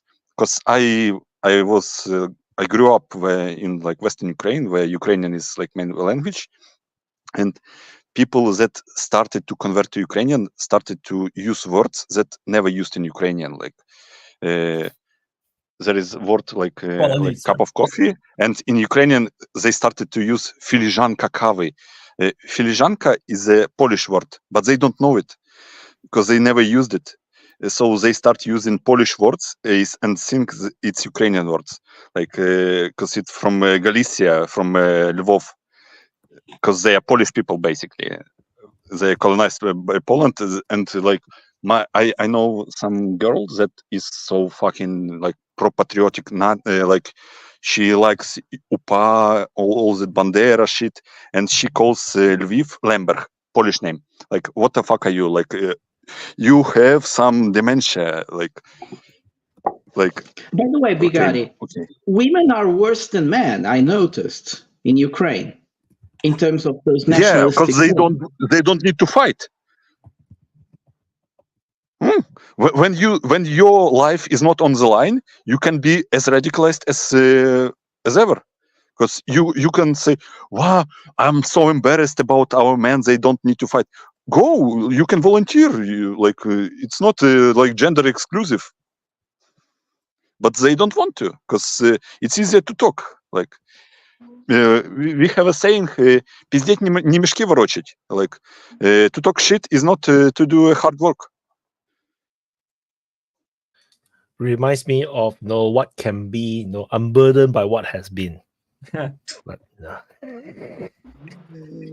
Oh my god. Vladimir, my tezka. Yeah, just a couple of things. So, first of all, about the Cossacks, I think it's wrong to call them just evil mercenaries with no soul, because there were so many Cossack tribes, and they were living on like a buffer zone. Not really. It was an anarchy state, so you can just go and say, okay, I'm going to be to make some food and just live here happily, because there's no government or king that can protect me. So the only thing that they can do is like be mercenaries. So it was like just a normal thing. And yeah, so some of that were good, some of them were like evil, but you can't just say the Cossacks were so bad, because there were many like good Cossacks tribes that were like with family, just protect each other and don't invade like other countries and do all this bullshit. But yeah, that was the first thing. The other thing about the hate towards Russian, I hear about it from like family and parents, that they're like how bad the Russians are, and actually that the Russians are always like plotting against the Ukrainians and the Russian propaganda in Moscow. I had some family in Moscow. They say, they always, like in the media in the 90s, they were always talking shit about the Ukrainians and so on. But on an actual level, that someone came to me and say, hey, I hate the Russians or something, the Russians are bad or something like this, I never encountered it and never like saw it as a problem. It was really like after 2014, it was like, the Russians attacked us. They are fighting war. It wasn't a civil war for the Ukrainians. That's why, because there wasn't the war wasn't so real for them, because it didn't affect their lives. So it was something that is happening in the country, but that wasn't like feelable for most of the Ukrainians, that at least in Odessa that I know. And they were like, just believing the narrative that the evil Russians are coming, because it's plausible, because Putin is evil and Russia is evil, and they always want to like conquer us. And that's why the hate came from. It came just from, they attacked us, and we don't really, because I think this is systematic hate. Maybe in the West Ukrainian, I wasn't often there. Maybe it's something different, but I think in Kiev or in Odessa and in the East, it was never like really a hate towards the Russians. It was like, they hate just the Russian politics, but that's all. Yeah, Bigani. Oh, I don't know who was. But I think it was Bulgaria. He's trying to answer. Yeah, in Odessa it was not. In Odessa it was not like. I don't know if you remember the 2nd of May, 2014 in Odessa. Like around 40 people were killed by Ukrainian nationals, ultranationals. Maybe much more. I don't remember already. Like many people like, just disappear. The official number is like 40, I think, or 50, but like I think over 100 people got missing. Yeah. If people don't know, ultra right Ukrainian nationals, they surrounded like Russian sympathizers in building, and then they set building on fire and didn't allow everyone to leave. So like around 50-60 people burned to death. Not only that, there was a very famous moment from that particular event that I think people in the West need to know, especially in America, because it would get their panties up in a bunch, as we say, is the episode where there was the Ukrainian guy that went in there and he killed the teacher that was pregnant. And he like showed her, I think, what did he do? Did he cut off her head or do something like this, where he showed like she's dead in the window, and she was pregnant. She was very visibly pregnant. And I think that Americans who are very pro-life would be like, are you kidding me? That's it. Well, the other thing I wanted to break in about or talk about that event too was the fact that the people who were burning in the building, a bunch of them jumped out of the windows trying to escape. And they killed them. And they all got beaten to death by the mob. So this is the bunch we're dealing with. Sorry, Bagari. Yeah, you need to understand that, like, for example, Deep State in the May, on the anniversary, they released the post celebrating this, because they celebrate this. Like, what? Yes. They're not hiding it? They're celebrating No, they are not hiding it. They are celebrating it. They talk about it in a positive term. Put it lightly. I'm shocked. Yes, and even today they imagine all type of narratives how to excuse that what happened, in trying to make it believe that actually the Russian sympathizer, the pro-Russian manifestators were actually really mean and bad people, that they were the ones having weapons. They were the ones that few moments before attacked the poor, nationalistic, freedom-loving radicals. Yeah, whatever. It's all the same. But Vladik said something very interesting, and he lives in Germany. I understood. Can you tell me which city you live in Germany? Yeah, Düsseldorf. So in the west. So I live in the east, in Leipzig, and Leipzig is, after Berlin, the most Russophilic. The city that speaks more Russian. In Germany after Berlin. So we have a huge community of people. Russophonic, yes, Russophonic. But this was already before the war, and when the war came, we actually got a lot of people. Many people left the city because it was very difficult to find housing in the city. But it's very interesting that nowadays that many of the people are already here over 1 year, and I have Russian friends as well. They actually started becoming friends with each other, Ukrainians and Russians, and all the other ex-Soviet people from our ex-Soviet countries. They actually become friendly with each other. They help each other a lot. They have their own networks, which is something very Soviet. They have their networks of doing things, so you They don't go understand each to- other. Yes, right. But they have these networks of friendship and solving problems and making service, especially for little service.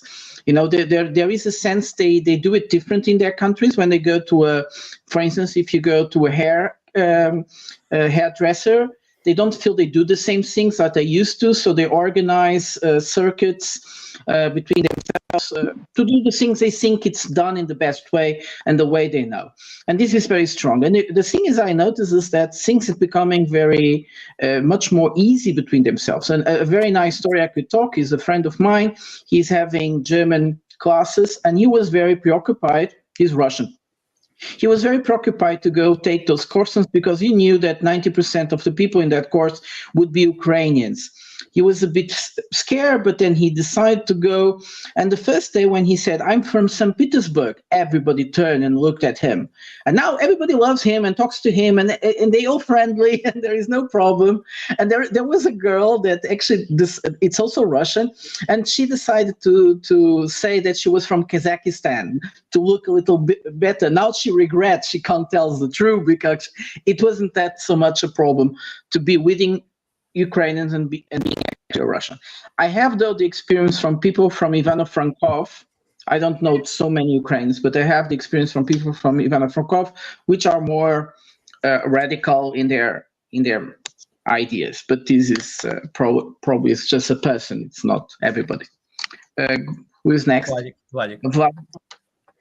Yeah, I would like to say to share with you some story about this burning in Odessa on 4th May, because one of my aunt that came because of the war here to Germany. She's now back in Ukraine, but I was talking with her, and her neighbor was an elderly married couple, and that they both work at the building that was set on fire. So they wasn't part of the protesters, but the man was working like overtime on that day, and he also got killed.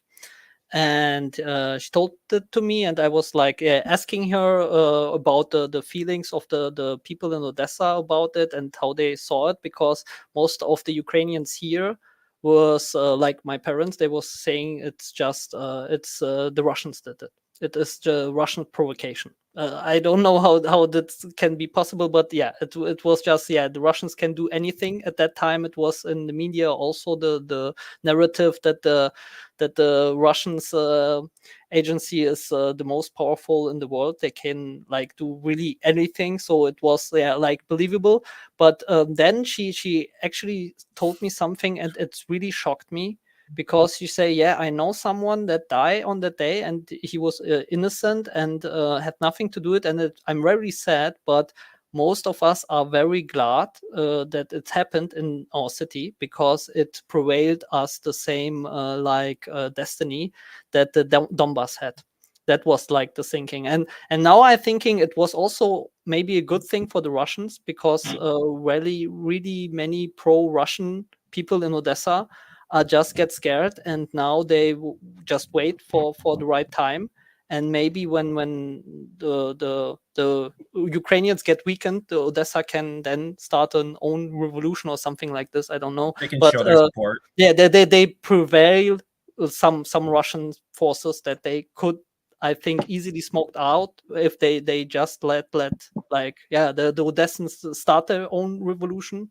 Because it's not like so far away like the Donbass is to Kiev, and it don't have any border to Russia, so Russia couldn't easily resupply it. So yeah, I think best move for the Ukrainians would be just to let it happen, but they didn't, and now we will see. So guys, I have to go because I have work tomorrow. Maybe White, please next week you can try to make it on Saturday. I think it will be much more better for the viewership, but you have to sacrifice your personal life for it. So so that's why. Yeah, it can't be helped. I actually really wanted to do Saturday, but accident happens. I just think that it will give you more views, but because even if you make it on an unpleasant time for people, some people can just make the whole night because they can sleep the next day. The problem is I have no energy. I was out the whole day, so it's like, no, you have to understand this is like 5 a.m. right now for me. So Wyatt actually has it's a real bit- job too. Besides this, you can just start the stream, then put on some sunglasses or something, and then sleep here. And then No, the problem is then nobody can come on screen. I need to allow them. bring you guys in. Okay, so yeah, thank you guys for having me on again. All right, Vladik Udachi. Thanks, buddy, man. Thank you. Have a nice discussion. I will hear it later maybe, and then bye guys. Bye. I guess Bulgaria was trying to speak. By the way, AFD have confirmed to have won by 33% of the vote. This news is I copied and paste from Deep State UA, by the way. So I haven't fact checked this. And nobody's surprised. Yeah, but it's just regional elections. It's not general elections. So like they are winning the like regional seats in Saxony and Thuringia. It's okay. They can declare independence. Yeah. Saxony National Republic. Well, they won't be able to form a government, so they won't be in the government anyways. They can be the most I wanted to tell some anecdotal stories and then ask Shadowy, I think, about the impeachment of Macron, by the way. That's a joke. Forget it. Never going to happen. Forget it? Yeah, okay. Yes. But you need it's still a shit show. both the chamber of the parliament, and it's never going to happen. But it's still a shit show. You don't have like functioning government right now, no? Yes, exactly. Because in France, we let's have just put it this way: two Bulgaria's different government is systems working better than to Shadowy's. manage the parliament, basically. You have to understand that, please. We have the law and we have the tradition, the customs, and the tradition basically manage where the law is lacking to make sure that the parliament could rules and manage correctly. But Macron decided to follow only the law. So, of course, everybody understands that the law is very badly done because it was made in 59, I think. So, it's not a very good system to manage a country. So, if you decide to forget the tradition that maintains the things that make sure that the thing is working, it's not working. What was your other point? Yeah, that's for sure. I wanted to comment on Anya business. Like our government is working because we just simply decided to like election is for a week, and we can go on without elections. So election is for losers. Like you don't lose election if you don't follow it. That's what you need. There is No more elections. that we have You to win respect. 100% of the elections. You October don't have. or November, the French Parliament has to vote for the budget for the next years. And for this vote, you need to have a through government. So there is a deadline to what Macron is doing. He could just have fun for the September months, but after September, the game is over, okay? You have to choose someone. So we are waiting. Yeah, some anecdotal stories. Like I was sitting on Monday on the same spot that I'm right now, and I was observing a Kinjal rocket flying 50 meters above me. By the way, You saw anti-air. Anti-air is working, man. Like Kinzhal, super Yeah, fast. Kinzhal. How does it look like from super fast? It's like phew. Like the Roadrunner. That sounds like a. By an the way, airplane. do you think it's kind of possible funny, by the to- way, because it like pumps out so many like heat traps. I don't know how to call it. Like you hear it like boom boom boom boom boom boom boom boom boom boom boom. Wait, that's boom. not the Kinjal then, right? The Kinjal doesn't throw out decoys, does it? No, I don't know. I cannot determine the rocket like the model. Maybe it was it was probably Kinjal because calibers were not flying here. But If it might I be remember. Iskander also. No, Because Iskander doesn't have range to fly to western you're- border of Ukraine. You're on the west, okay. Yeah, because like I woke up because anti-air was working and Geran drones were attacking because anti-air was working. Anti-air only works against drones, by the way. When Kinjal flies, he just walks in like on red carpet and Ukrainian anti-air also works on Ukrainian jets. Yeah, maybe. Yeah. The Americans are saying that might not be the reason what really happened. But by the way, there was some these new attacks today in Kharkov. There were videos showing that you could made a video of it, and then they presented proof that it was Iskander. Could it even be possible because it's flying like 6,000 kilometers an hour? Could it be possible with a camera to pick up an Iskander? Well, yeah. I don't know. Russian sources say that Iskander was hitting the Palat Sportu. It was called like the sports palace.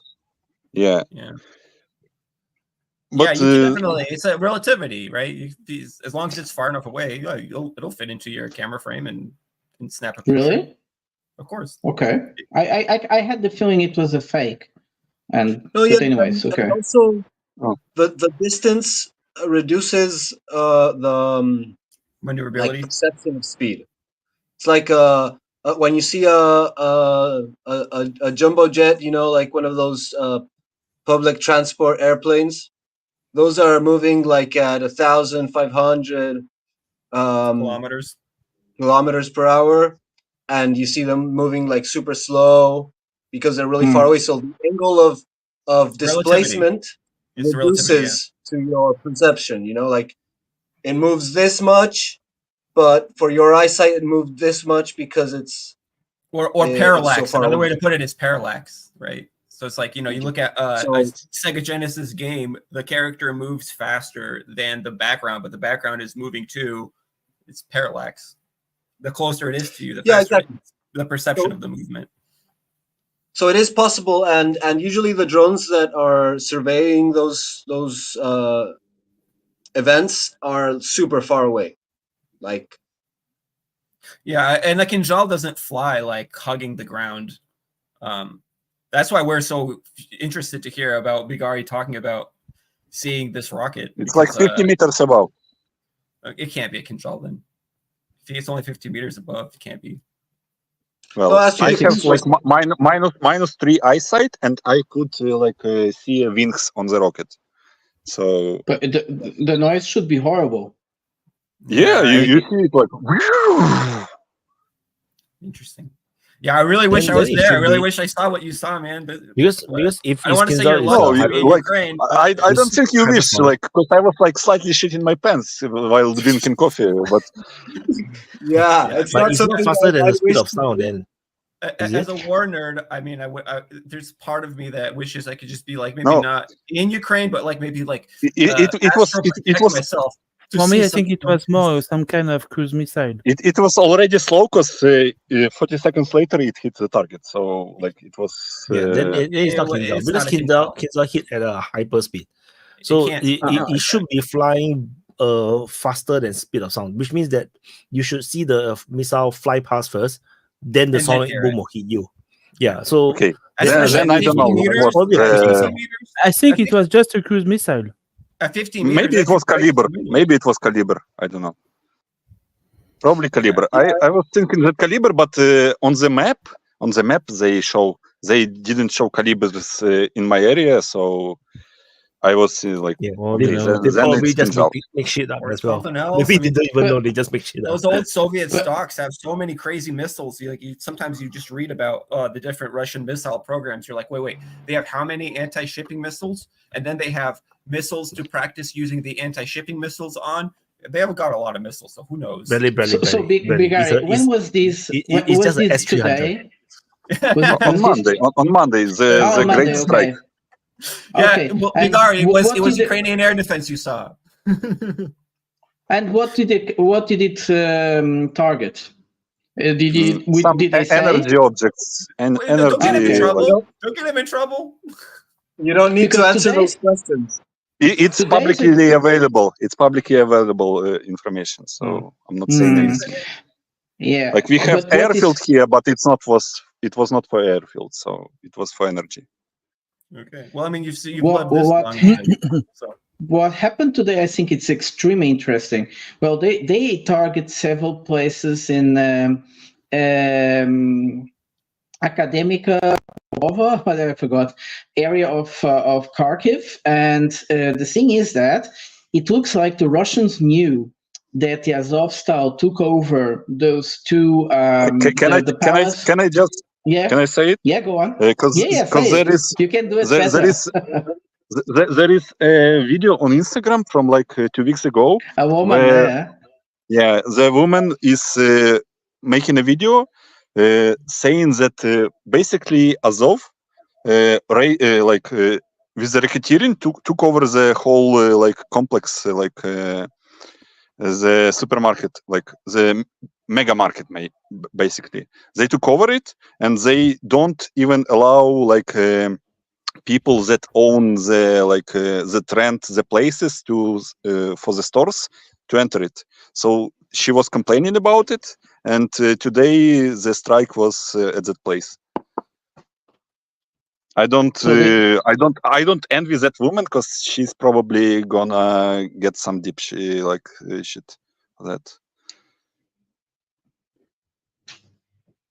But it's impressive how these things work on one side. Also, how they figure out where some instructors were in Kryvyi Rog.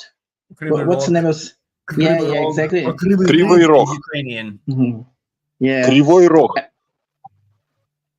And many of these informations are actually given by locals. Well, in this case, it was like people are hating the Zelensky regime, and like the partisan warfare is not the joke. Like people are Russians are paying like a couple of thousands bucks for locals to burn the vehicles like of TCC, and people are taking those jobs. Like they getting paid. At first, I thought that was just Russian propaganda, but it's too many incidents for it to just be a media campaign. I think it's real. Well, they are picking up people. Go ahead, pardon. They are taking people out of the streets. Of course, there is resentment, and it's like, if they do this to others, they will do this to me. So it's very easy, and if they can get some bucks, but I presume a lot of people are doing that without being paid. Go on, Bigari. Yeah, about taking people off the streets, I wanted to talk about Pokrovsk, and like today on the our TV channels, there was some I don't know, maybe the man forgot to talk the party line, but he talked the truth about Pokrovsk and evacuation of the people. Because right now all the police and everyone fucked off, but before, why people could not evacuate? First of all, they don't have money. Government doesn't care about them, so they don't give money for them to find a new place to live somewhere else.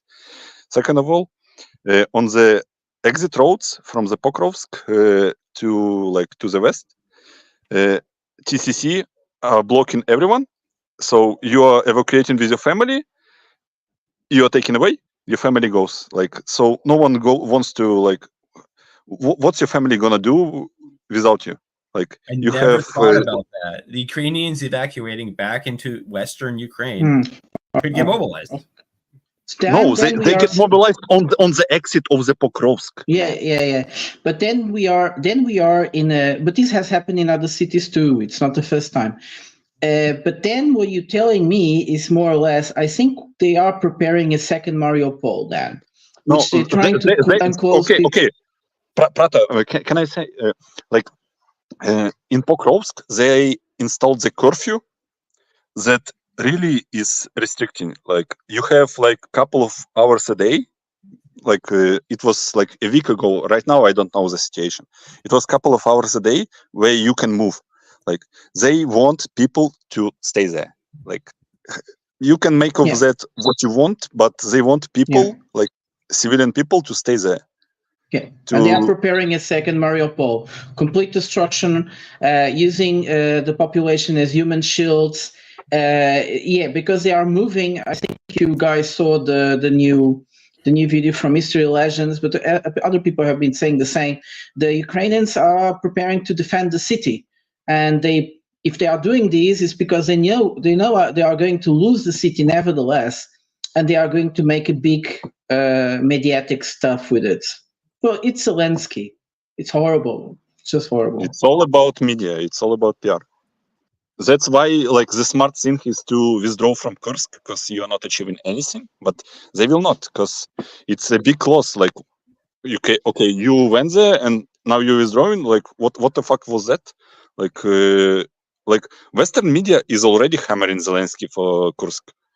Like, if you read, like, what was it in Times, Financial Times, or some Times, I don't know. They already blaming Zelensky for the Kursk, that it fucking nuked Donbass defenses because they withdrew so much.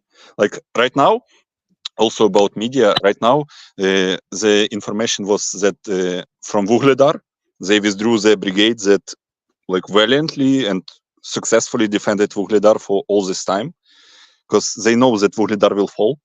So they want to protect the image of the brigade, because images of the brigade in media is also important. You need to understand that Ukrainian media is all about like Azov, Третья штурмовая, the third like assault brigade. They are like, if you know that there is some fighting in Pokrovsk, front is collapsing, you know that Azov will never show up there. They will fight in some around Kupiansk, someone like there where front is dead. They will sit there, do nothing, but they will not lose the image of, oh, we are retreating. No, we will do some videos on YouTube that show that we are so fucking cool. We will make money from donations. Like the same is like with a battalion called like Wolves of Da Vinci. No, Wolves of Da Vinci, it's called. There is a guy that is in charge of that battalion. You will only see him on YouTube and TV, never on the front. His wife is sporting some Gucci accessories worth of 20k euros. And before that, he was nobody. He doesn't have business. Where does he have money for his wife to go to the like Bali with Gucci bags and some other like accessories that worth tens of thousands of euros? I don't know how. Maybe they are not really funneling money to the soldiers, but the money is staying in the pocket. The same is. Are you saying that Ukraine is corrupted? My God, what a news! I don't know, man. I don't know. Maybe maybe it's not. NAFO. Maybe a little bit. The least corrupt country. Yes, a little bit. I don't know if NAFO have their own money, because they're probably living in a mom's basement and they're all 14 years old. But that's another point. Like the corruption is insane. Like, and like you need to understand, like people are making money on war. Like all the Telegram channels that blew up in Ukraine, like some Lachin, for example, they all making gathering donations. Without war, they are irrelevant. Like if war ends, it's the end of them, because they are irrelevant without war. They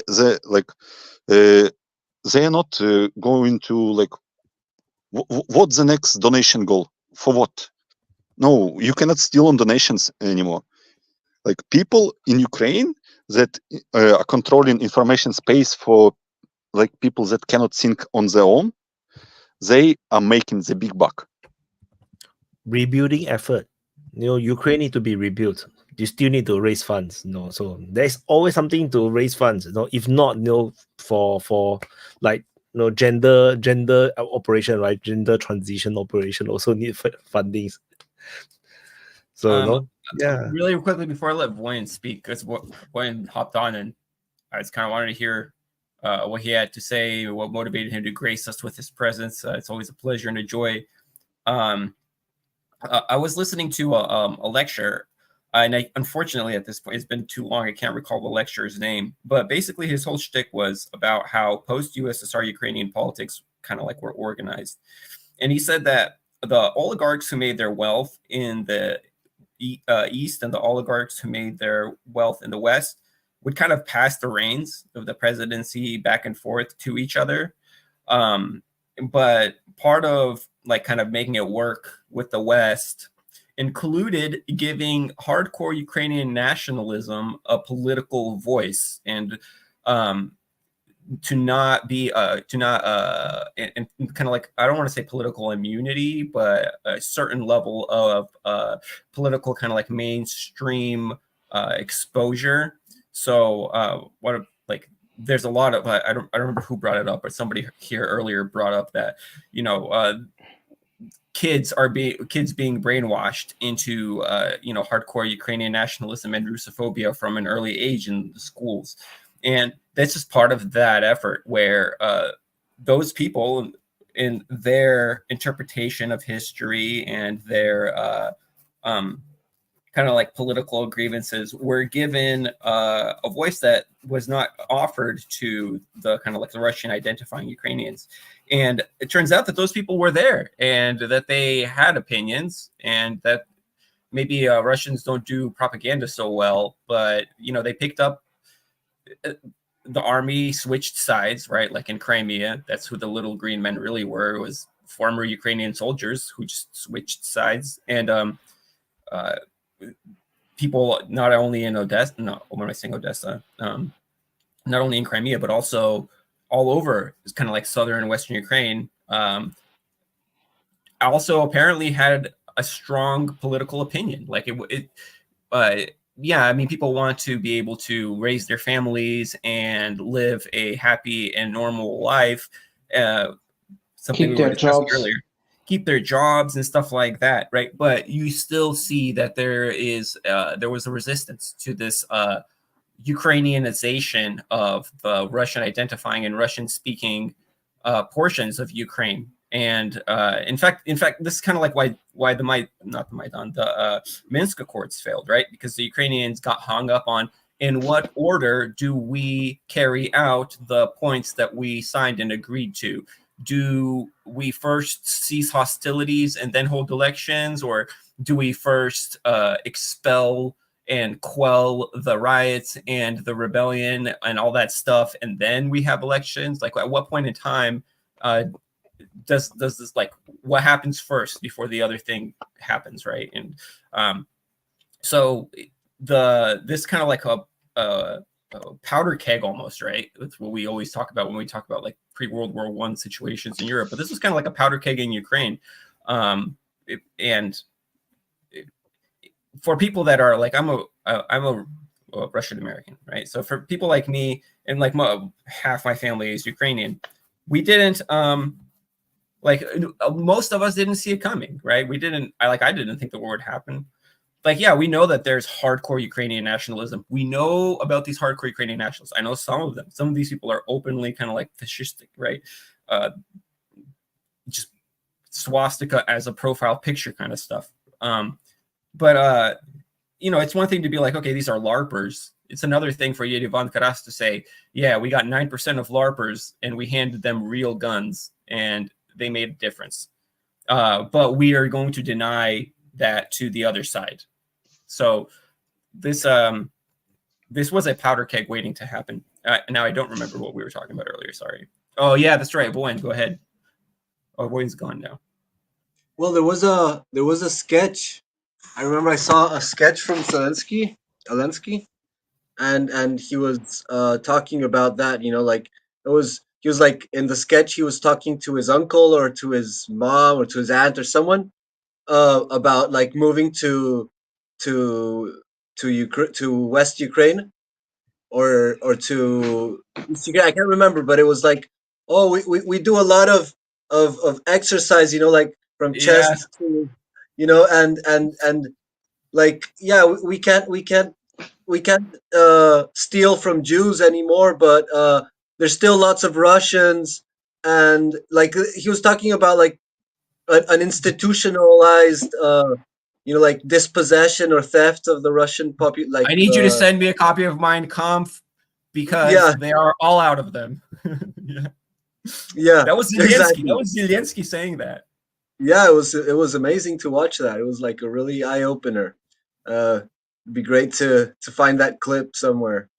But yeah, it definitely was an institutionalized thing that began to happen, and I guess that also solidifies the national identity of like the Russian speaking population. You know, like, oh, they're targeting us, and so I mean, at least I would feel how to say, stirred, at least, to say the least. Go ahead, Biari.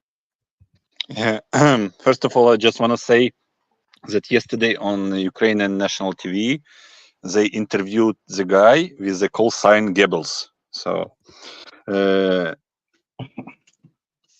they put it on national, like on the like crazy. Okay, on running like they are behind. crazy. Call sign Goebbels. So, Bagari, I wanted to talk about the what was it was Bradley saying probably. Why do you think Yermak met with Alexander Soros 2 times in the last 3 months? Oh, really? Cool. So what are you, an anti-Semite? Well, I'll answer that. Another point, and then I will shut up. About Russian proficiency in the informational warfare. Russia thinks on the like higher up. Like they think that if they influence elites, everything will go fine. They don't work with normal population. Like in Ukraine, we have like the caste, like the people in the media and all this like non-governmental organizations. They're called Sorosiata. Yeah, it means they are influenced by Soros. Little Soros Yeah. piglets. Yeah, Soros piglets. Like Russia doesn't work on that level. They work with like higher ups, with everyone. Like that's why, like in Russia right now, like no one talks about it, but Russia is losing Abkhazia, like the result of Georgian war. Abkhazia, self-proclaimed republic, they are losing the influence there because people are working with regular people, and Russia is trying to work with like the ones that are making decisions, but no one is working with public opinion. So Russia is not accustomed to that. So that's the big problem with like informational warfare for Russia. Really quick, just really quick. Sorry, just really quickly. The Russians, they do work with public opinion. They try to work with the public opinion of the Russians, but Russian propaganda is inconsistent. They don't have the same narrative that faces inwards towards the Russian populace. I mean, they are not working with public opinion of other countries. I mean, yeah, on the surface level. Thank you. Like, sorry, go ahead. Inside the own country, yeah, of course. But on the like on the international level, they don't do that. They work with like governmental officials, high level, like high ranking officials, but they don't work with the public. They don't infiltrate like Western countries do. Diplomatically. There was a moment, I would say, that Putin even said that in the interview with Tucker Carlson. Again? That he didn't believe. I was going to mention that. That's exactly. And I think on the beginning of the war, they didn't care about giving more to work more the information. Well, it's also not true. In the global South, it's also very easy to pick up the spirit. But in the global South, there are quite a lot of media that actually made the public opinion go to the Russian side. You don't really like your government? Yeah, Voz do Povo is always very creative. Those things, and And it was later that they started to also apply a kind of counter-information of the Ukrainian propaganda. And it worked not very badly, but it is pretty much what Bigari said. The Russian propaganda, well, it's more to influenciate on the decision making of political decision of the higher political elites. Yes, that's true. It's a mistake. It is not a mistake, but like Putin said in that interview, it's impossible to go against the Western propaganda. It's too strong. It's too difficult. But it's a pity that they didn't realize in the beginning that still doing something makes it works. And this brings me to something that Bradley was talking at the beginning, which is, you see, Bradley, most people in life don't like radical ideas. For many reasons, because the last thing you want to be connotated with something radical is what people don't want to. They want to be seen as mainstream, so everybody loves them. There is no thing to point to them. They want to keep their friends without having too much discussions. They don't want to be focused on work for having conspiracy theories and things like that. So even in Ukraine, most people didn't adhere immediately to those narratives, also because these narratives are over-historicized, and most people live the day by day. They don't live thinking about the past 200, whatever stupidities they say. It happened when it happened. They live that everyday life. So this doesn't. Now, what happened after the invasion? It was a very, very smart thing to do. Was that a kind of repetition of certain words. We were at the beginning talking about this repetition of words, but in the diplomatic space, where there was what was that? War of aggression, unprovoked invasion, full-scale invasion, things like that. And they did the same in Ukraine in a scale like never seen. We never experienced that in the Western countries. I think Bigari could make a better at the beginning what they do. And they also use something like very important in this case. It is to create the state of exception, to make people believe, and this was it was very well done in the first weeks of the war. It was to create to people that there is an exception, and in this exception, many things are valid and can be done. I presume that after 2 years and a half of war, Ukrainians are starting to realize that no, this is not exception. This is unacceptable.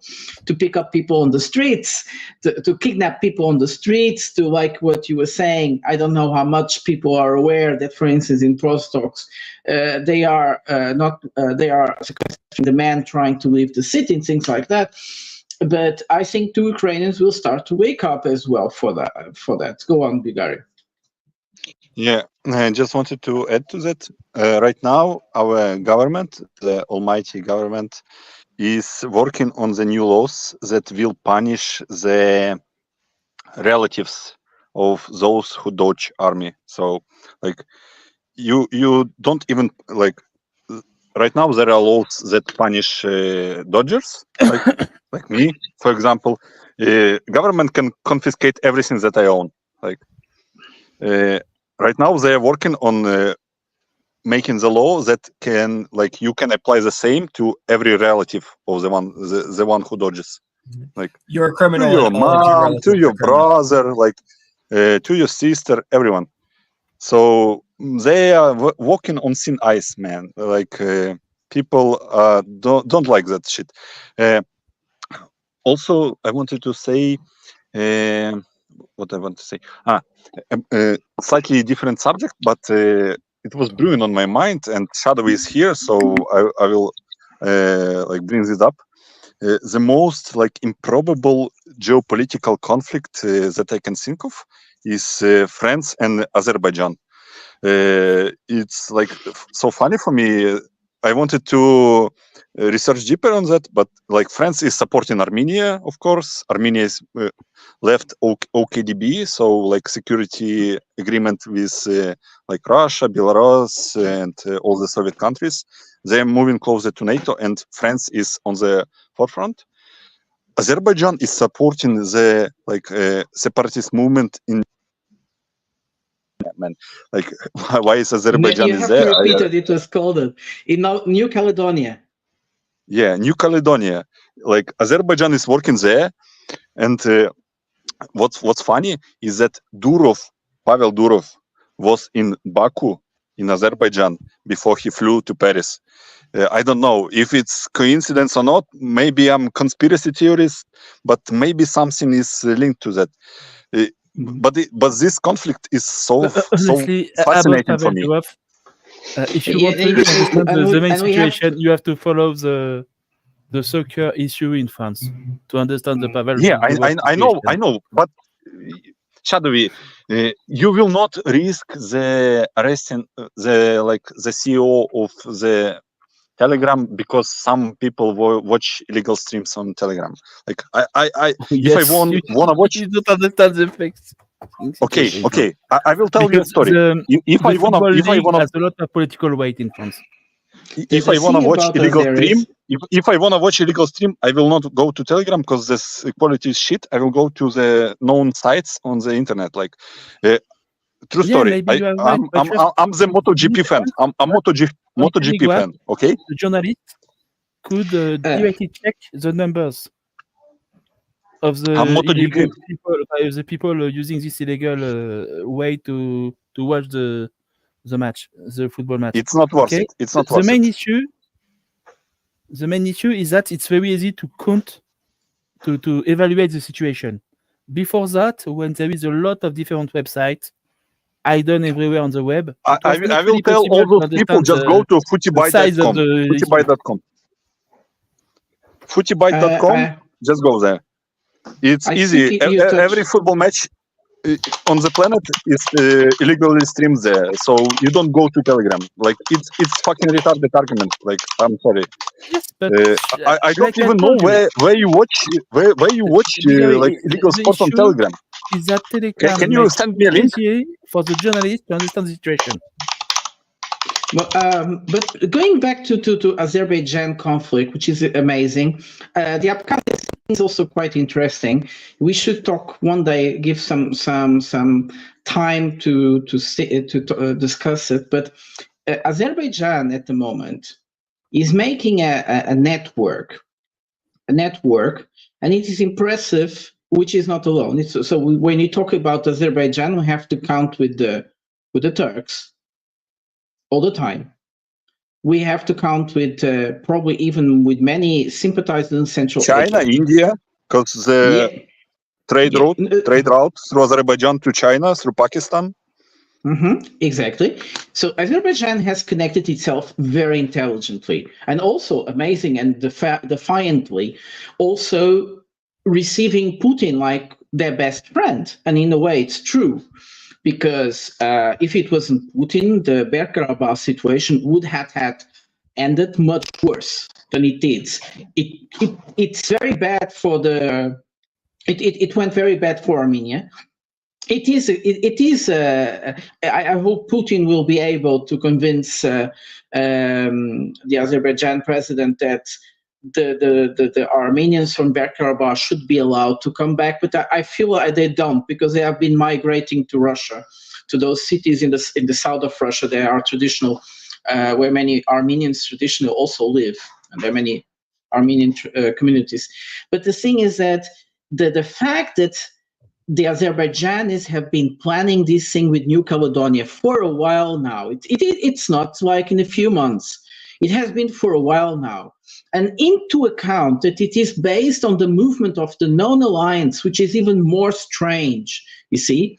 Within the movement of the non-alliance, it is quite interesting. Now I wonder if it is not just the New Caledonia, if they are not preparing the same in other parts of in these fossils of the French colonial empire.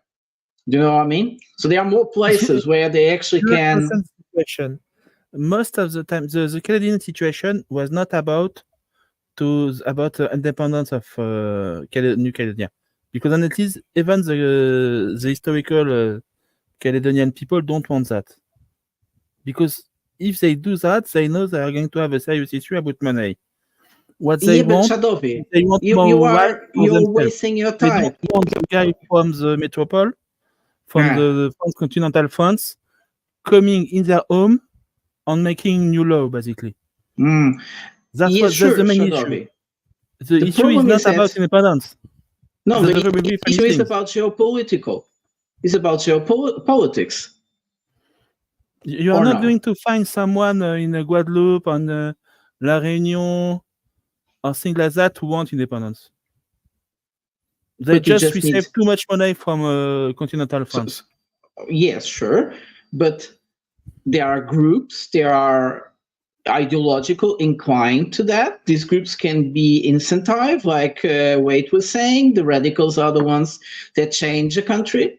So it's exactly what happened in New Caledonia. It was a few bunch of nationalists that actually made that, and they made it very big, and it was very troubling for France to solve that, and they had to use a lot of force. And I don't think they, on the end, had a very nice picture within the other New Caledonians. So there you go. The radicals provoked it, and well, I'm not taking If you want saying that to it's, understand France Wait, should not be there. Shadowy. It's the President Macron The thing probably, is, yes, when he but the said it thing to is change the that electoral law. on the end, Shadowy, I understand that it's money, but we have been seeing all over the centuries that sometimes liberty is more important than money, and proud and self-reliance. And I think is that the French, what are the French doing in New Caledonia on the other side of the world? What they are doing in Réunion or in Martinique? These people are not French, the ones there. They have their own ethnic backgrounds.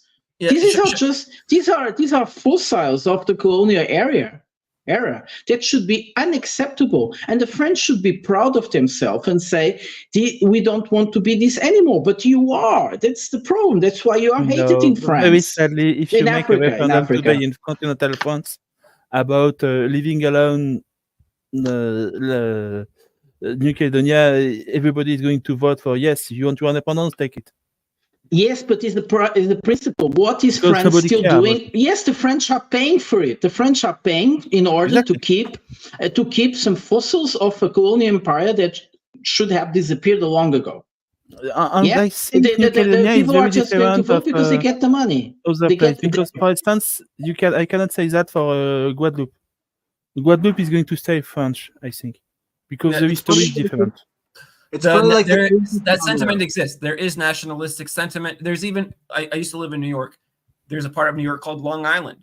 There's a sentiment among Long Islanders to separate Long Island from New York. Is that going to happen? Probably not. But imagine if you had those 9% of Yerevan Karas type dudes that were trying to go for Long Island independence from New York. Yeah, I mean, I'm sure they could do something. So it's the nationalistic sentiment exists, but it doesn't mean that there's always the forces to actually act upon it. So the Ukrainian nationalism existed too for a long time, but it took many, many decades of harvesting and fostering it. But anyway, I'm sorry for, I guess Bagari was trying to speak and I interrupted, but now he's gone. Honestly, the Canadian situation, I think most of the people in continental France, they don't care about it. It's very sad for I think it's the population is 40,000 people, 50,000 people in New Caledonia. So I'm sorry for them, but just don't care. No, go ahead, Bagari. He's back. I will just repeat the things that I said previously on Open Mic. The quote from Vladimir Ilyich Lenin. Like, you cannot manufacture the revolution from the ground zero, but if you see the opportunity in other country, the unrest, and you don't take it, you are idiot. Like that's what's happening there. Like, the unrest in New Caledonia was there, and it's just fueled up from the outside. Anyway, the Armenian question is funny because I predict that Armenia will become the it was funny to hear from Georgian parliament, from Georgian leaders, that we don't want to become new Ukraine. Armenia is on the way. Armenia is on the way to become a new Ukraine. It will be the end of the state, because they are so weak and they don't choose wisely. Well, Also, the biggest problem that can happen to them is that they will lose more territory to the Turks. So if things get they are as surrounded by go, Turks. Yeah, And the Turks want to connect. Pashinyan said, Pashinyan is the leader of Armenia, said in the explicitly that in OKDB, in the, I don't know how to translate it in English, like the security agreement between the countries like Armenia. I think it's CIS. I think. Not CIS. OKDB is this, other shit, because it's security based. CIS is former Soviet countries. He said that two countries wanted and made the war against Armenia, but he never names it. But the strong implication is that it's Azerbaijan and Russia. So he is taking sides. He is blaming Russia and Azerbaijan on the loss of Karabakh. So he already took sides. So Pashinyan is in the corner. Armenia is in the corner. They already took the side that West will back them, NATO will back them, France will back them against Russia and Azerbaijan and Turkey, because Turkey will support Azerbaijan. Mm. Also, another point, interesting point is that in 2 days, Putin will visit Mongolia. Mongolia has accepted the laws of international criminal court. So Putin has to be arrested by Mongolia. But Mongolia will never do it, because Mongolia is highly influenced by China, and Mongolia is scared by from China, and they are looking for the balance in power. And Russia is balancing power for Mongolia. Not CIS, CSTO, Collective Treaty Organization for Security. Mongolia is a protectorate of Russia. It's not the protectorate of China. So yeah, but China is the one that has influence. They're both next door. They are investing a lot in infrastructure and all that shit. Well, Mongolia is very interesting. It's the same point with Armenia in this case, which is energy. Both countries are completely dependent on energy from Russia. And one of the things that Americans and Europeans have been doing, both in Armenia, in the case more Europeans in Armenia, and the US in Mongolia, is they have been meeting to create energy security in Armenia, which I find it very funny. How will they be able to give Armenia energy security? I can't see it. Will they construct a nuclear power plant? How is it possible? Because the actual power plant that exists in Armenia is actually managed by Rosatom. And they have been trying to close down. This is the Americans and the US want to close down the Armenian nuclear power plant. How will they supply energy to Armenia? This is so fucked up. So if anyone in that country realizes what they are preparing to, it means the country will have a blackout. They won't have energy at all, which is very strange. Even the gas, it's coming from mostly from Russia or from Iran. So, or where could they have any supply? Georgia has no ability to supply extra energy to Armenia. Turkey will never do it. That would be crazy. So it's very strange. And the same thing with Mongolia. Mongolia has a huge deficit on energy. They need more energy. And one of the things they have been wanting for a long time is that Russia sells them energy at the same price as the inner market. And the Russians have been saying it makes no sense. Of course, it doesn't make no sense, because Mongolia has for a while now trying to have a multi-factor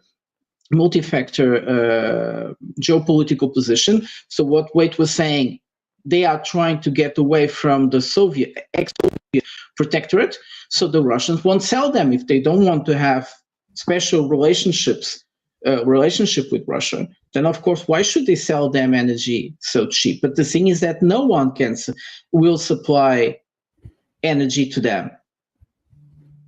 Well, if they came to such a situation where they break up with the Russians and they don't get enough energy, do you think China will sell them energy? Why would they do that? Mongolia will be just competition. They want Mongolia to stay poor. That's how they make all those business. That's how all these big companies, routine to all these mineral companies are acting in Mongolia. They want the country to stay poor, to have a very weak elites that they can corrupt and get whatever they want. So whoever wants to jump up, please. Go so on the issue of the ICC, I found out something quite interesting, that if any country wants to actually arrest a leader who is wanted by the ICC, they actually have to want to, because it's not as simple as the person lands on your land or flies on top of your airspace and you arrest them. It says that if any treaty supersedes or was signed before the Roman Statute or whatever, you can't arrest them. And if you have other organizations intertwined, blah blah blah. So any country that basically wants to arrest Putin would have to. But if they don't want to, they have all the legal reasons not to.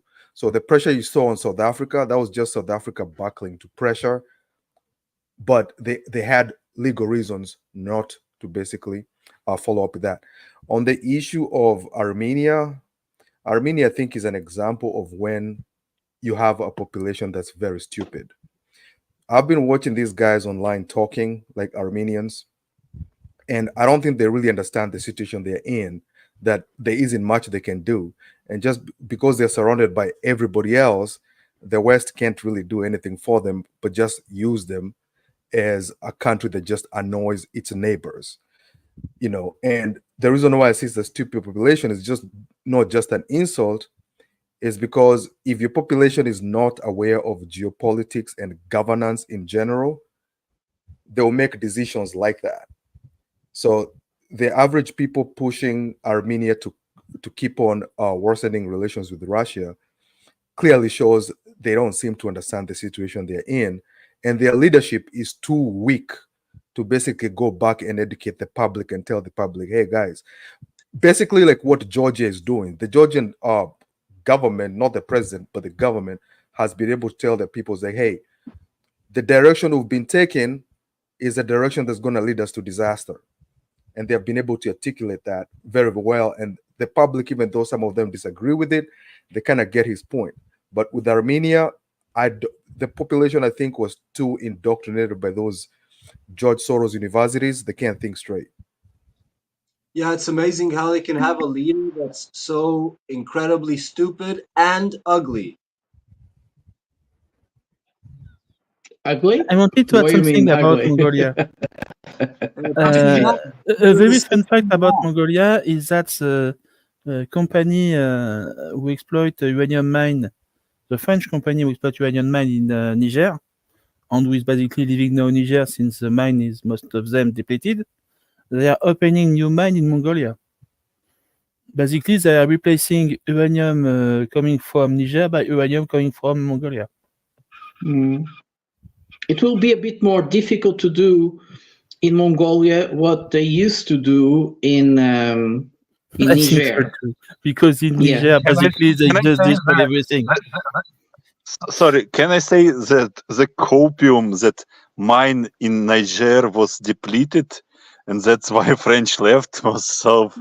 Honestly, I need to tell you that. You know the story, Shadov, do you know the story of the green grapes? Shadov, do you know the story of the green grapes? Yes, it sounded like that. It sounded like that. Originally, there is a fight exploited by Owano, okay? When the coup happened, there is only exploited one of them. And they are just closing it now. So you have to understand that already 80% of the production was done before the coup. So I wanted to add the point on why Putin is going to Mongolia, because Western sanctions, like yeah, Russia and other countries are dealing with that, but right now, billions of yuan of trade with Russia and China are are frozen because Chinese banks are afraid of sanctions from like Western world to deal with Russia. So like the parallel export import that Russia is doing, like it's really important, and they are trying to find another way. And Mongolia can be another way between Russia and China. So why not? Putin, Russia wants to open new valleys of money flowing between Russia and global South, because like the threat of sanctions are really strong. From like some banks in China don't deal with Russia at all. Like Russians are saying that several billions of trade is frozen because the banks won't do the transactions. So Yeah, they it's are like looking for alternatives. yeah, the banks do. Many banks are doing something. It's like they are not blocking it. They're like asking the customers for confirmations. What's the merchandise for? What kind of merchandise is that? And sometimes the transaction can go as 6 months to be completed until the Chinese bank allows the transaction to be made. I heard there was some agriculture Chinese banks that didn't have so many problems with that, but the Americans were able to find a way to block stuff. The commerce between China and Russia is so big. You have to understand. I think we are being also manipulated by these stories. It would be impossible. We keep seeing the flow of merchandise. So if the flow continues, it's because they found a way to go around. You know what I mean? There's many ways.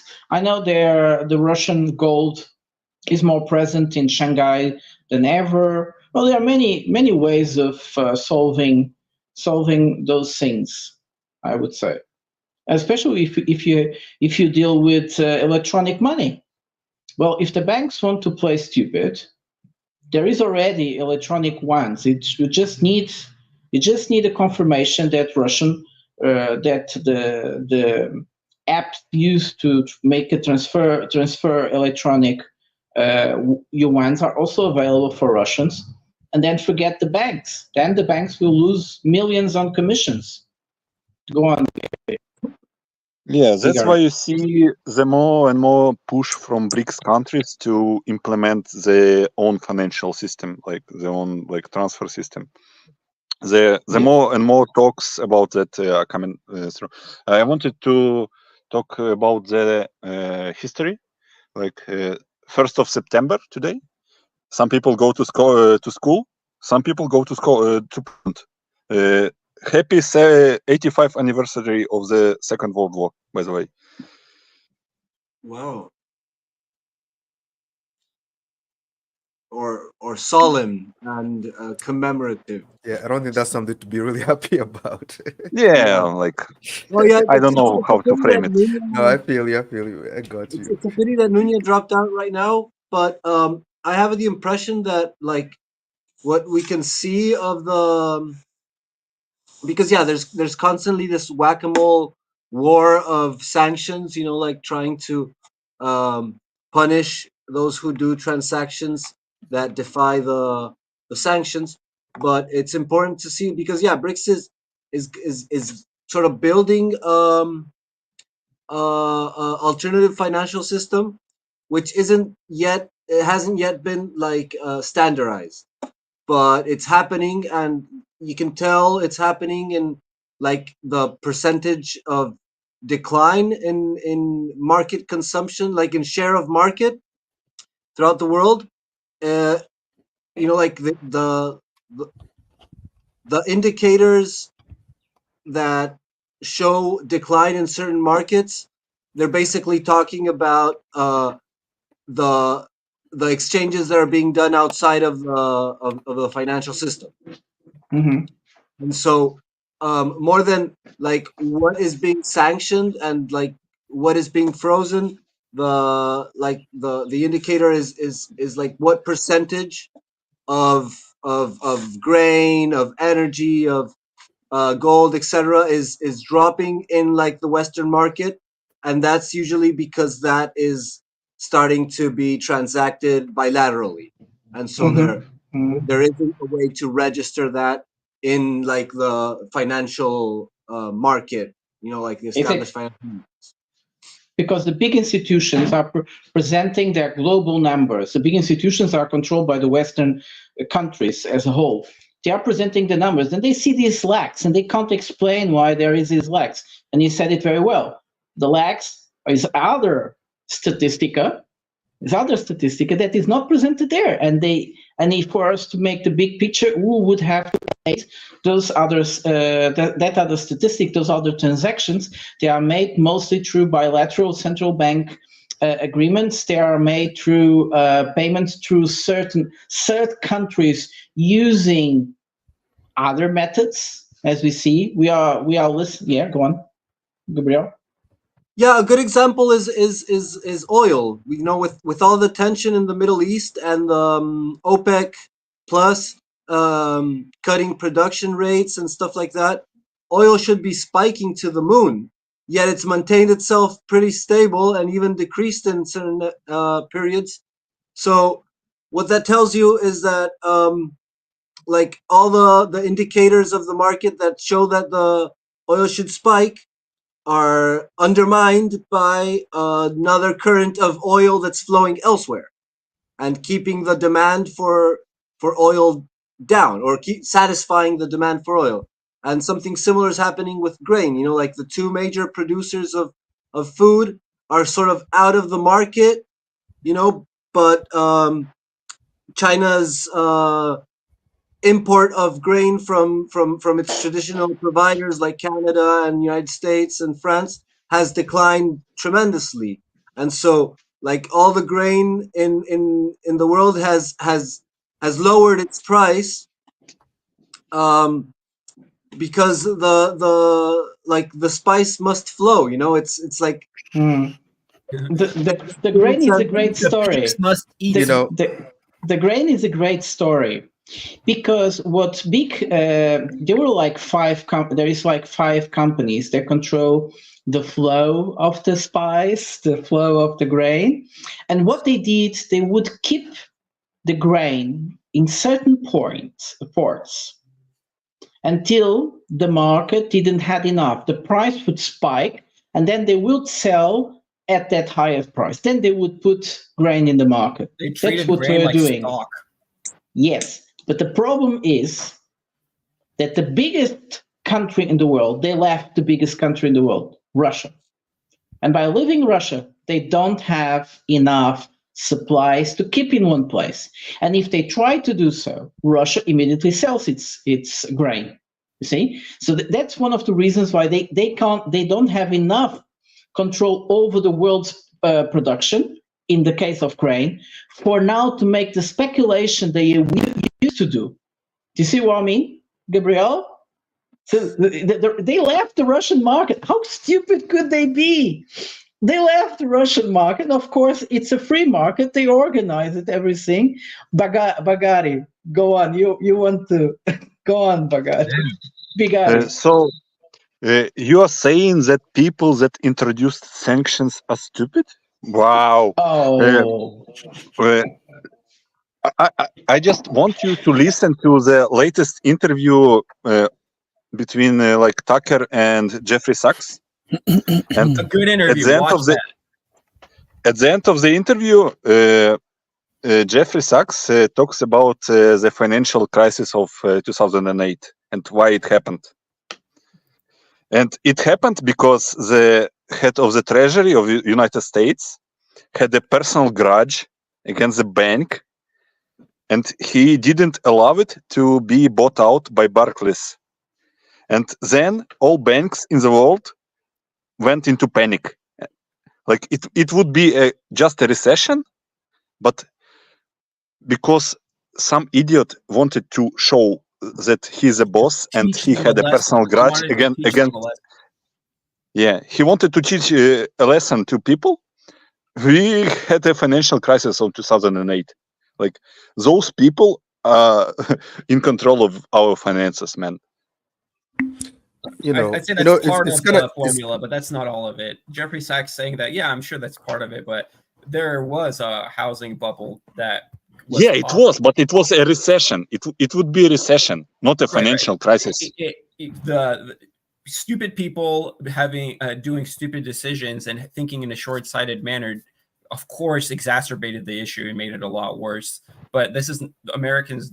By and large, don't know this. The debate in America is split between was it the fault of the lenders or was it the fault of the loan, the people that were taking out the loans, and you basically fall on one or the other side. And if you have a position that's not one or the other, then you're either considered like ignorant or you got something interesting to say that people are interested to hear. Like for me to say that, well, it's probably both were happening, right? There was probably some bad loans and there was probably some bad loan takers. People just go like, oh yeah, mind blown. So. Well, they wanted to give as much loans as possible because they would, in order for the middlemans, for them to order the commissions. And they got stupid and they start falsifying information. And people that were given loans without being able to pay them ever were very happy. Yeah, financially ignorant people were taken advantage of. But in order to just even say that, like if you say that to somebody that believes that it was the banks, and you have a nuanced position like that, what they hear is you're saying it was not the banks, it was the immigrants who were financially miseducated. And if you tell the other side, like, oh, well, I'm sure there was an element of people taking out loans that they didn't quite understand what they were doing because their financial miseducation. Then the other side goes like, oh, so you must be on their side. Like having a nuanced position is something you got to explain yourself about when it comes to that. And when Jeffrey Sachs goes out there and says something like that, if I was going to start saying, wait, I got a new position on the financial crash of 2007, 2008, it might have been exacerbated by personal grudges from people serving in the Treasury. That's too far. Like I'm never even going to, even if I think there's some truth to that and that's an interesting thing to look into, that's never the angle I would take in a conversation about this topic because nobody's going to listen to you. I guess you can make the point. I don't know if it was done or not because I didn't watch the interview, but you can make the point as a representation of like the continual mindset that drove the collective mindset that drove the crisis, because it's accumulation of a shit ton of short-term profit mindsets that ended up screwing the system. And you can see, because then, like, I've always thought of financial crisis as a sort of cyclical issue of like harvesting. It's like harvesting the market. So basically, yeah, you make bubbles and then they blow up and you get bailed out. And so who takes the brunt of all the recession? It's the bubble. So it's like an ingenious scheme to like scam the entire population. Sorry, hello? Hear me? Okay. Yeah. Okay. So it's an ingenious scheme to scam the population. But I'd say that also is a short-sighted, profit-driven mindset that undermines the efficiency and the potential of growth of the market. So, like, it's basically a mob issue. It's a scam. They buy politicians and they buy institutions to be able to get their way in the financial market, and then it pops and they get bailed out and their net worth grows to the skies, though their corporations went broke and a bunch of people lost their jobs and people lost their houses and so on and so forth. But that eventually does undermine the entire market, and they become less competitive than their adversaries. So it's still short-term, spiteful, and like whimsical behavior of fools. Okay, so I wanted to mention something about the sanctions because you guys were talking about it earlier, and sometimes we've been watching these sanctions for a while, but sometimes we forget how brazen the West is with these sanctions because it's crazy that one nation can tell two other nations that are rivals to the first nation that you guys can trade together. Like the U.S. is hostile towards both Iran and Russia, and it tells Russia and Iran, hey, you guys need to stop trading with each other. Man, I mean, it's just crazy, and they go as far. Like, you remember there's a time US politicians were threatening Mexico that they're going to send the military there because of fentanyl. So it was, the whole thing went side by side with Mexico considering to join BRICS. So that was like a warning from the West. Hey, if you join BRICS, we're going to invade you because of fentanyl, which is crazy because they're saying that Ukraine has the right to join any military alliance, but they're threatening Mexico with an invasion if they join an economic alliance, not even a military alliance. Yeah, it's crazy. Well, on that same issue, just to finish a bit about what we talked about before about China. There is something interesting at the moment. Why is China, after 2 years of resistance, now giving back? What's happening? Perhaps the Chinese are not so. They think something is going to change soon, so they kind of make the Americans believe they are doing what they want. But I'm very surprised that the Chinese suddenly become soft, because at the beginning they were anything else than soft. So it's Bigari or Gabriel. Please go on. Oh, I just wanted to say real short that Mexico just threatened to cut ties with the United States. Yeah. Like today. Yep. Go ahead, Bigari. Yeah. I wanted to made some clarifications on that interview I mentioned of Sachs. He never said that it was on purpose that personal grudge created the crisis. He said that it was a stampede effect because the guy He refused. used the example of Mary Poppins. He used the example of Mary Poppins. Yeah.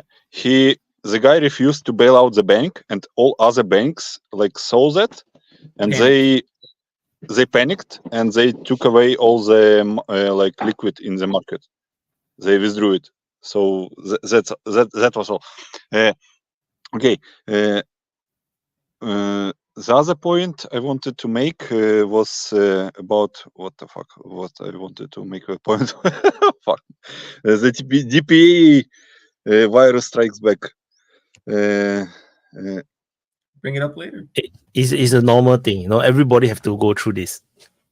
As long as you become a regular, you start to lose your thoughts. Yeah, I will think for a second. All right. Well, I guess while Bigari is thinking, I want to say that that there's a saying I heard, which is the Americans think tactically, and the Russians think operationally, and the Chinese think strategically. I've also heard it put the Americans think about the next financial quarter, and the Russians think about the next 5-year plan, and the Chinese think about a century of humiliation. So I don't know how true that is, but go ahead, Bigari. Yeah, it's kind of true. I wanted to talk about what Macchiadi said about Mexico.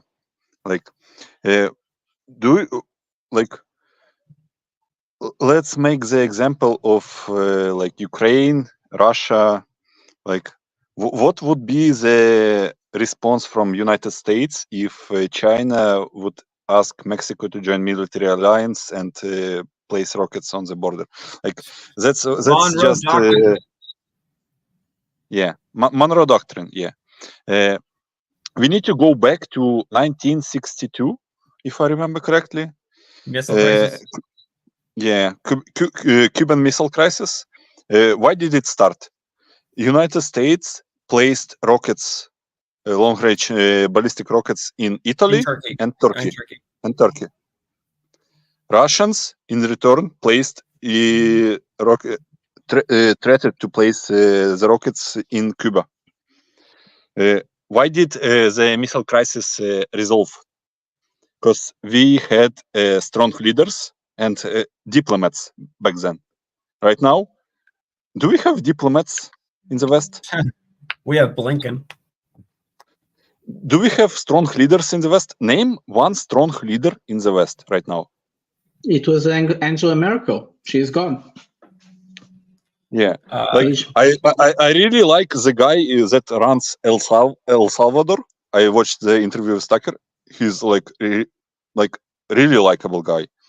He made the El Salvador the safest country in the Western Hemisphere. Like, it's kind of fucking impossible, but the good drug leader problems and the gang problems, he addressed them.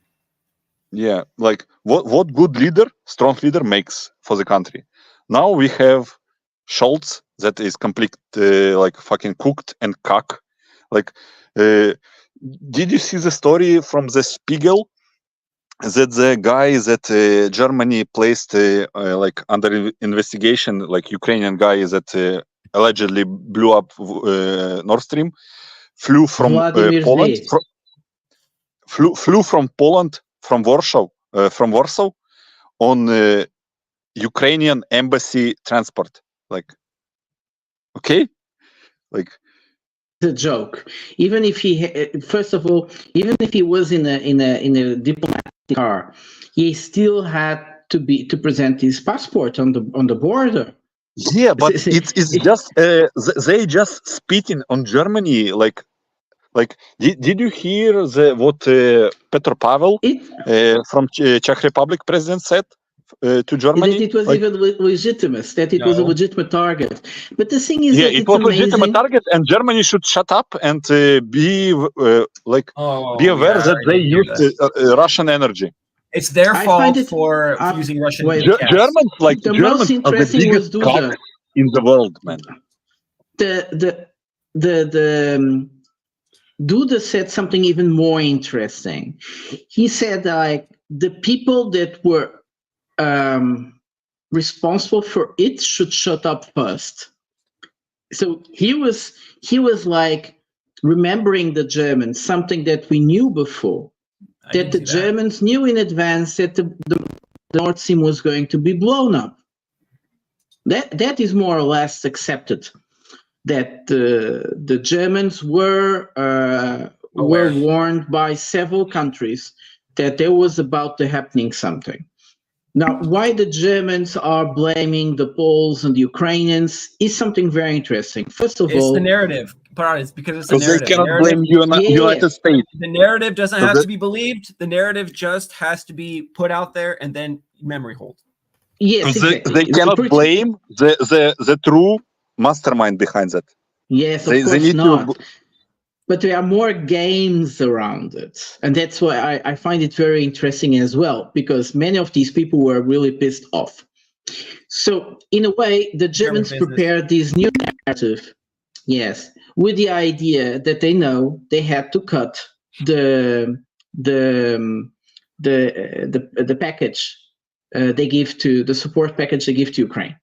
And this was known already a long time. They were published. Now they are publishing it slowly. And then they have a problem with Poland, an old problem with Poland. Poland wants reparation for the Second World War. Oh, yeah. Germans believe they don't have to do it because it was signed, and also because, as you guys know, 20% of the actual Polish territories are territories that belong to Germans. To Germany. The Germans already gave the Poles reparations. They already gave them reparations. Exactly. Just with that territory, they paid enough of reparations to Poland. That's pretty much one of dozens of concessions they made. Yeah, and then it is interesting that this is also a way of telling the Poles, and the Poles reduced the amount of money they wanted. They wanted 1 trillion. If someone really knows, I'm talking about by a feeling, because I don't remember the real number, but if someone remembers the first number was astronomical. And then the Polish renewed with Tusk government, they reduced the money to around 3 billion. Something like 3 billions. This is not even aware. And then we know that 3 billions would be more or less what Germany, a little bit more, would be what Poland would have to pay in compensations in the case they would be found guilty for destroying the Nord Stream 2. It like you said, Bradley, this is a narrative, but it's interesting how they are like poking each other for little internal wars. No? Yeah. Oh, by the way, there's a super chat there from Mr. Da Silva, where he was saying that Mexico is about to meet democracy, which will be funny because Mexico, I think, has like 7 registered political parties, which makes it more of a democracy than a country that has 2. But as somebody said, it's all about the narrative. If they wanted to go after Mexico for any reasons, they'll just use either drugs or they're going after the cartel. Man, there's like 100 different things they could come up with as an excuse to go into Mexico. But yeah, I like. Anyway. Go ahead. I like the thing about there is also a good reason why they would not want to go to Mexico. The amount of refugees they would have to keep with would be so immense. Does someone have in memory how many inhabitants does Mexico has? Prata, I don't know whether you remember how America fights. Man, they would burn. America doesn't fight like the Russia, where after 100 missiles fired into Ukraine, only 2 people are injured. America fires missiles, and man, they're gonna kill 12,000 people in one night.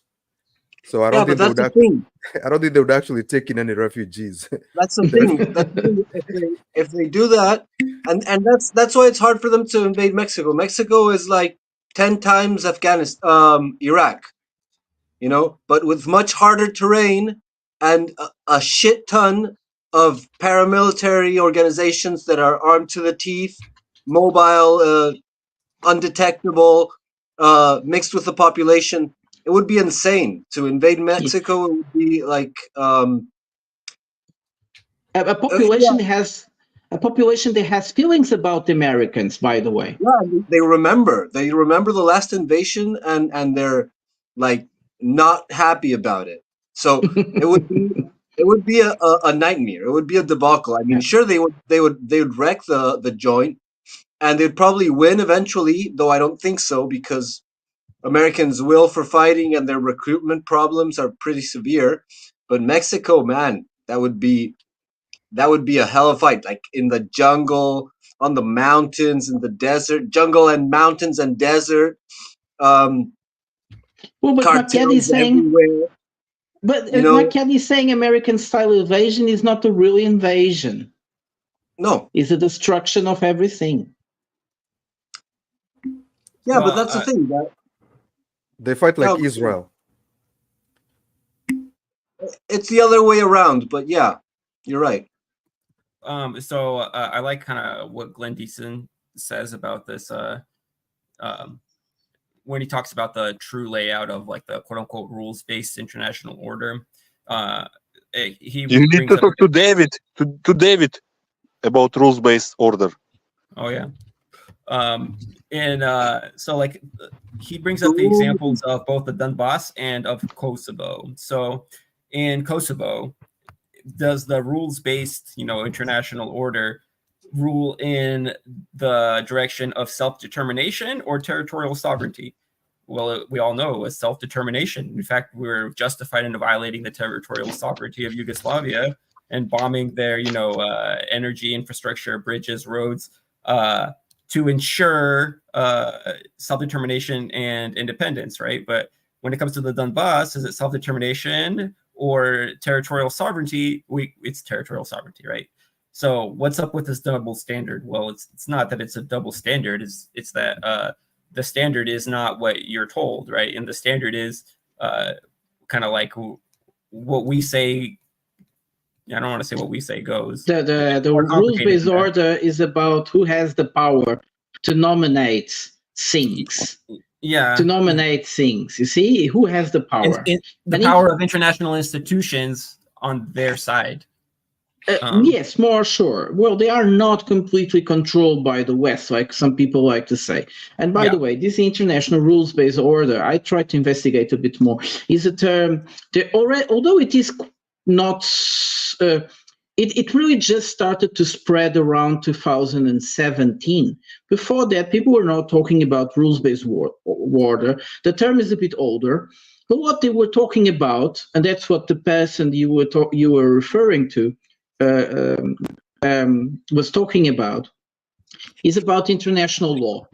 So the person, Bradley, the person who you were talking about, he is referring international law, not rules-based order. Rules-based order doesn't exist at all.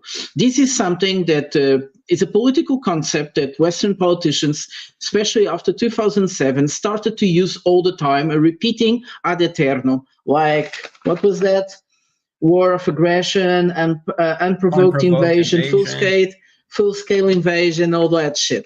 And so is also the wording rules-based order.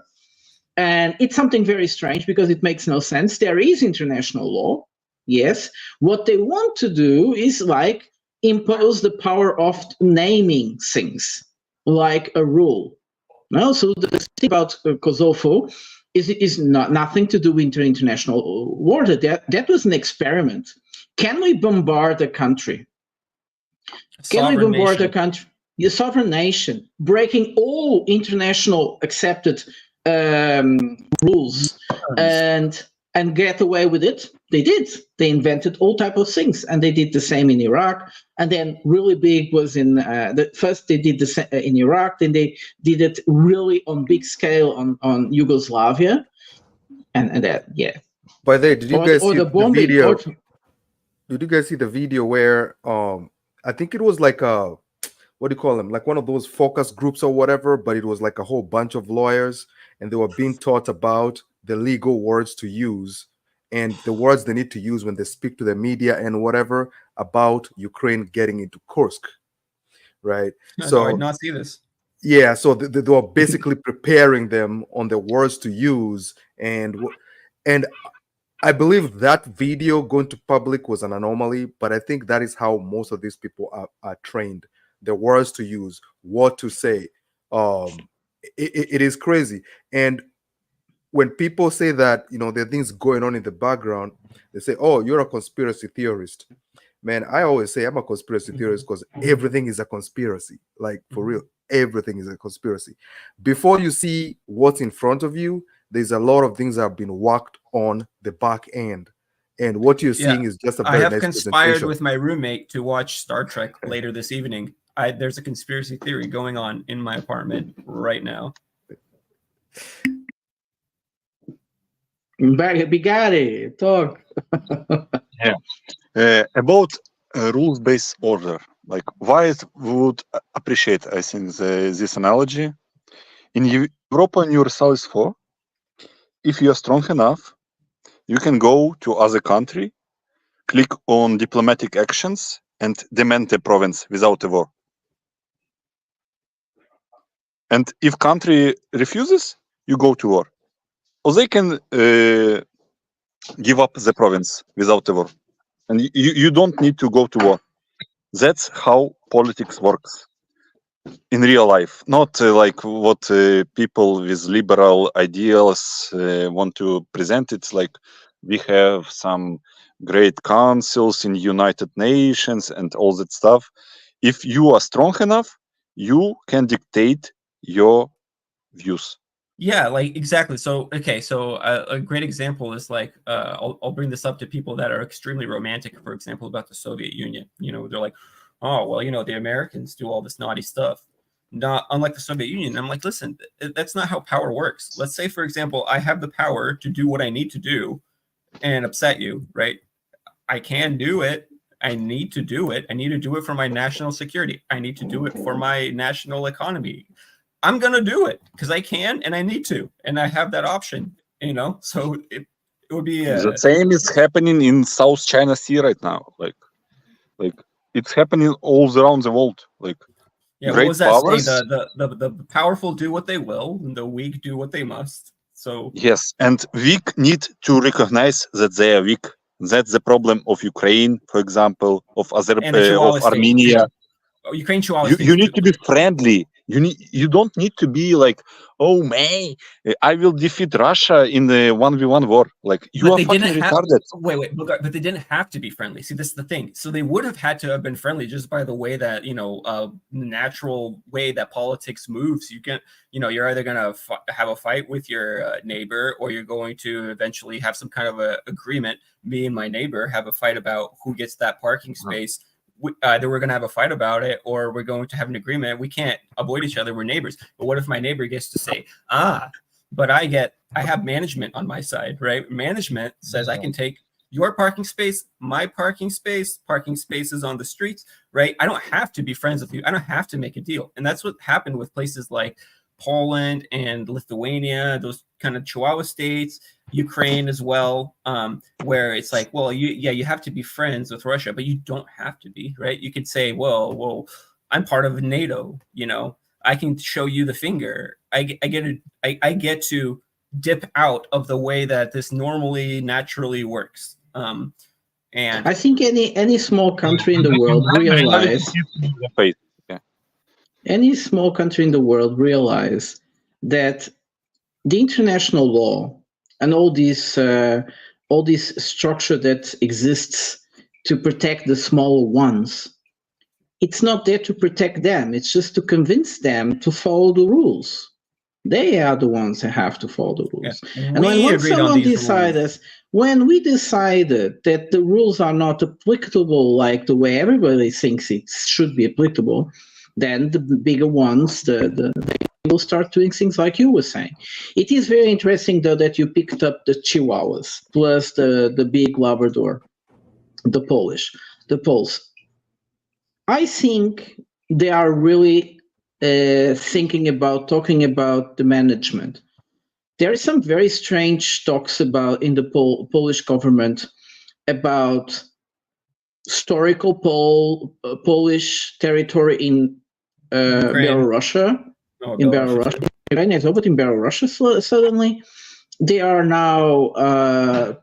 There are some strange things about Lithuania wanting to have Kaliningrad for themselves and things like that. And I wouldn't be surprised that in the heads of these people, these would not be manageable, because the thing is that this is the only, once things get colder, they cool down, it will be impossible. So there is a moment of opportunity. Perhaps we could get Kaliningrad. Perhaps we could get a big chunk of Belarusia. Perhaps we could even get a big chunk of Ukraine. A bit more difficult than what Putin says, but yeah. Go on, Bigari. Yeah, about the Polish-Ukrainian relationships, like our great minister, or foreign minister Kuleba. I think that after 7 beers, I would be more capable of being the foreign minister of Ukraine than he is. But anyway, he's fucking retarded, by the way. After 7 shots back to back, he'd be a better foreign minister of Ukraine. After 7 shots back to back of any random person on the street here. And the lobotomy. Yeah. He was recently in Poland. And he provoked another fucking scandal between Poland and Ukraine, by the way, because he was talking about history, and these people don't understand history, and then they don't understand nuance of politics and how to talk with other countries. And he mentioned that Polish territory is Ukrainian territory.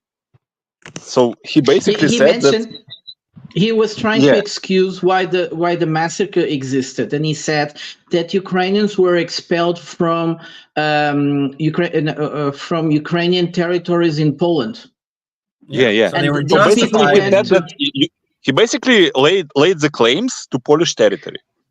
He Yeah, basically exactly. regurgitated the propaganda that they teach Ukrainian school children. The thing about propaganda is you're not supposed to. That's for the mass. That's for us. That's not for you. You're supposed to know better than that. But you listen to these like think tankers and like these generals and stuff, and they really By the way, propaganda. But don't be too hard people on that Kuleva. don't He has a understand. very hard job. That man is running around the world. He has to make phone calls all the time. He lost a lot of weight. Did you notice that he lost a lot of weight? The man also aged a lot in the last months. So therefore, older. he was not able to hold his tongue, and he accidentally said what he actually thought. Poor guy. He's having a breakdown. No, it's a bitch slap. It's a bitch slap because all those little countries are tied into Project Ukraine. I think he's because right. of the he tried like because of their own corruption. Do you know about Volyn massacre? Like I'm from Volyn, I know. I know. Do you know how many Poles got killed? No, but not only how many. Not only how many, the ways in which they were killed. 45 to 50k. 45 to 50,000 Poles got killed by Bandera. But in a horrific way. Horrific way. The level of creativity. The level of creativity for atrocity. It was remarkable. I've like never heard something so quite so revolting. They open women with babies. They opened their bellies. They killed their children in front of the mothers first. Yeah, it's like Japanese and Chinese. Horrible stuff. Yeah, like rape of Nanking was probably just as bad. The thing I wanted to talk about Kuleva so you guys could understand me is because he's so tired and has a lot of it. I don't know if you know this Latin word lapsus linguae. Yep, it's like a Freudian slip. That was what happened. It was a lapsus linguae. He said the truth that he wanted to hide. Yeah, it doesn't make it any better that he's stressed out. And actually, in my way, in a way, the fact that it was Kuleva who says that, who has kind of like this, tries to maintain this kind of like squeaky clean reputation in view of Ukrainian reputation for corruption. So he tries to look like really, really not one of those. Like he's the new face of Ukraine for that kind of guy to go out there and say that kind of stuff. It's I mean, I really hope that the Poles heard that, because it's not just the Russians and the Jews who get to point to banderism and say this is a vile ideology that has caused lots of damage and death and destruction and all this other stuff. It's actually the Poles too, and the Belarusians as well, other Ukrainians. Tusk said after that Ukraine will never join EU before they recognize what they did in the Volyn massacre. Yeah, I mean, well, the thing about it is usually try to blame the Volyn massacre on Stalin. It's surprising that he just justified it. See, I don't think even if the Poles were told anything by the Ukrainians, they'll do anything. The one thing I've come to realize is that European masses are insanely neutered. I don't know how that even happened. I don't know. Eastern Europeans aren't these the same. guys. These guys can do almost anything to their people, and they won't do anything. Did you see where I'm from, Kenya? They tried to raise the price of stuff, and we almost burnt down the whole country.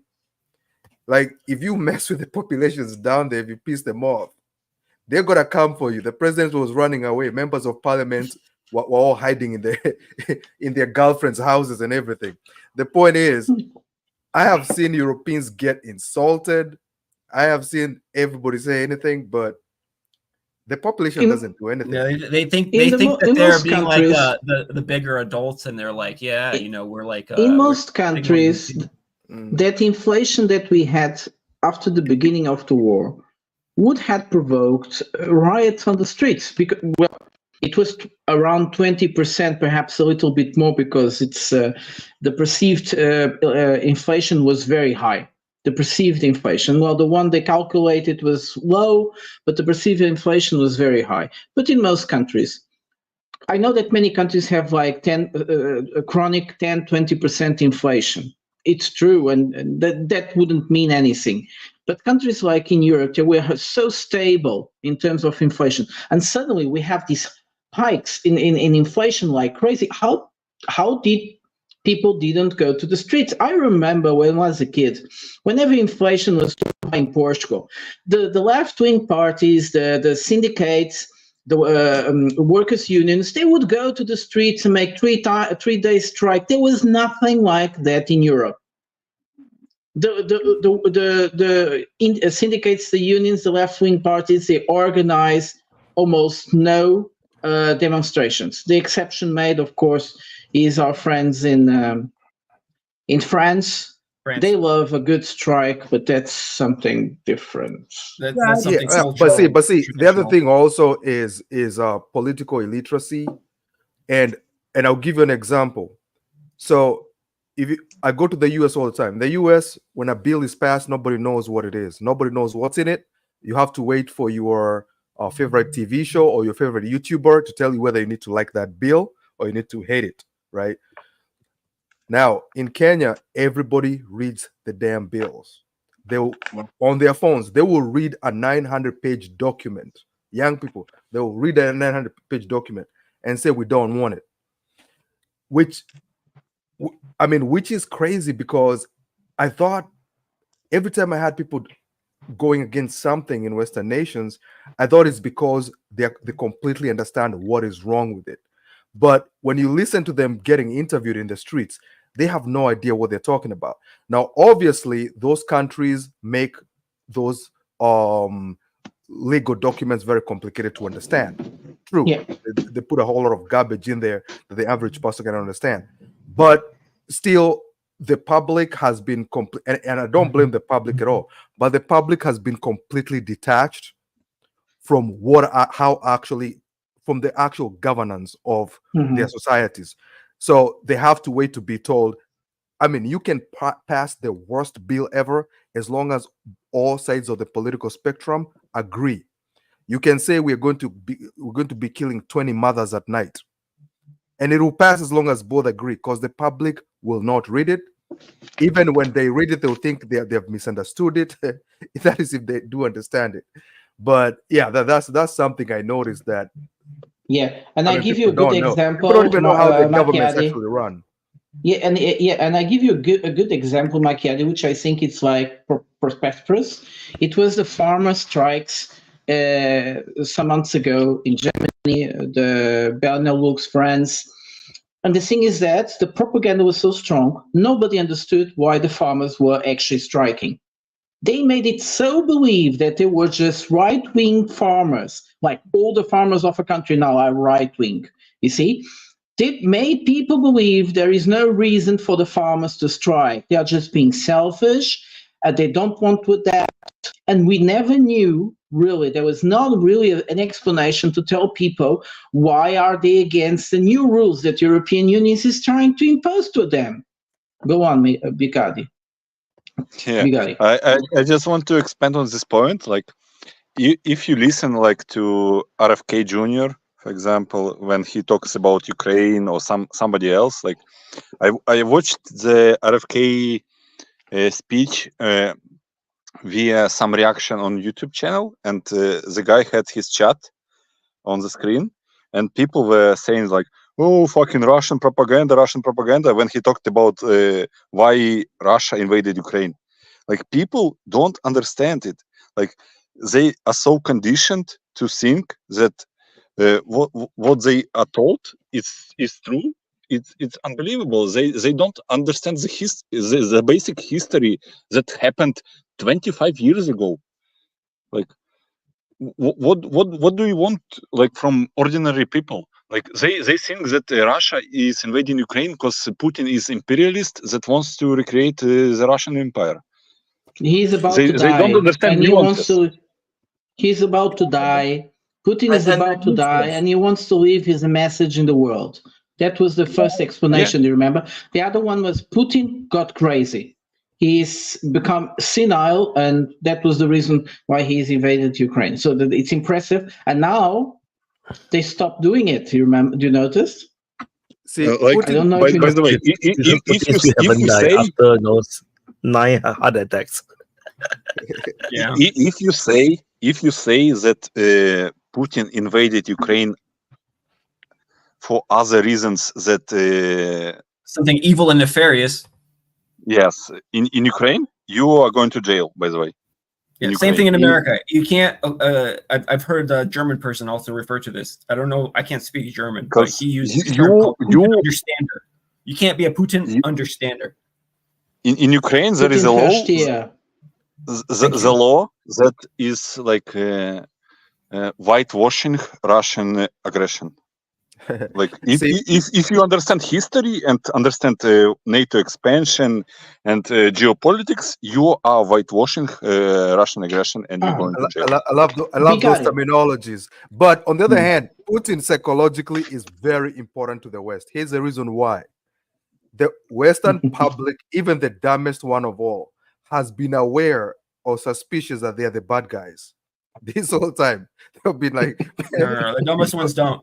They're like, I think we're the bad guys here. I think we've been killing millions of people and nobody has been killing us. I think we're the bad guys. If you say that the American empire has done something naughty, usually Americans say, "What empire?"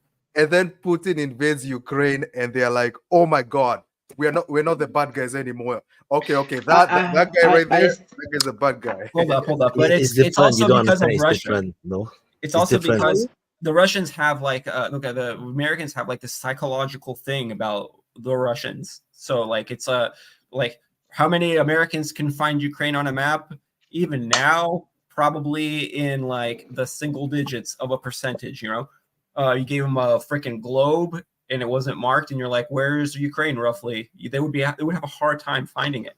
But I bet you 1,000% they could find Russia. Like everybody can. because 3 times out of 10 you just blindly touch the map and you hit Russia. Right. You're just gonna hit one of the 11 times ones. But no, it's more than that. It's like almost like it's kind of like how they say there's a special relationship between the Israelis and the Americans, where the Israelis kind of look at it like, well, the Americans got to go to this land and genocide the natives and put them into concentration camps and now run the whole entire region. Why can't we do the same thing? And the Americans kind of look at the Israelis are like, oh, there's a little bastion of freedom and liberty and a love for America in this horrible place of death to America called the Middle East, right? Who knows why they would want death to America? There's absolutely no reason. They just don't like America. They just heard the word.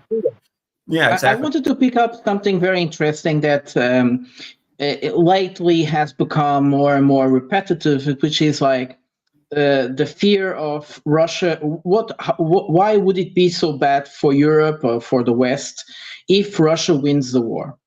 But there is never a real answer. And there is this guy. I'll tell you why. Because then you have to basically treat the Russian diplomats like you treat the American diplomats, because they're somebody important to your country now. You don't want to do that, especially after you spent decades shitting on them in Lithuania, for example. You spent decades doing everything you can to ustроить what they call pakasti in Russian, like just like throw it's into his spokes, just do shit to throw stuff into their spokes.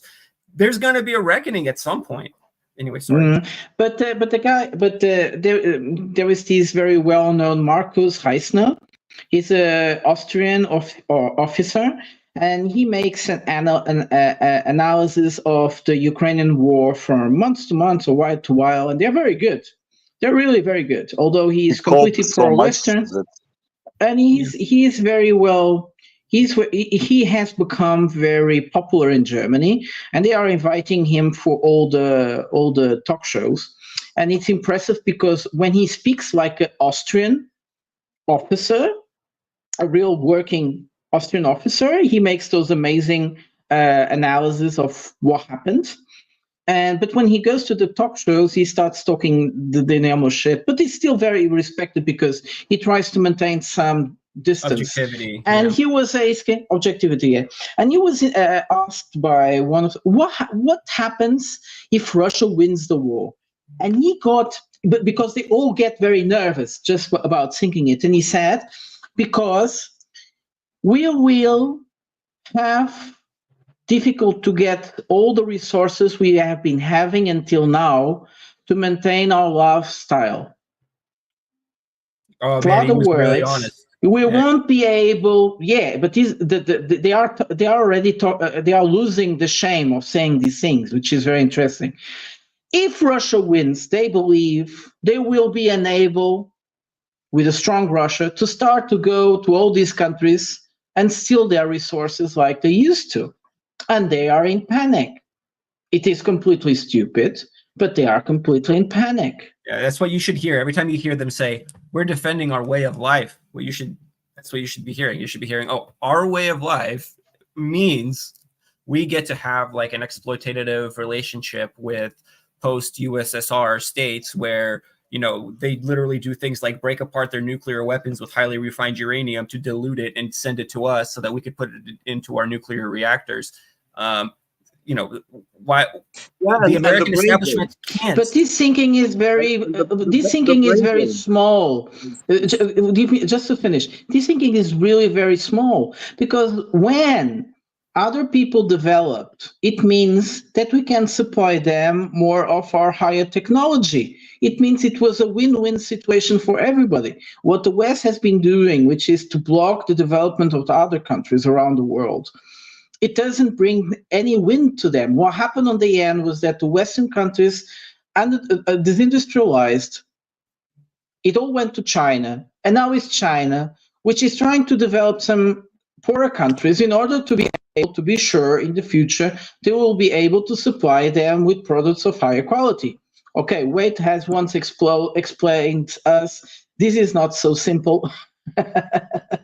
This also has a kind of a twist on it, which is this development is also self-blocking, but that's something else. But that was it. So, Gabriel, sorry for interrupting you.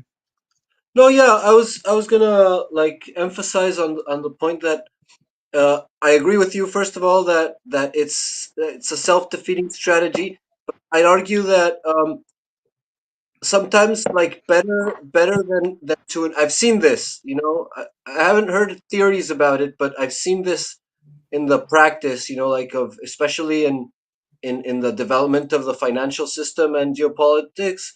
That it's like it's better to have a country in misery compared to you than to have a powerful ally, you know, that can benefit you by trade. So it's like the relation between it's better to be in a position of strength. It's better to bargain from a position of strength. No, I'm not talking about a utilitarian interest. I'm talking about an extremely emotional interest. Yeah, you know. Yeah. I see that way too. It's about emotional. Yeah. Neighbor. I need it's about to be superiority. Even if it's in my own interest for my neighbor to thrive and develop, I need to feel superior to my neighbor. I need him to be in misery, so that my own national identity or collective identity feels superior. You know, and that I see a lot of that dynamic between the Eastern and Western Europe, but I'm not so sure about that because I'm not so informed on the subject. I do have the impression that like the poverty and misery of Eastern Europe has been an important element in the economic development of Western Europe in the late 20th and beginnings of 21st century. That's my impression. But with the American imperial system of extractionist colonization, I get the impression that it's actually been super harmful for the American population. You know, like all these, like we're fighting for our own interests. You know, like we're spreading democracy and whatnot, and that has been like, at least historically speaking, when America started doing that with the First World War, you know, like one would think, yeah, maybe it's evil and it's cruel and whatnot, but it's convenient for the Americans. Like they're the top dog, they can get all the shit and whatnot. But the historical period in which America started its interventionism coincides with the decline of American living standards. You know, not exactly with the decline, because they started with the First World War, and then in the Second World War was like the splendor of American living standards after the Second World War. But that's where the beginning of the collapse that started to really take form during the 70s when the wages stagnated and the capacity to like social mobility stagnated, and from there it's all been downhill. So like Americans can think that they benefit from their imperial policy, but they'd be wrong, because like that imperial policy has undermined their own internal institutions that would guarantee certain level of social development and mobility and the well-being of its own population. And every time America does a war, it undermines further the rights and the capabilities for development of its own population. You know, so I really don't know how it's been in Western Europe, but I have the impression that there's something probably quite similar going on, and just now it's starting to show. Like they had the first splendor of the post Cold War era, because Europe was pretty miserable before the end of the Cold War, and then it started to grow, like in the 90s and 2000s. That's when it became like the utopic social security paradise that it is now, right? I'm not sure I'm following you now there. Okay, Why sorry. just the 2000s? Why just the 2000s? Because like before the end of the 90s and the 2000s, like the impression I get from the media, because I'm not in Europe, so like the impression I get is like heroin crisis, you know, like the disenfranchised youth creating punk rock bands and shit, like the what I've seen of Europe from afar, from before the end of the Cold War, is pretty dark and miserable. No, You know, like you are. I think you're having an image of Berlin. Berlin after No, I'm talking the reunification. Yeah, I'm talking about Britain also, and Italy, and yeah, I guess Scandinavia was fine. I don't know. So the way I look at it is that, so eventually the dominance of the West had to go down, and they understood that it was inevitable.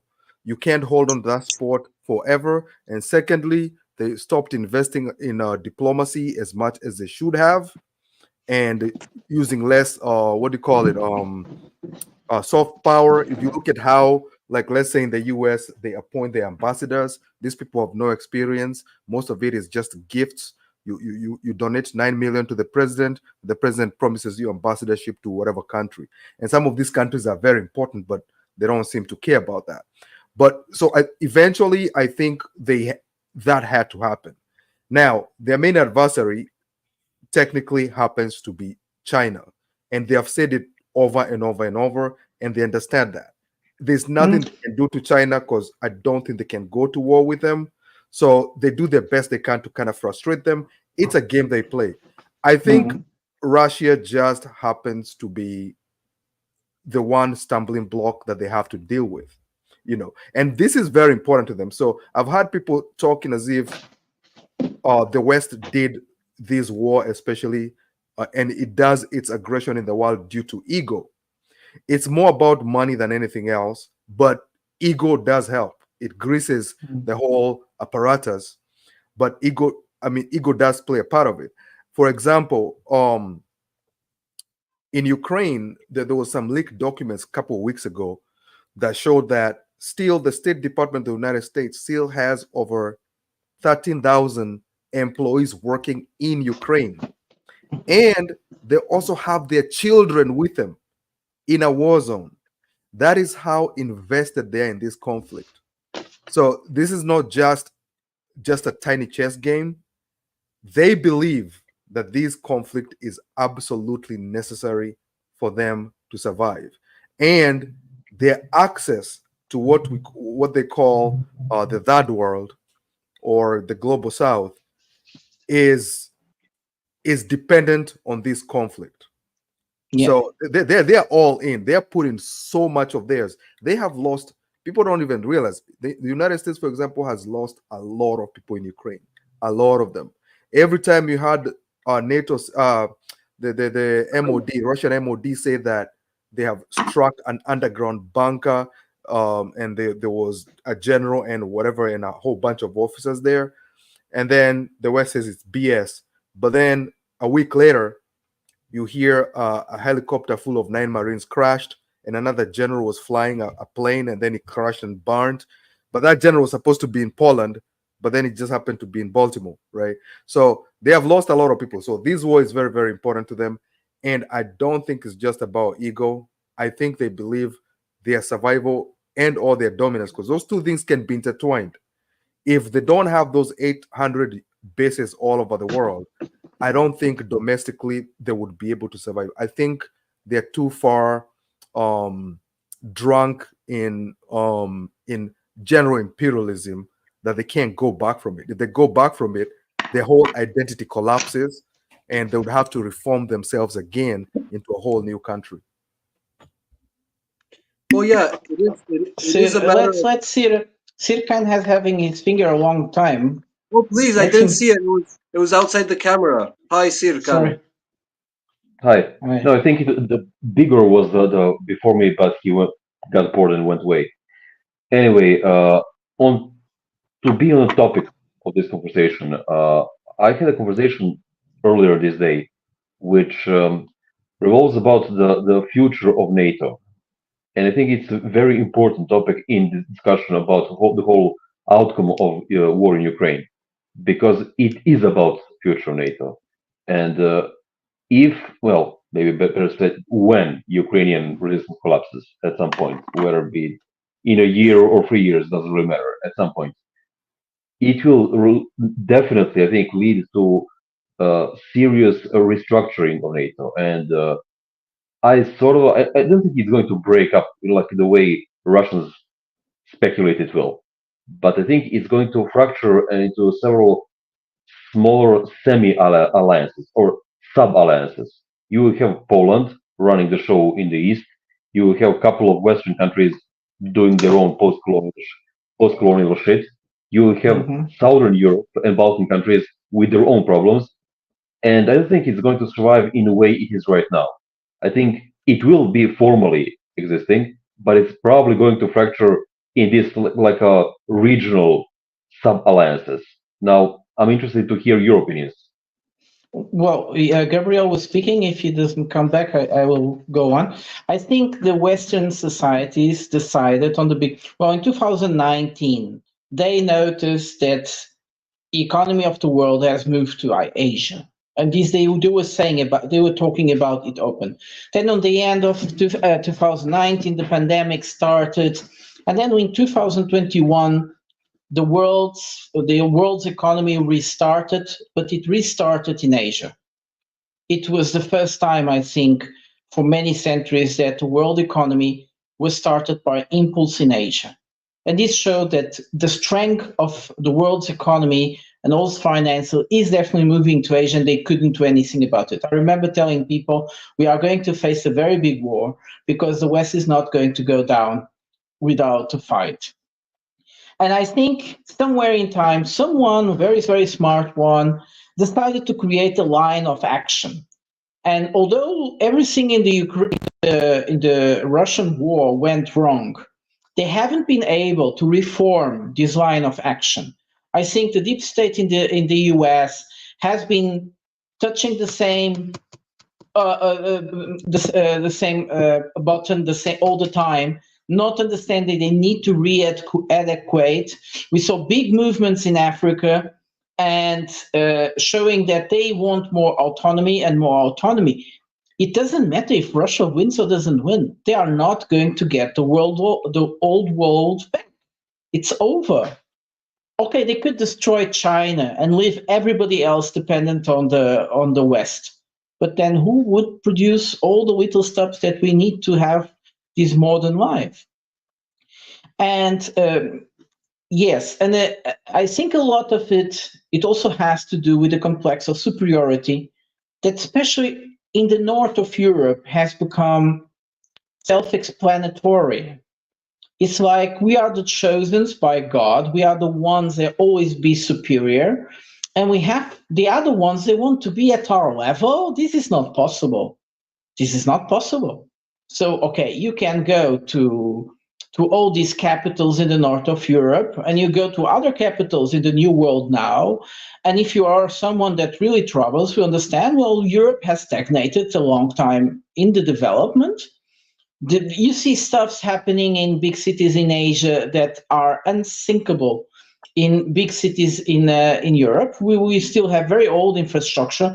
When was the last time they built something new? It's a long time ago. They don't even renovate things anymore. Like in Germany, they are bridging the highways. They may break at any time. And the streets here in the city I'm living in, 10 years ago, they were full of holes because, well, there is a reason for that. It doesn't matter. And they recover it, but it was just to last 10 years. And now that 10 years is passing, everything is destroyed again. And it's becoming horrible to walk in this, to drive in the city, but it's how it is. But the Danes, for instance, the Danes like to find themselves like very superior to everybody around the world. They are spiritually superior. They are a technological superior, but it took them 30 years to build a tram line, a little tram line they call metro, and they call it metro. It's a tram line in their capital. It's amazing. It's amazing the picture they produce from themselves of superiority.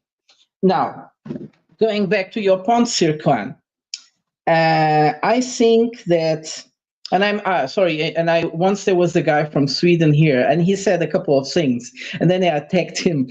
I didn't want to attack him so strongly, but the point was there, is that North Europeans created definitely this idea. They are very superior about everybody else, and they have this moral obligation to keep being superior and rule the world. They are the aristocracy of the world. They know how it's better to rule everywhere. They are the ones that can tell us how to live our life better. But on the end, what actually they want is just the resources of the poor countries and the cheap work of the others.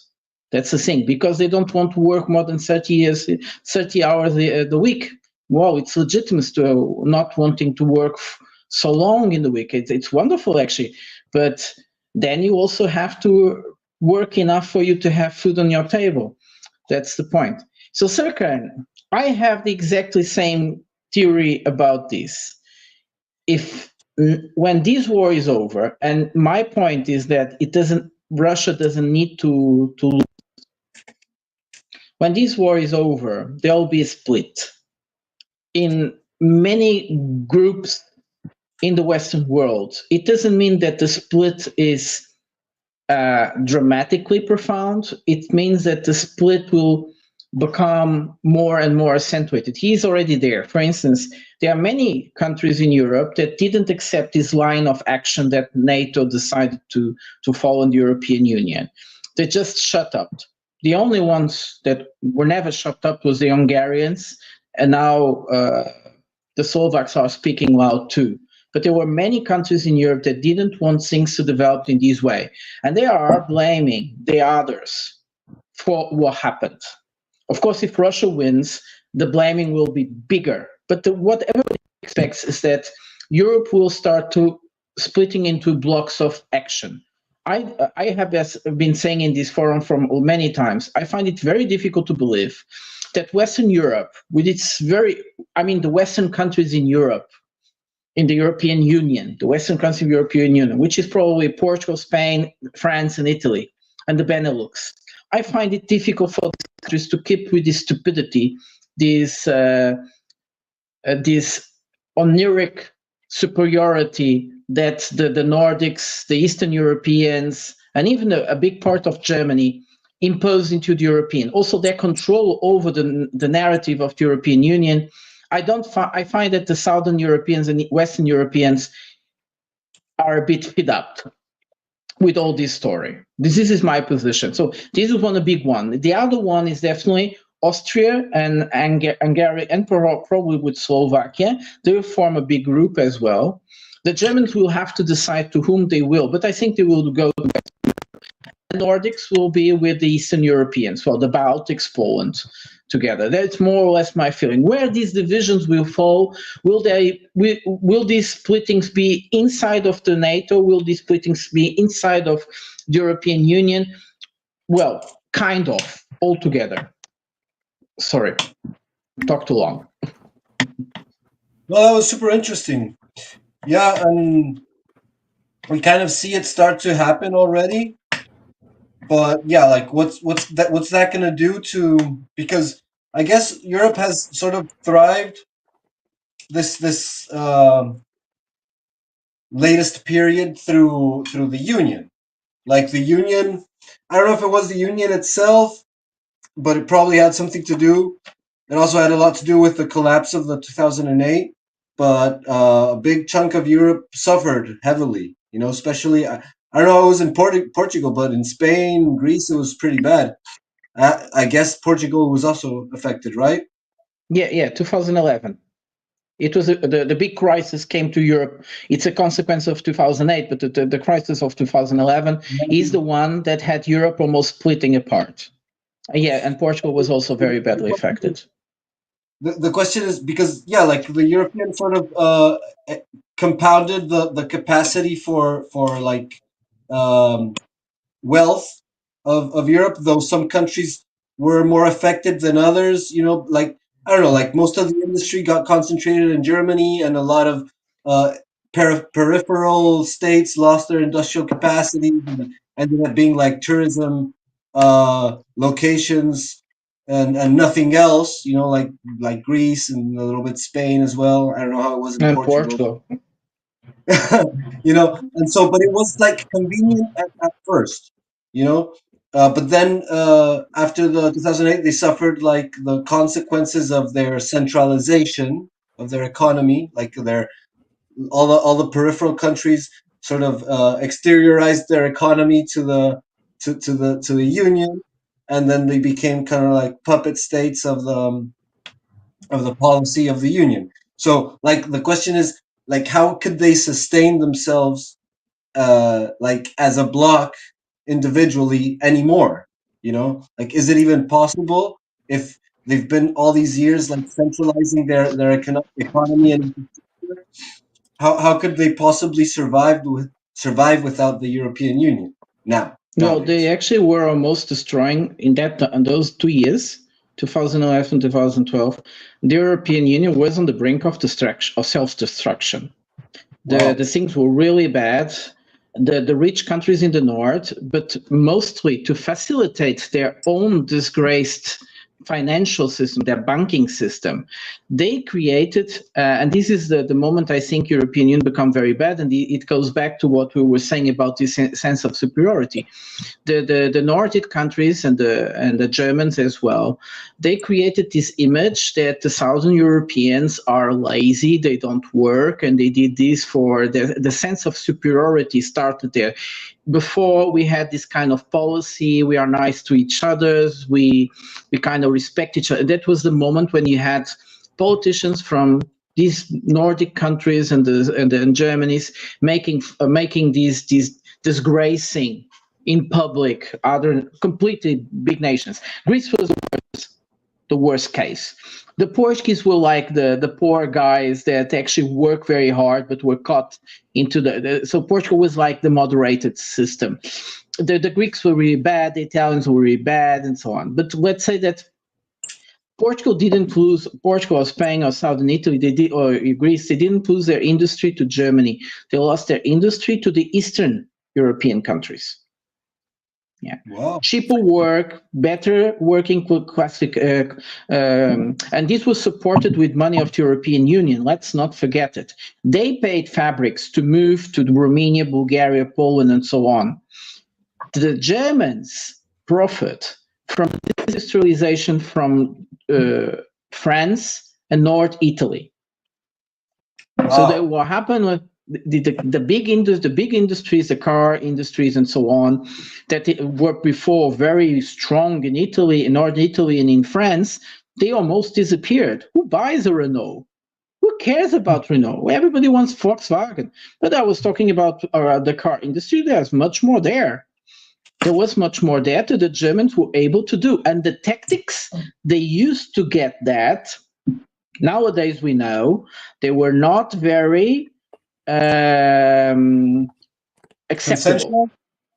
Yes, because we know Volkswagen. He has a Volkswagen. Wade has a Volkswagen. But yes, we knew after. It's the scandal of the espionage scandal of in Austria during the Merkel times. During these times, the 2011s, when Germany suddenly exploded in terms of development, they were spying on Austrian more technological advanced companies. They were making industrial espionage. And Austria was not the only one who is having these problems with the Germans. They didn't talk too much about it. It was also very interesting back then how they tried to block that this scandal that was being talked about with everybody in Austria, that nobody else in European Union would know about it. So you would have to go and read Austrian newspapers to know that there was a espionage scandal from Germany in Austria. You know, I think that Europe will be fine, the West will be fine, as long as the rest of the world keeps allowing them to print money. You know? And obviously we know it's not like printing paper. You know, they just get accounts. We had that from the head of the Fed. He was asked at one time, and this was on I think PBS, and nobody watches it, so it slipped off everybody's mind. This guy said that, how are projects funded? Oh, they tell us how much they need, and we just add the zeros on the account. You know, so when you look at all these countries, their debts are insanely high. Like it doesn't like paper to print money. Huh? They don't even need paper to print money. Yeah, they don't need paper to print money. Like in your country, Prata, you guys in Portugal, you guys have like a debt of like 3 trillion, which is insane for the size of your population. That's crazy. But as long as they keep printing, these whole issues they're having during this period of the war with Russia, they can push all these problems forward by basically just throwing money at the problem. Issues with energy, they're doing it, but it doesn't mean it's not going to have repercussions. So one of the repercussions it's having is that a lot of people don't want these currencies as much as they did. You saw the US trying to buy shells from Egypt, and Egypt is like, we don't want dollars. Can you just give us anything else but dollars, like stuff, you know? But the reason why they say that is because nobody wants to hold dollars. For the millionaires and the billionaires, dollars are good. But for countries, it's not the same. But as long as they keep on printing, and the rest of the world is aware that they keep doing this, the rest of the world is absolutely 100% aware of it. But if you do it in your country, then you get downgraded by one of these institutions, and your currency goes down.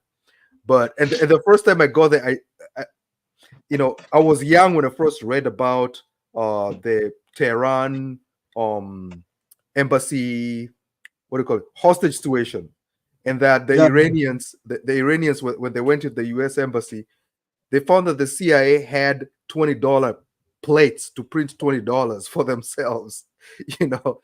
And I saw that, I was like, wait a minute. Oh, you can just have plates and just print the money. Yep, that's how much they were invested in Iran, that they were given the permission to go print their own $20. Yeah, it's easier than I want to make a quick point. I want to respond to something Prada was saying about I thought it was very interesting, Prada, how you brought up how German companies are using Eastern European land and Eastern European labor for German profits, right? And I think that, obviously that's something that's been mediated through the whole capitalist system, right? I mean, you could say that in one sense. You could say that as, oh, well, the cost of labor is lower in Eastern Europe. The cost of land is lower in Eastern Europe. The advanced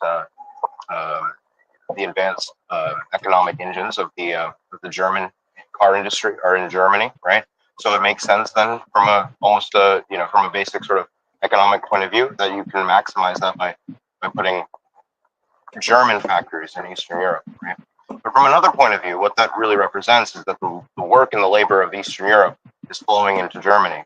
And so this is almost a soft version of what was envisioned by the Third Reich, or what was envisioned by classic European geopolitics for a long time, that Germany would have dominion over the land and labor of Eastern Europe. I think they kind of probably wanted to go a little further with exploiting Eastern European labor and Eastern European land. So this is all mediated through sort of the mathematical abstraction of capitalism. But ultimately, it's not a perfect mathematics anyway. The mathematics is tilted in a certain direction because of the sheer economic and financial and political power of Germany, and ultimately through currencies, right, like the euro and the dollar, and you see this everywhere. So, you know, despite this sort of mindset that we have about these things, that it's part of this neoliberal capitalist system, you know, Ricardo economics, right? It's just maximizing profits. All of it really ultimately comes down to power. It comes down to the fact that the Germans have an imperial sensibility about this hinterland to their east. And this is more or less normal. And they didn't succeed in gaining that by force and by dramatic force in World War II. But the Americans, when they came in, they also understood the geopolitical necessity there. And so it was a partial recapitulation of what the Third Reich would have wanted. And I think the Russians are much more, they see things almost in those terms more than the Germans do. Yeah, I'm pretty sure they do. And I'm pretty sure that, like, well, that's why I joke a lot with that, you know, like how the Nazis just moved to the States and started operating like transnationally, which kind of happened, you know, like with the first generation of NATO and like, well, the heritage that there is in the European Union right now. It kind of happened a certain way, and it's not so less brutal, let's say. I mean, it's still pretty tame compared to back then, but there's still a shit ton of Ukrainians dying for that project. So let's see how much is the final toll. Okay, this is very interesting in terms, and there is also a guy that wrote some interesting things. When I said in 2011, Germany exploded with development its peak 118, he said, we didn't feel it in your pockets, Packer. The companies kept it to themselves. So going back to Archimedes, yeah, Germany is pretty much in the hands of a few families, industrial families and trading families. And they have these big enterprises. These families are quite old. They are from the time of the Nazis, actually. They never disappeared. They kept their fabrics, their factories. They kept their factories. They kept working. They kept their technology, and and they are still there. And I always said that Merkel was just the spokesman of the rich families in Germany. Now the peak 180. He has to realize that Germany had a very high unemployment before 2011. And then suddenly it was able to shorten that unemployment almost to a very low percentage, to the point that the big families needed immigration so badly. And we can understand the reaction of Germany towards the 2015 migration crisis. It's all connected.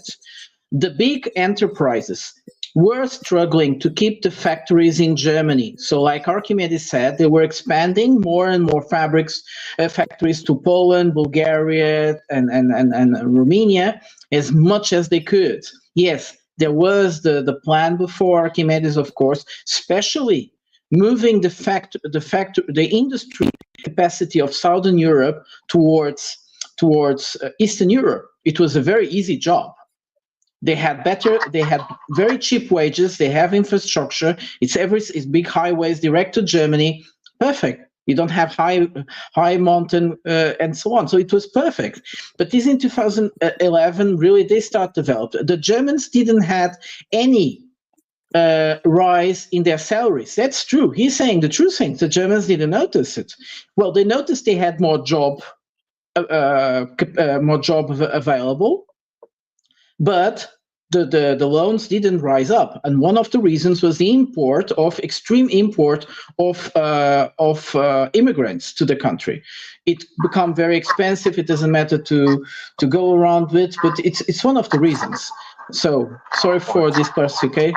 I wanna just say one last thing, and then I gotta go, which is I think I read an interesting book lately. Trade wars are class wars, and you got to look at it that way. I think that there's the global financial elite, the corporations in each, the owners of capital, the owners of land and labor, well, not labor, the owners of land in each country, they benefit ultimately from these various games, but most of the time, the actual population, unless by some random accident, suffers under it. I think that's the way of the world. It's the reality of power. Mm-hmm.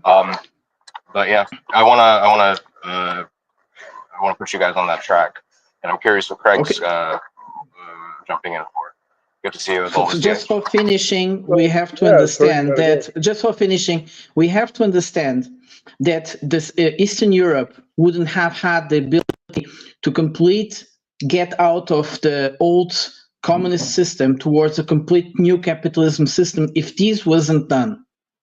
So this secured the development of Eastern Europeans to at least a level that they could feel okay and wouldn't put into question the new system of production.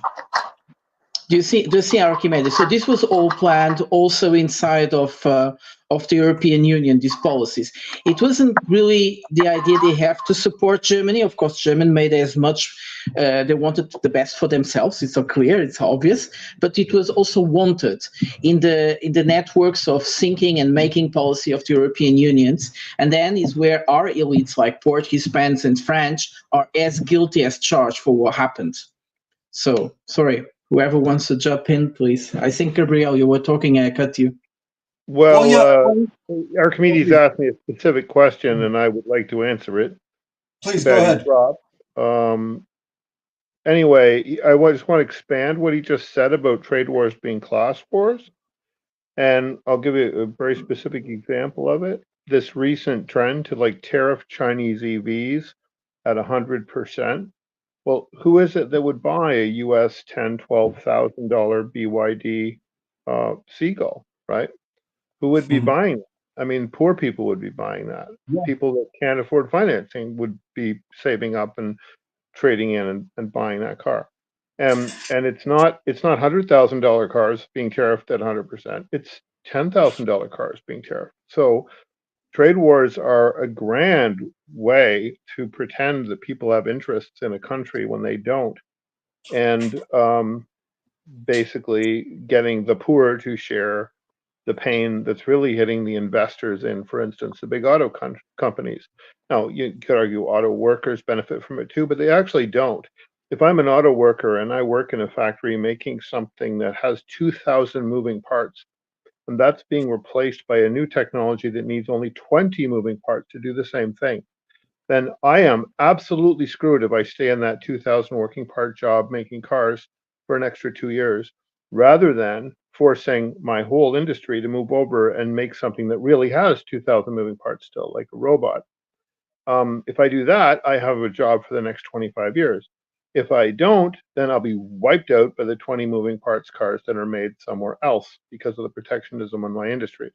So it's often observed that protectionism really screws over the worker because, he'll only be subsidized for so long. And then when the rich have their money out, they stop subsidizing, and then kaboom, you completely collapse. And you can see this in industry after industry in the US, especially like televisions. No one makes television sets in the US.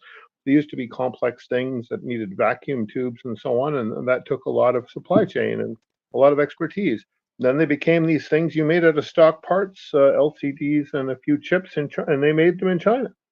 And what happened to all those people making old-fashioned TV sets in the US? They're not making TVs anymore. So if they shifted over to something else, then they still have jobs. But if they kept making vacuum tube TVs to the last moment, they were probably unemployable at the age of 50 making that stuff.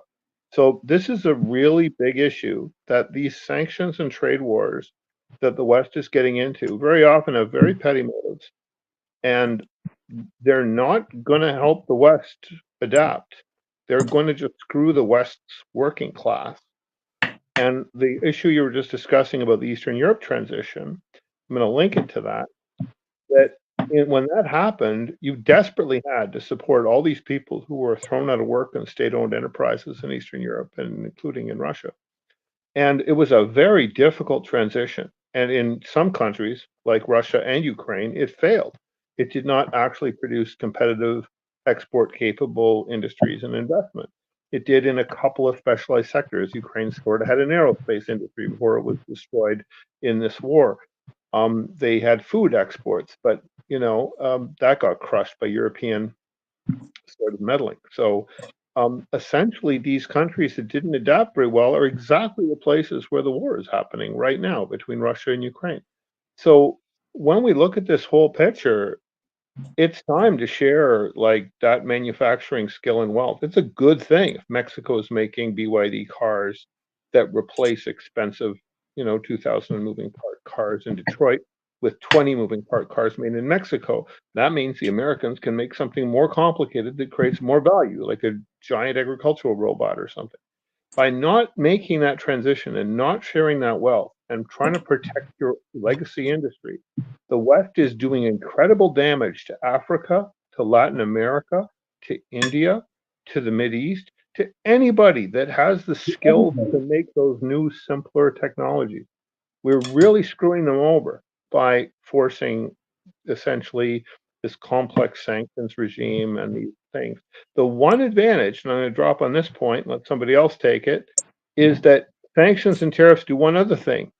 They exempt everybody from paying royalties. So, like, Germany was making its living off of licensing technology to Chinese companies. It would make very large numbers of something, and the Germans would get paid a few cents every time something was made. If Germany is forced to sanction China, then China won't pay it those royalties. It'll simply produce those things and sell it to people who don't care about this international property system. And that will actually accelerate technological change, but it means the people that have been paid to do the technological development in America, in Europe, will just not get paid. The only people that will get paid will be the Chinese because they'll be at the center of this new global technological licensing system. So it's actually hard to imagine doing more damage to the Western economy than by things like the CHIPS Act or the sanctions on Chinese cars. They just segment the world economy into 1 billion people in the West and 7 billion people elsewhere.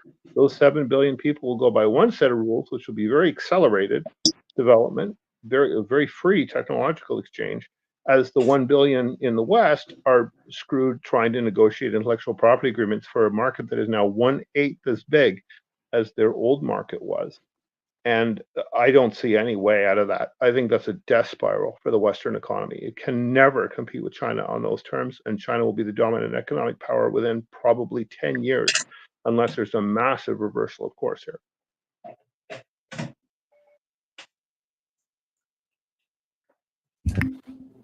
Great comment. Great exposition of what is. Yeah, I haven't really thought about it, in terms of like the breakup between the two economies, if the technological consequences. It's actually getting more crazy because when I looked at this last week's tech news, lithium batteries, which are like, actually still need lithium carbon, lithium manganese are like at 820 watt hours a kilogram. That's like already 16 times better than the batteries that Tesla was shipping in its state-of-the-art EVs in 2020. 16 times better than that.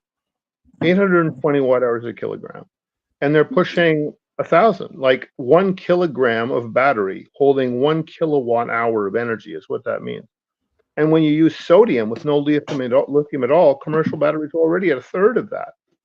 So this is already 6 times better than Tesla's cars shipping in 2020. So the battery technology has moved at an astonishing speed. It has utterly eradicated the fossil fuel industry. In Norway, 90% of all new cars are EVs. 90. and it'll be 100 very soon. That's just the first one to go. In China, it's 50%, but it's rising rapidly.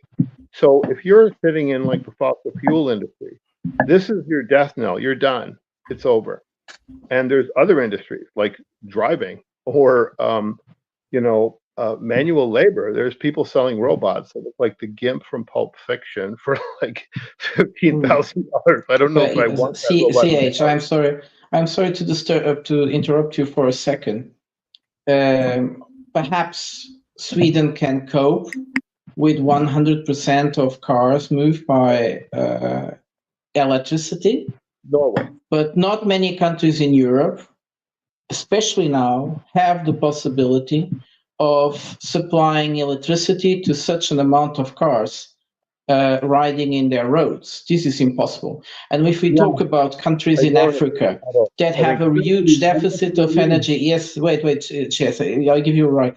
The thing is that we can't put the horses in the car in front of the horses, so we need things to go all together, and I don't see that happening everywhere. Europe is stuck in the production of electricity, and they don't know how to go further. They will take them still many years to be able to have renewable energies to supply energy to all the cars riding in the streets like they have now. And when we are talking about countries, they have a deficit on energy, like in Africa, even in Latin America. How do we do this?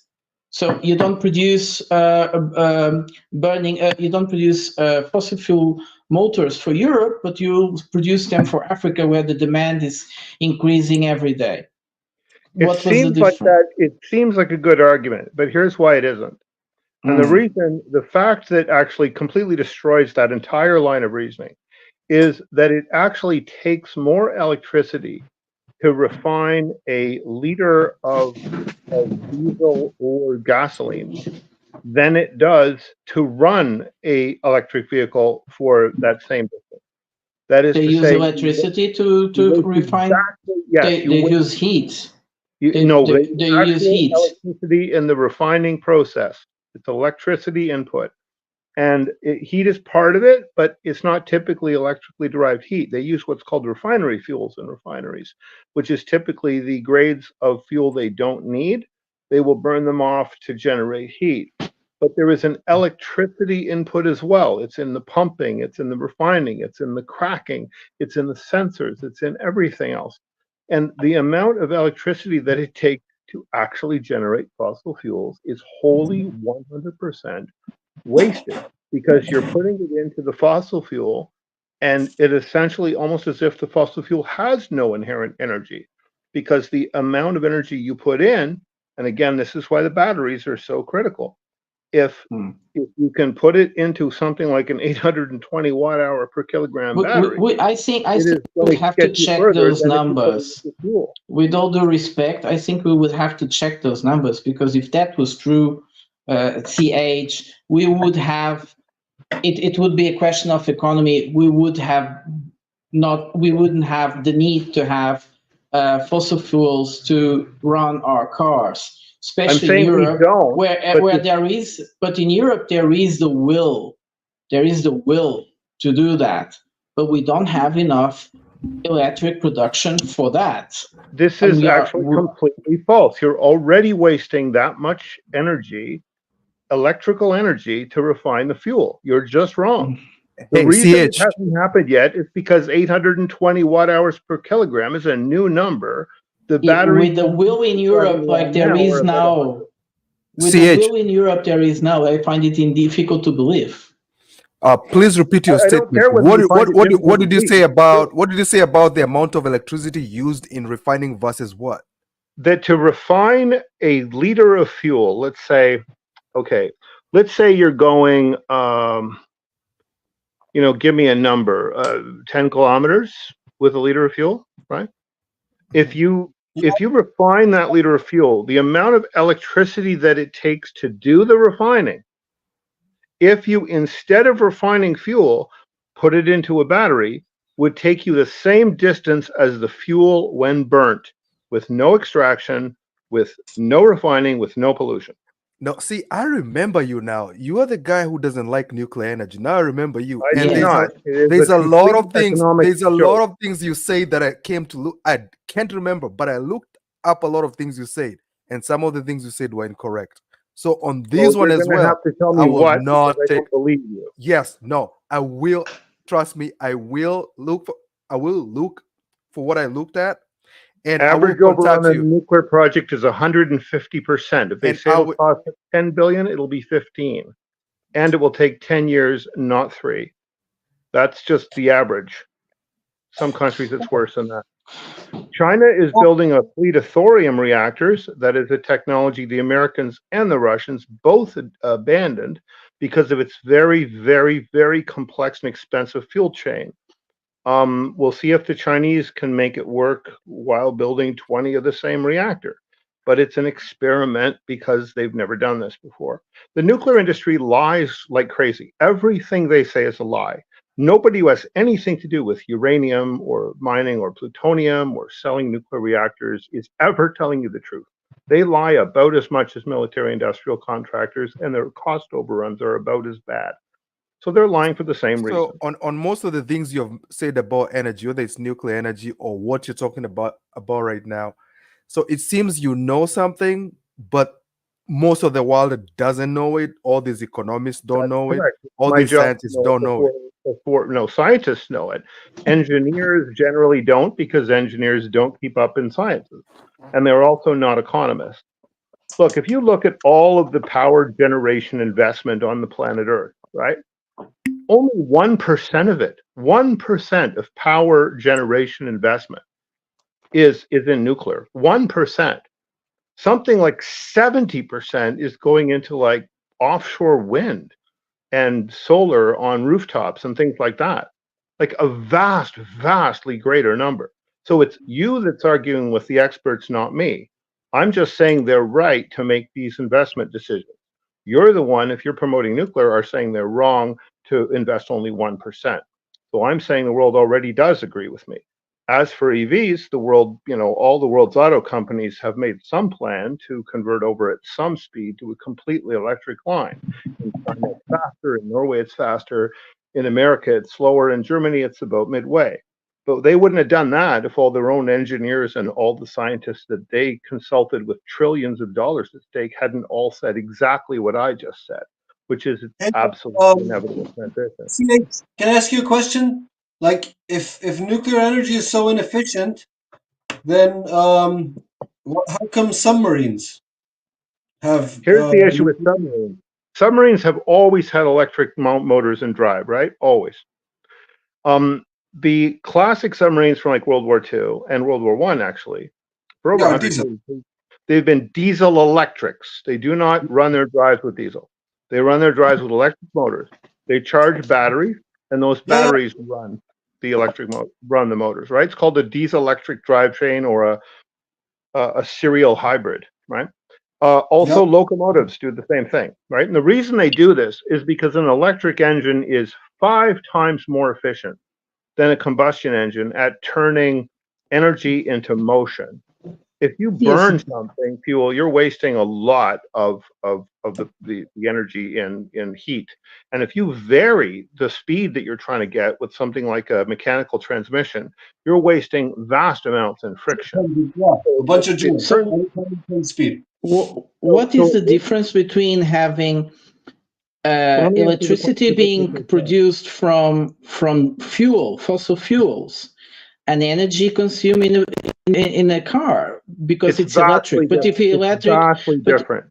But if the problem is that we still don't have enough. I think you missed my point. We still don't have enough electricity production in Europe that is renewable energy, not produced from fossil fuels, that would be able to substitute all the cars running on the streets. Yeah, but so even if you're getting it from fossil fuels, you're still using it more efficiently in electric motors. And this is I hope they will, but we still don't have that. And that's why I think we are still very way behind. I don't know who we in Western countries. The nuclear sub question is interesting, and it's actually relevant to this. The reason that something real quick. The reason nuclear subs exist is for their range and their ability to operate for very long periods without having to go to a base. When you go to a base, you're detected, they can track you for a while and then come out. Diesel subs have to return to base, be detected, and be spotted and tracked much more frequently than nuclear. So this is not actually an argument in favor or about efficiency at all. It's about detection. Nuclear subs are actually more detectable when they're on their missions because they're noisy. You can't shut the turbine off, right? You can't do that. It just has to stay running at all times. So it's much more detectable. A diesel electric submarine charges its batteries, descends, and then it's pretty quiet because the engine is strictly electric. So it's a trade-off in range and immediate detectability by somebody near you versus long-term detectability. Nuclear subs are nuclear largely because their job is to sit off somebody else's coastline and threaten to destroy the world, starting with them.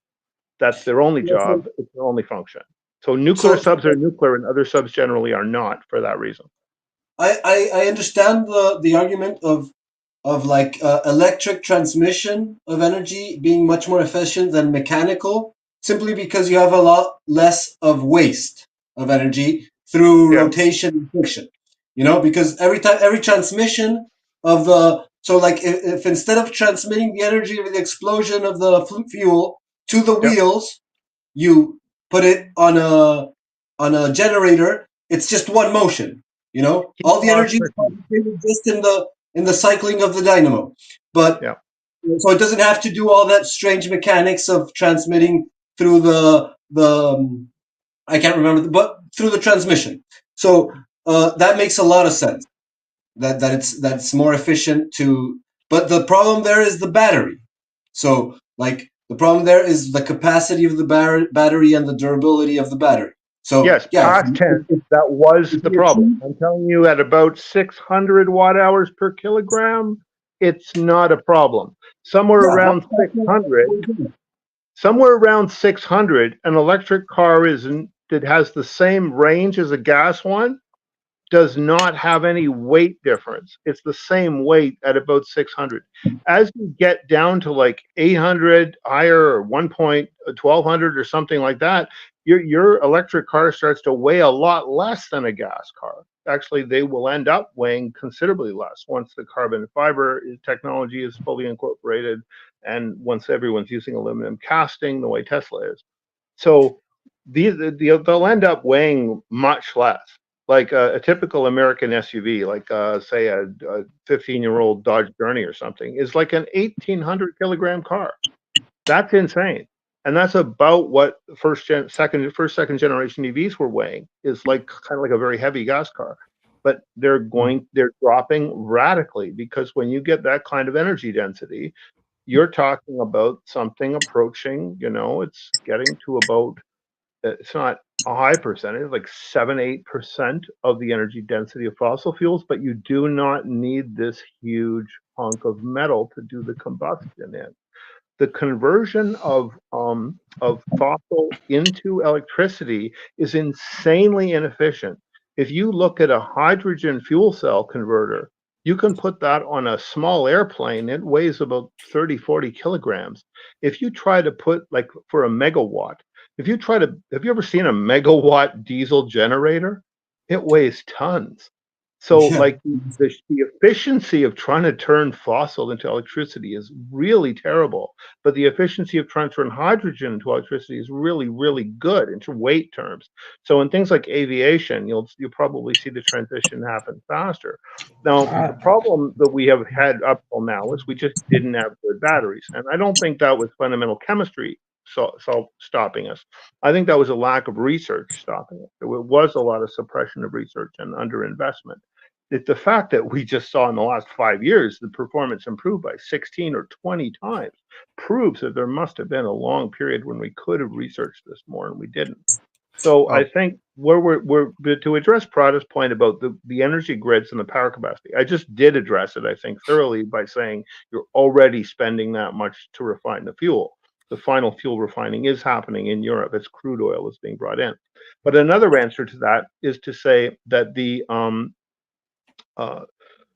actual deployment in Russia, or sorry, since Jake Sullivan, the Nord Stream bomber, blew up Nord Stream for the United States under Biden's orders, Russia kind of wasn't available as a supplier anymore to Europe.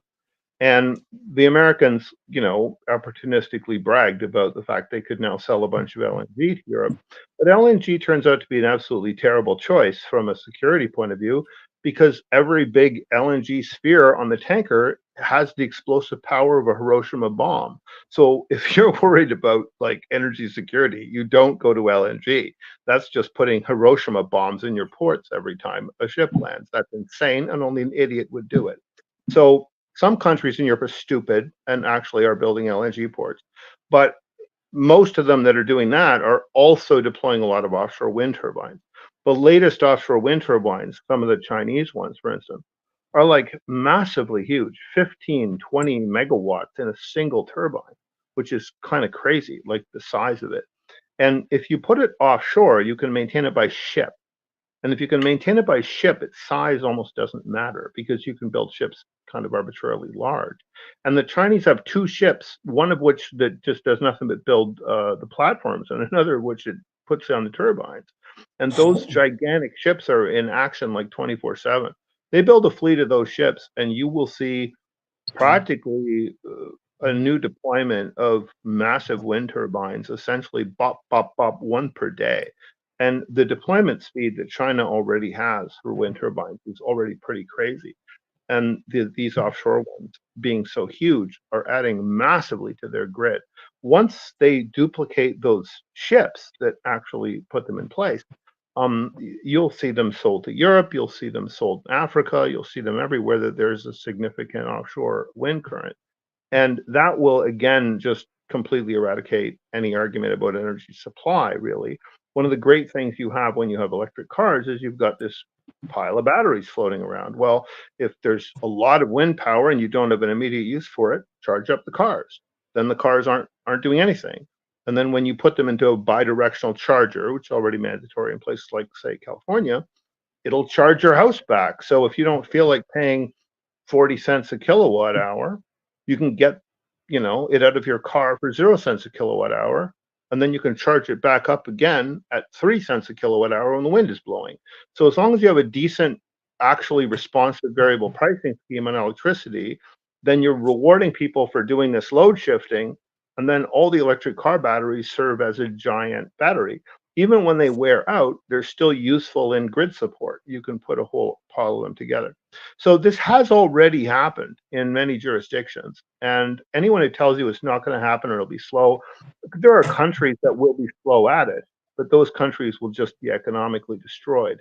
The countries like Norway that went quickly to EVs are going to quickly find out that parking lots full of EVs stabilize your grid very nicely.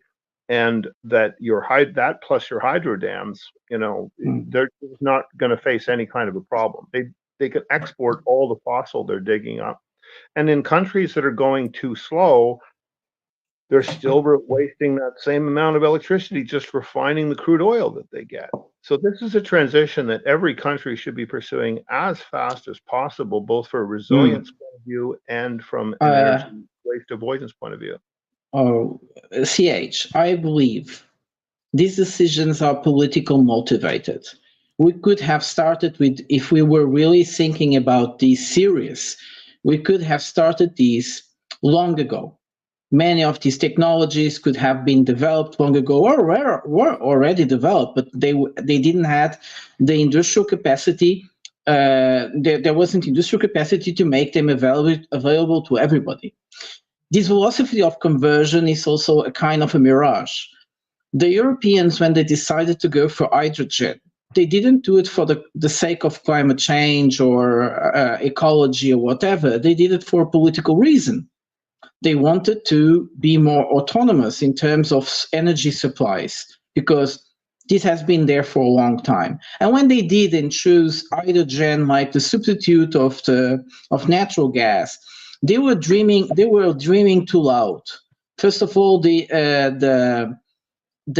infrastructure that we already have for natural gas, it's not compatible with hydrogen, because hydrogen molecules are much smaller than methane, and they would have to create new pipes. Most of the old pipelines we have in Europe would have to be completely reconstructed if you wanted to change them to hydrogen.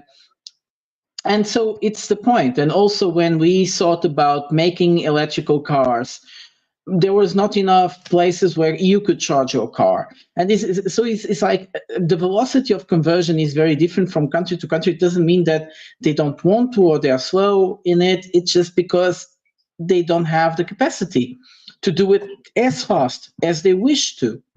And the European Union was doing this most... too, right? Like Iceland, for instance, it made sense to go to hydrogen there because they were just had a whole bunch of leaking geothermal energy they could just grab. Who cares how efficient hydrogen is in that case, because you're only using it for storage and you're building all new pipes for it anyway. And even though hydrogen is actually a pretty terrible battery, you can still, you know, create it. Your energy is leaking out anyhow. So Iceland managed to do that very early. Other countries have a lot of hydro, like Norway, and they have an advantage in making a transition like this. But you know, you're definitely right that there were dead end attempts, and I would point to Germany as a place that tried a lot of different things, maybe that ended up as dead ends. They did a lot with biogas. It turns out biogas is kind of a expensive thing to capture safely and use. They did go into hydrogen early, but they didn't have like a big geothermal resource in one place, right? So it didn't have huge hydro dams as much. So it didn't make as much sense for them. And so, yeah, each country has to find its own advantage in this economic sort of state. Some of them will have access to great wind offshore, like Scotland does. It's got a lot of wind.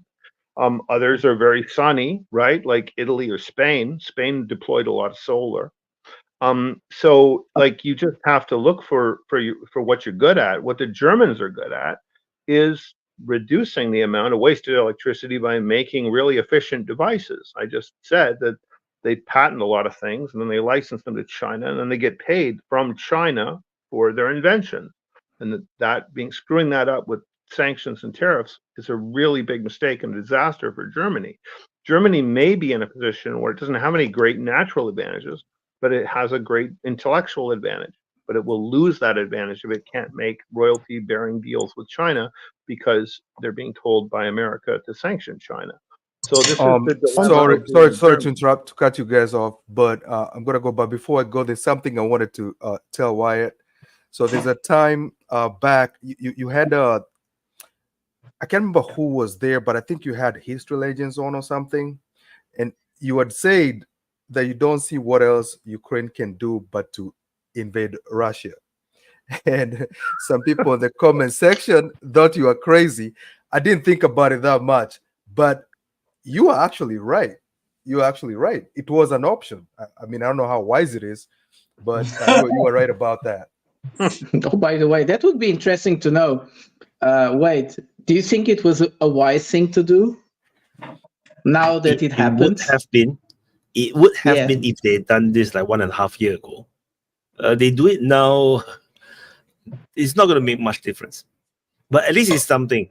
But they demoralize all the frontline troops in Ukraine. So, yeah, I think that is something that I never expected, the demoralization part. Because when I think about the invasion into Russia, I'm thinking that the Ukrainian lines are still holding firm, and then they do something more.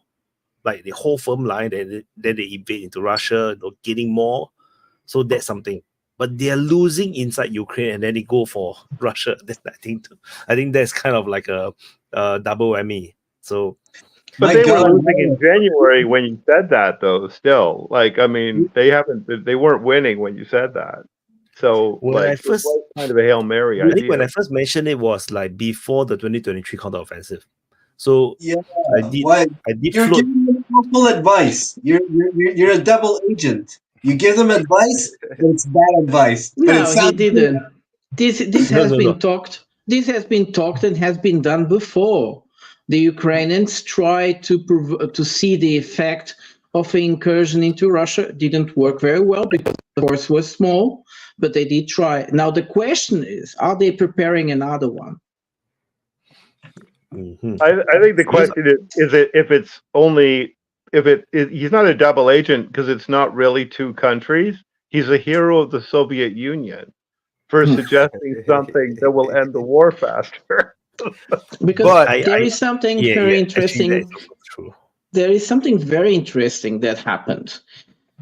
The Belarusians started, well, the Belarusians noticed that the Ukrainians were concentrating forces in the north with their border. And the Belarusians started to concentrate also their forces there. It's something like they had the feeling that the Ukrainians might wanted to invade their country. And then they made a deal with the Ukrainians. You take your troops out, we take ours, and they move to Kursk. Right. But now they are concentrating the troops again in the Belarusian border. Are they considering invading Belarusia? No, I don't think they would do that. No, I doubt it because it's all swamps up there. Like, it's a terrible place to try to attack. You have to go in along like 3 different roads. It was bad when the Russians tried it from the north. They remember that long line of trucks at the beginning in 2022. If I'm Ukraine, fighting in that axis. If I'm Ukraine, I will invade into Transnistria. I will conquer Transnistria and I give it to Moldova, and it becomes Moldova's problem. Then Moldova will have to decide: should they give back Transnistria to Russia? That will create an international crisis. NATO will be interfering, and then they will trigger a war. But they have tried NATO that. will be like, oh, they have tried that. They sure. sent Ukraine. They sent ambassadors to Moldova. There was talk about this. The Moldovans said no in absolutely no uncertainty. They basically said it's 1 hour. You can join Russia. But the thing is, it's 1 hour driving. People, the military in Transnistria wouldn't fight Ukrainians. They would just flee to Chisinau. It's 1 hour driving. And there's only like what 3,000 troops, 2,000 troops. I think that is like not fighting troops. Yeah, but you know what's there, Wyatt? What's there is the largest ammo depot in the entirety of Europe. I don't know how old that ammo is. It's a massive ammunition depot. I don't know how old those shells are or whether they're usable, because I know shells also, you know, they do not even sure if the shells are still there. So that's one question as well. So the depot is there. The shell is it removed to be not sure. Explain how the shells are definitely usable. The shells are definitely usable if you took everything that wasn't expired and snuck it out and used it in a fight, right?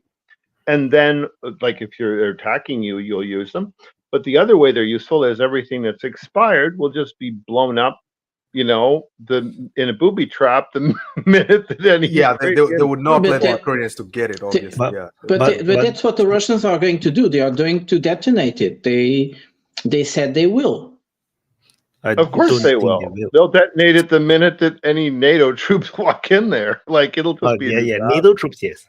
I think Transnistria, the reason why it's still there and it's still going during this war, it's part of one of those backroom deals. So there's something they made a deal for behind the scenes. Yeah. And that's why Ukraine doesn't go there. Yeah, because I don't think there's much Russia can do. I don't think there's much Russia can do if Ukraine goes into Transnistria. I mean, what can Russia do? Imagine you guys that the power plant in Transnistria stopped working. There won't be lights on in Moldova. What? Oh, so the Ukrainians came in. The power plant, the biggest power plant in the country is in Transnistria. They are the ones that sell energy to Moldova. So how is Moldova selling? How is Moldova selling electricity to Ukraine? It's selling. Transnistria is selling electricity to Moldova. And then Moldova is selling it to Ukraine? No, imagine that the Ukrainians came to Transnistria and they destroyed the power plant. So the power plant is gone. Then Moldova won't have any energy. I'm supporting the idea of the backdoor deals Macchiati, because that would leave Moldova in a very difficult situation. First of all, they have the dangers that instead of fighting the Ukrainians, the Russians and the Transnistrians go to Chisinau. It's 1 hour driving. 1 hour driving. So Chisinau would be in danger. So that's why, this is my prediction. If Ukraine want to do another offensive, there's one option currently is a very, very bad option, which is the tri-border area between Bryansk, Sumy, and Kursk, which is where the Russians are constantly bombarding at this moment. I think that's a bad place. The good place, which will be Transnistria, but a lot of pro-Ukrainian guys or even pro-Russian guys will say that no, it's impossible. Just like they say that it's impossible for Ukraine to invade into Russia. It's 100% possible, and it's a perfect place to trigger NATO to make a bad division and accidentally enter the war. And Ukraine have already tested, the Western reactions. By invading into Russia, the West have not said anything. So they can invade into Transnistria, and the West will still not sure what to say. And then they were like, "Oh, we have liberated Transnistria for you from the evil Russians," and then they give it to Moldova and become a Moldova problem. The danger I think it will happen. The danger I think will happen is that Moldova will fall into a civil war immediately after doesn't that. Matter. To Ukraine, it doesn't matter. Ukraine doesn't matter, but them about Moldova life. They'll pee off the Romanians like nothing, and if it pisses the Romanians off to that degree, there's a risk that they at least kind of go almost neutral, like the Turks or Hungarians, or even more so, put an end to it somehow. Romania is so critical to the supply of Ukraine that they don't want to anger them, I don't think, to that degree. The Romanians don't want to see Moldova put in involuntary chaos. I think we had all this through. Remember when the hydro dam was blown up on the Dnieper? Just after that, we had a long session where we actually discussed, desperate tactics by Ukraine, and an invasion of Transnistria is one of them. And I think everything that we said there has basically come true. I think we all agreed that nothing would happen to Transnistria because it destabilizes too many things that Ukraine depends upon. The Kursk thing is a bit surprising to me because Ukraine still gets natural gas from that pipeline, and they're invading the place that feeds them their own natural gas. What are they going to do when they leave? Blow it up? Put some kind of regulator on it that feeds them gas, but none to the Hungarians? Like, what was the plan here? No, I think Ukraine is aware that Russia keeps most of their promises on those things. It's been very consistent on most of, so they know even if they attack Kursk, Russia is still gonna pay them. It's still gonna send them gas. But what I was wondering, but they gave them a perfect excuse to cut them off. All the Russians have to do when they recapture the town is say, "Oh, look, unsafe pipelines damaged by the Ukrainians. We'll have to shut the gas supply off." They've given them the perfect excuse. Well, then Ukraine can cut off anything that's going through them into Europe as well. So I think they have to play that balancing act with anything like that, But what I was wondering what do you think about it, Wyatt? So if whatever troops that they're using in Kursk, let's say they're 12,000 troops. I can't remember how many they are. If they use them, let's say in Pokrovsk, would they not have made a difference, or would they have just been slaughtered? I mean, they will just slow down the progress of the Russians, but eventually they will be wiped out. So that's the thing about the Ukraine situation right now. There's nothing they can do that is correct. So might as well use the unit to do something meaningful. They're going to lose Donetsk eventually. It's just a matter of time. So might as well invade into Kursk and see what they can do. It's a bit like a curious thing. It's like, what if I invade into Russia? Could I have done something? So they try. And then they go to stay. The next they go to try Transnistria, because Belarus don't make sense, because you just trigger to bring in another country into the war, which I think is a bad idea. They can invade into Bryansk, but the Bryansk capital is even further. Kursk, they already cannot reach Kursk, so that is already like a Kursk operation. It doesn't work, doesn't make sense. The one that should make sense is actually Belgorod, but they screwed it up because they triggered the Russians into creating a buffer zone. So that's gone. That buffer zone is not to prevent artillery shelling. The buffer zone is to prevent a Ukrainian incursion. So because now it's a proper defense line, right? So you can't really break through that. So I find it interesting is when the rains. You sometimes your map you bring it really close and you can see something around those rivers. First of all, there are rivers everywhere. But one of the things you notice around the rivers, there are dikes. These are old swamps. In order to keep the land dry, at least during the dry season, they have all these dikes.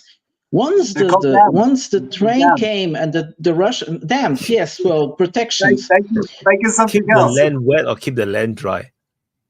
If once the rain starts, the Russians just have to open one of these dams, and they think that thing will start flowing up like a swamp, like it was for hundreds of thousands of years. A big swamp, and the Ukrainians will be in a very, very shitty situation. And all the points the Ukrainians are allowed to stay in are the swamps.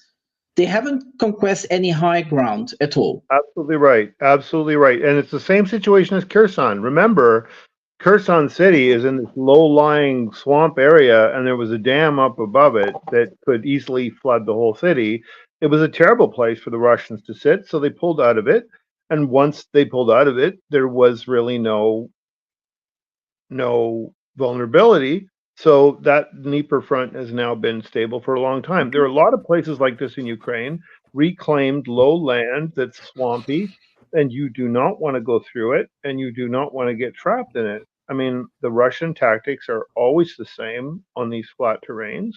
They are leave a killing ground open, let the Ukrainians advance into it, kill all the Ukrainians, nominally take it, I guess, to clean it up, and then sort of pull back as soon as they try again and let them occupy the killing ground over and over. They did this in Bakhmut repeatedly. It's easier to do in these flat, swampy terrains. And then did you notice how the whole course thing was very well engineered, especially for you guys who do maps? These guys were running around just doing geolocations. I have a theory about Kursk, and it worked. It worked. Like all these Russians were panicking. They thought the whole war was over. It happened something different. Effective. It was so effective. Very good, Macchiati. There was something different this time, especially the pro-Russian bloggers augmented the panic situation more than expected.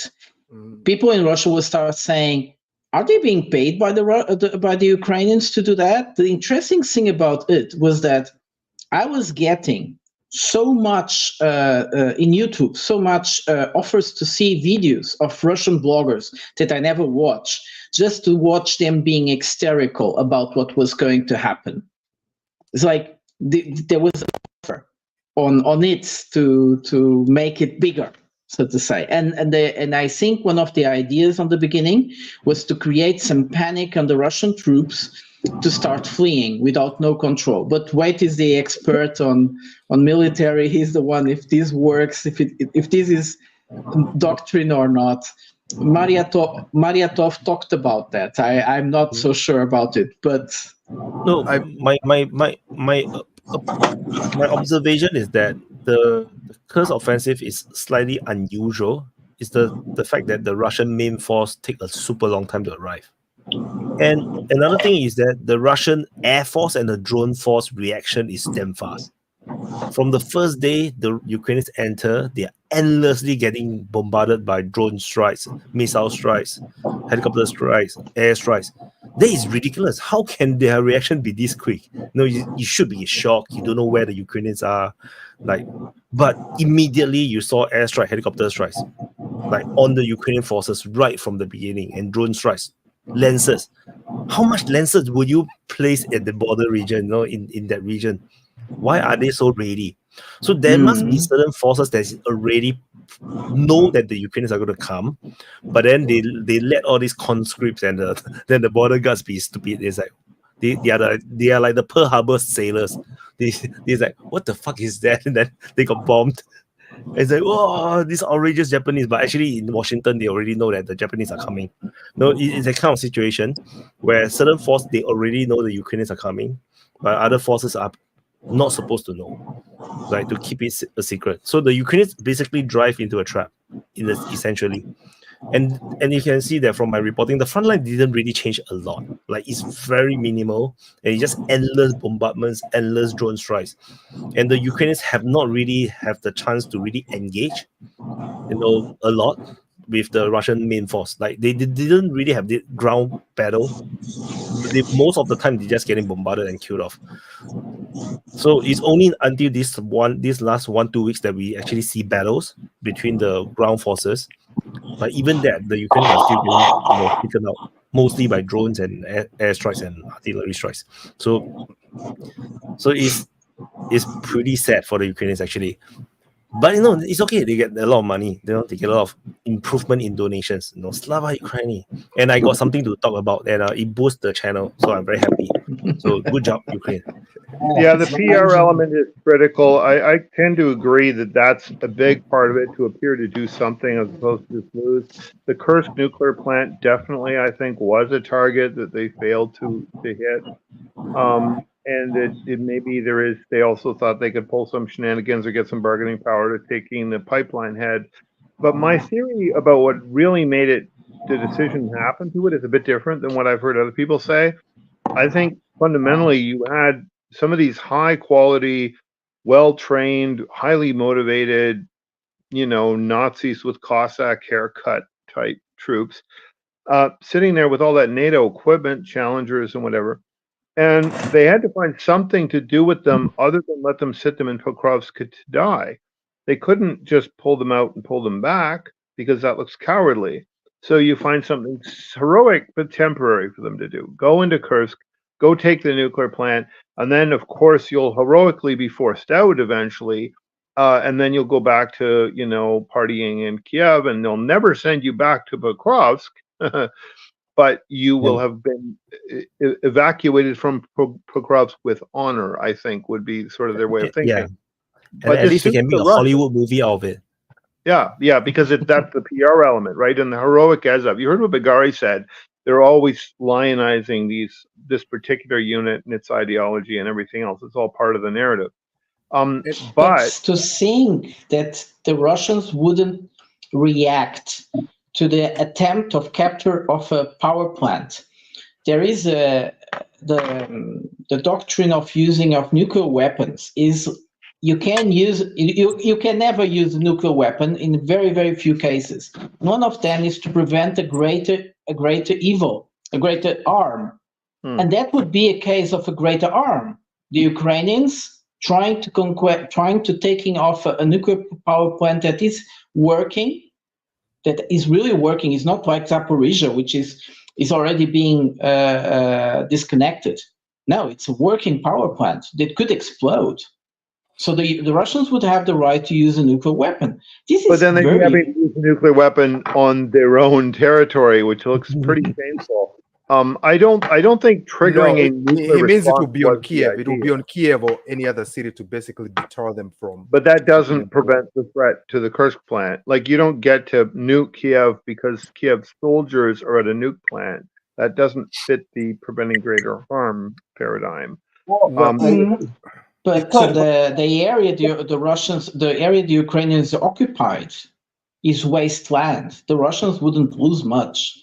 These are old swamps. It's not a productive land at all. I don't disagree, but the PR impact of being kind of forced to nuke yourself, like this is sometimes raised in the Israeli conflict. Can you make the Israelis nuke themselves? It's really kind of an out there scenario. I don't think that was nearly as important as transferring Azov out of a danger zone into a hero zone that they could then be quickly transferred out again. Sure. I'm not questioning our judgment. I was just saying, how crazy is this? Because I think the Russians would use a nuclear weapon in such a case. But that's also, of course, the big reason. They wanted to give these people a big heroic something to do. So Zelensky needs support, and they are all very happy. And I think also the one thing that this whole Kursk thing teaches us is preparation. I think we have taken for granted how much preparation is taken by both sides in any movement they make, right? So as Wyatt was saying, if they tried to go into Pokrovsk with those 6,000 or 12,000 or 20,000 troops, they would be granted down. But that's because the other side has prepared. That area is prepared. Now, if Ukraine is prepared well enough, because I think this whole Kars thing, now I'm conflicted as to whether Russians actually knew this was going to happen. I have to 100% believe they knew. I have to believe they knew. Now, of course, they demined the area. They let the Ukrainians go as far as they want, the airborne brigades. And the mechanized brigades were heated, like Wade was saying, were being heated hard, so that they couldn't advance. So they couldn't. That makes the Russians very unpredictable then, right? Because that's crazy. But I have doubts whether the story about demining is true. I got a strong feeling that it's not true. I got a feeling that there was never mines at the border, because you have to understand these are all civilian areas. You know, they have villages over there. You can't mine your own territory where your civilians are walking around. My opinion, and I think I mentioned this even 1 year ago, the area is undefended. There's no mining. There's no defenses. You can't possibly mine private land. So I don't think there's mining. This is just a narrative that, you know, maybe someone is spreading. I'm not sure. I don't believe there's mining at all. Yeah. So the offensive is definitely it's already prepared on both sides. The Ukrainian preparing, the Russians have already bombarded them. As I mentioned, 1 month before the offensive, the Russians started to bombard those areas. They started to hit targets in those areas. Just that the Ukrainians still pushed in, and the Russians are already prepared for them. Like, given the fact that the reaction is so fast. But I also want to echo what CH said. At least that's better than Krinky. Krinky is so pointless. You can't really make a good movie out of it. Everybody's stuck in that wasteland of a village. So that's a bad movie. But no, Kurs offensive, it could be a very good movie. No. Kurs. It has a lot of it has a lot of elements of cinematography, like, oh, we're gonna make the villain bleed so that all his subjects know that he's immortal and that he can be killed. You know, like, we're gonna prove that we can harm the monster so that people get hope. You know, that it's all cinematography. It has it's all Lord of the Rings. Yeah. Well, here's where I think it's really dumb, though. Here's what I think is a big mistake from a PR point of view. Well, the thing about the mining is also interesting to say. The Ukrainians brought most of it road equipment with wheels, not prepared for all terrain. So there are not many tanks engaged. There's mostly road equipment. So they have been using roads. Otherwise, they are by foot. It's true or no? Mostly wheels. I wonder though about in PR terms again. I mean, you're invading Kursk, which was the site of the greatest tank battle, largest tank battle in human history in 1943, and the Soviets won it decisively, despite losing more troops actually, and more armor. They still won, and so that looks kind of like a bad historical analogy to make in the West if you're Ukraine. Like, is it them playing the Nazis again, right? You don't want to look like losing Nazis. You really don't want to look like losing Nazis to the West. But as soon as you say the word Kursk, you just said losing Nazis. Like, why, of all places, that's why I think the objective had to be the nuclear power plants. It's the only possible objective that could justify your potential PR hole of the Kursk 2 invasion. And I think hilarious because just recently, Deep State was also saying that Ukraine needs to learn from the strategies of the German army in 44. You know, in late 44. I saw that too. Yeah, and it's hilarious because again, you're talking about losing Nazis again. You know? But it's just not the narrative you want. We're the losing Nazis again. Really, really By 44, the Germans are losing already, right? So they're already losing around 44. So Sure. No, so the main problem is that the perfect target was Belgorod, but they screwed it up because they warned the Russians by having all those incursions. So and they can blame Budanov for that. Because those incursions are commanded by Budanov, and then now you have the main army, the Syrskis army, want to do it, but they can't do it anymore. So they kind of screwed themselves. Like, you don't do trial runs, you just do it in three.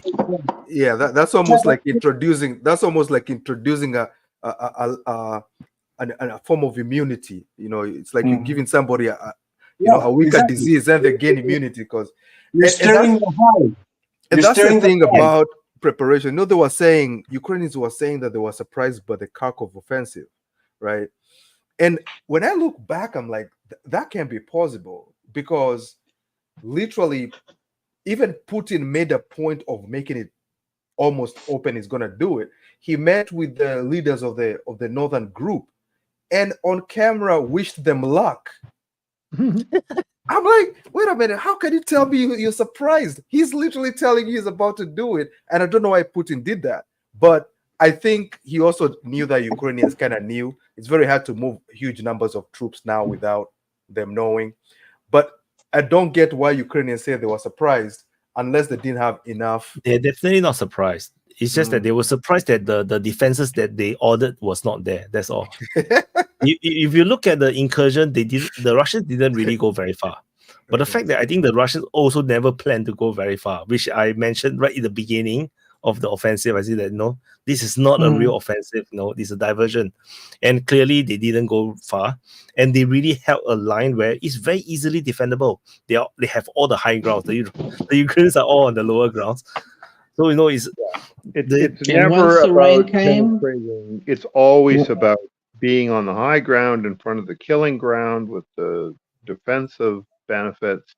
One thing I wonder about Pokrovsk and this whole territory is, are some of those defenses the Ukrainians had actually kind of usable in the other direction? Like, if the Russians take a trench line, can they actually defend it effectively from the other side, like as their own defensive line, or is this stuff kind of unidirectional? I'm not sure. Some of them are very badly done because of corruption. They're like straight lines. They are very bad defense. But the Russians got hands on amazing stuff, like mines and very big hills, and that is better than any defense the Ukrainians ever did. Go on, Von. Yeah, I was gonna say, like in the Provrovsk area and south of there, I'd say most of those fortifications they picked up, if you look at the pictures, they were talking about how brand new they were and they weren't really well built. They didn't have a lot of firing positions.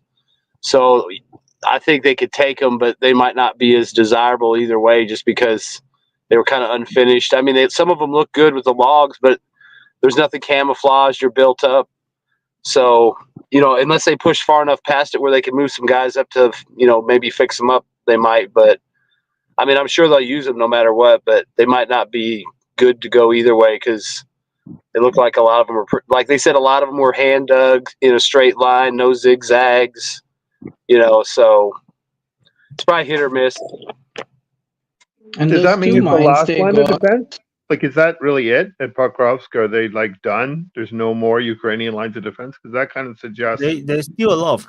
I mean, there is, but it depends where they go, and it depends who's there. I mean, the problem with the defenses at this point is there's just not enough Ukrainians, and then if anything shows resistance, I would assume it's met with fabs, tosses, and everything else until it's reduced.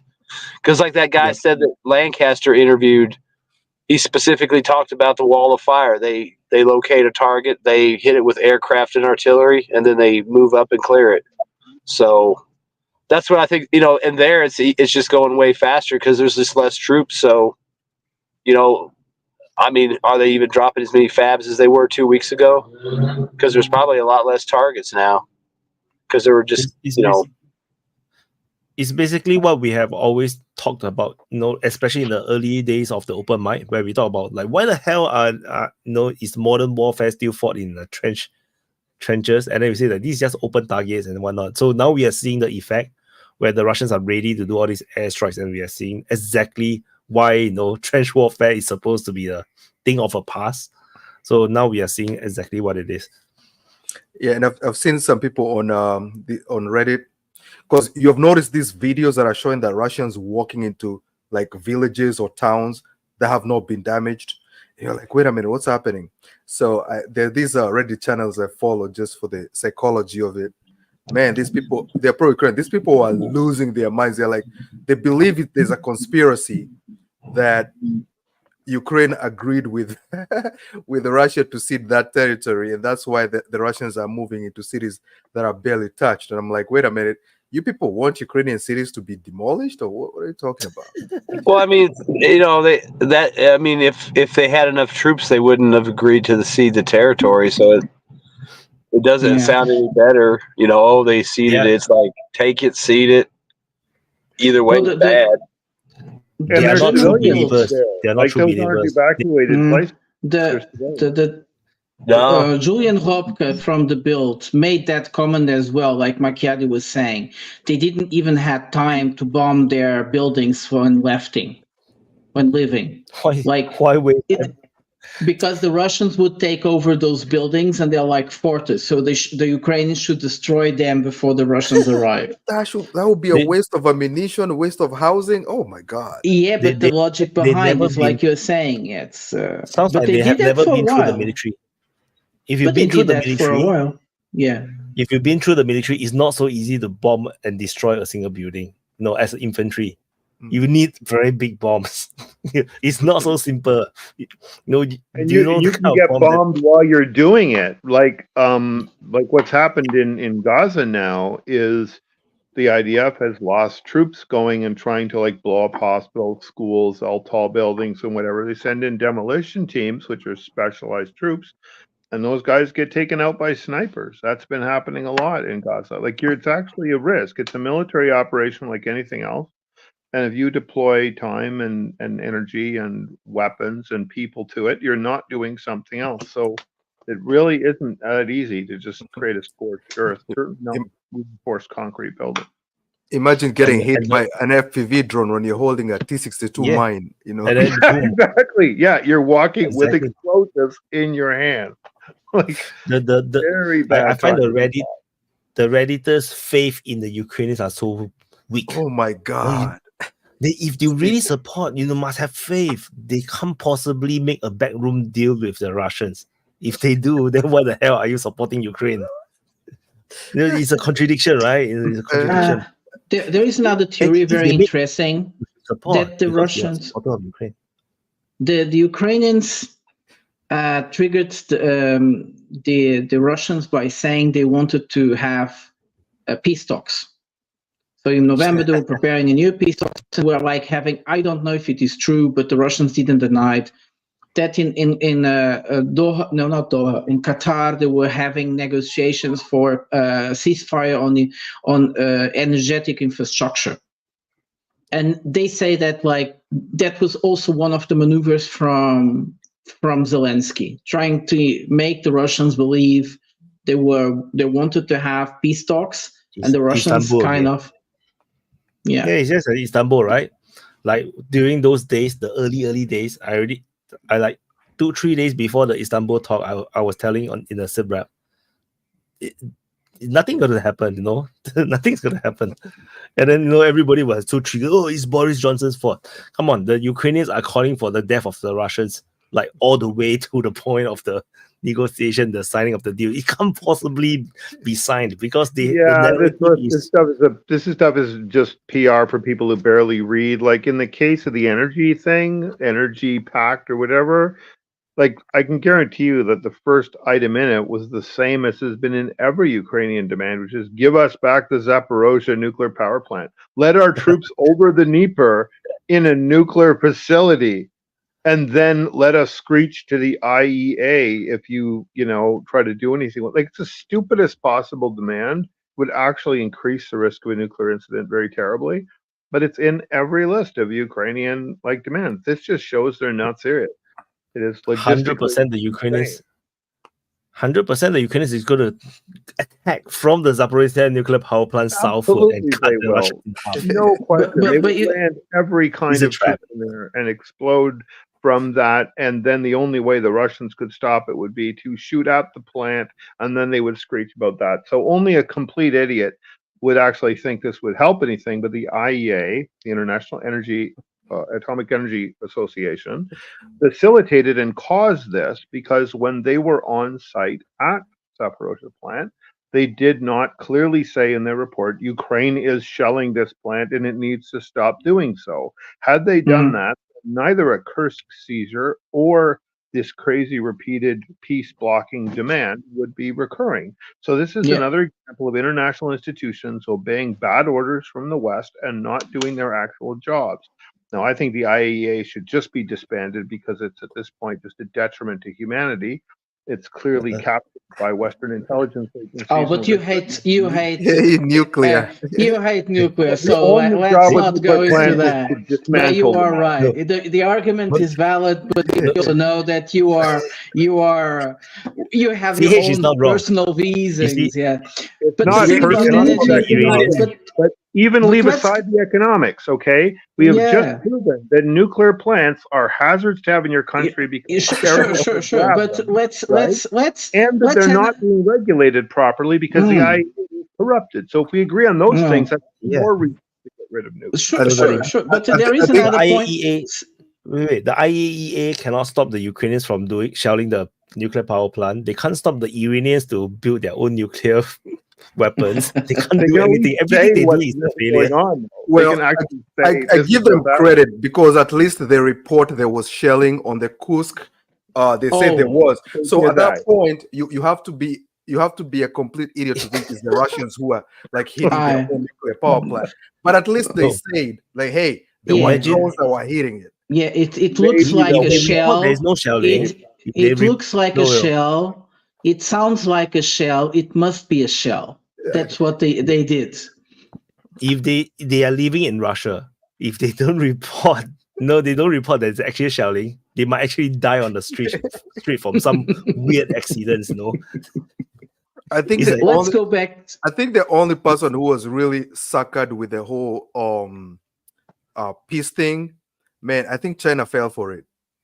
With Kuleba and all that, and making, we're glad that Ukraine is finally, man, they were taken for a ride than anybody else. But everybody's pissed with them. Even the Indians are pissed with them. Modi just said they are not interested in making what they wanted. They wanted, because it sounds like Saudi Arabia doesn't want to organize the new peace conference, and he was asking Modi to organize the conference, and now Modi said no.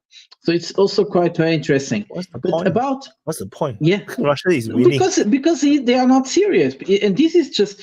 It's not, well, countries like India or China would love to organize peace conference. It's like putting themselves into the stars of the world, of course, but this is too much. These guys are not serious. No, you can't take them serious. They're gonna imagine them making a fool of a whole country like China. One time, Kuleba is there shaking, saying, "Oh, there's some good points in the Chinese whatever point peace plan," and then literally a few weeks later, they run into Kursk. And they went. Saudi and India went to that other peace conference. Was it in Switzerland? And they didn't sign the final communique at all. Like it was that bad. So but it was worse than that. Yeah. It was worse than that. Whoever took part would need to say that they wouldn't want to sign the final declaration. Otherwise, Switzerland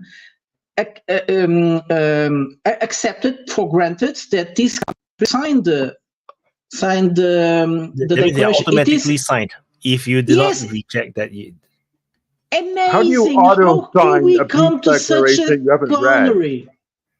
So which is why Which is why after that, there are countries that rejected and redraw their signature later. Which is the weirdest thing ever. I know. When I heard that, I was like, "That's crazy." Who could have thought? Who could have ever thought such a strategy? A clown, just a clown, can have thought. And Switzerland made a very bad image of themselves to take part in such a clownery. It's amazing. Yeah, because the thing about that is that signing a document, being made to sign a document like that, is already difficult. No country wants to deal with this mess. Withdrawing your signature is like 20 times more difficult. But this country very embarrassing. And some countries just don't care. They just like, no, please take out my name. Take out my name. And then the Ukrainians say, oh, we will talk more with them. We want to convince them to sign. They're like, what the fuck? And then they are telling the Indians, no, it's okay. You can sign it later. We try to convince you. So what the fuck is that? So anyway, we're coming to 7 hours. So I want to do closing. So start off, Prata, closing. Yeah, well, I don't have to say, but since in the sequence of our talks this week, one of the things that we should take into consideration is that the answer for Kursk, it was always there in the table, but was the worst the Ukrainians could have wished for. The thing is that the Ukrainians already calculated that they would have energetic problems in the winter, but things as they were manageable. Now, nothing is manageable anymore. What the Russians just managed to destroy, they won't be able to recover until the really cold days. So it will in the winter. So it will be very difficult for the Ukrainians, and things might not.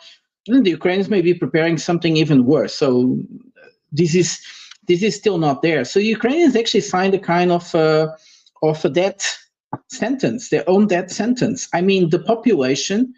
Like we had Bigari later in this chat, and he was saying that the Ukrainian officials in the cities around the population are already walking in thin ice. Imagine people having really problems with electricity, in the meaning that they don't have heating, they don't have access to many things that, like food, could even happen to the point. Then they could see something really bad happening in many places. And I think this was a very risky. Zelensky made too many risks. It's not paying off. This public relations stunt to make everybody feel great and paid back with the Kursk incursion is it's also very hypocrite from all the people that got very happy about it without thinking the consequences would come, and they will be heavy. And I think in the few months, Zelensky has a very short window of opportunity. Winter will come fast. It comes much faster than in the rest of Europe. This is Eastern Europe. And the rains will come, so Kursk will be a hell. And when the really frozen temperatures arrive, which normally arrive in, if I'm not mistaken, in October, boy, I don't know. This is just too sad to see happening. So, great talk today. Thank you, brother. Macchiari. Yes. Yeah, great talk. It's always good to be here with you guys. All I can say about Ukraine is that Ukraine is possibly one of the most irresponsible governments in human history. They caused all this. And they are almost as irresponsible as the people who watch DPA and do not subscribe. And so subscribe to DPA. That's it. Thank you, Macchiari. Gabriel, closing. You're muted. You're muted. Sorry. Yeah, it's been a great conversation. Very grateful to you all, especially Wyatt. And I second the feeling expressed by Macchiari. yeah, I didn't know some of those intricacies of the developments of like economic structure in Europe, and very interesting to hear about like the development of electric energy and stuff. And we sort of rounded back to Ukraine mysteriously. Like, how did that happen? Didn't really realize, but we ended up discussing Ukraine again, which is like kind of the hallmark of the open mic. So good for that as well. I saw Coping in the chat and he didn't come up. Like, what's got in him? Well, hope he comes back soon. Yeah, about the situation worldwide, economically, and in Ukraine. I'd say that we're very lucky to be able to experience these tumultuous times.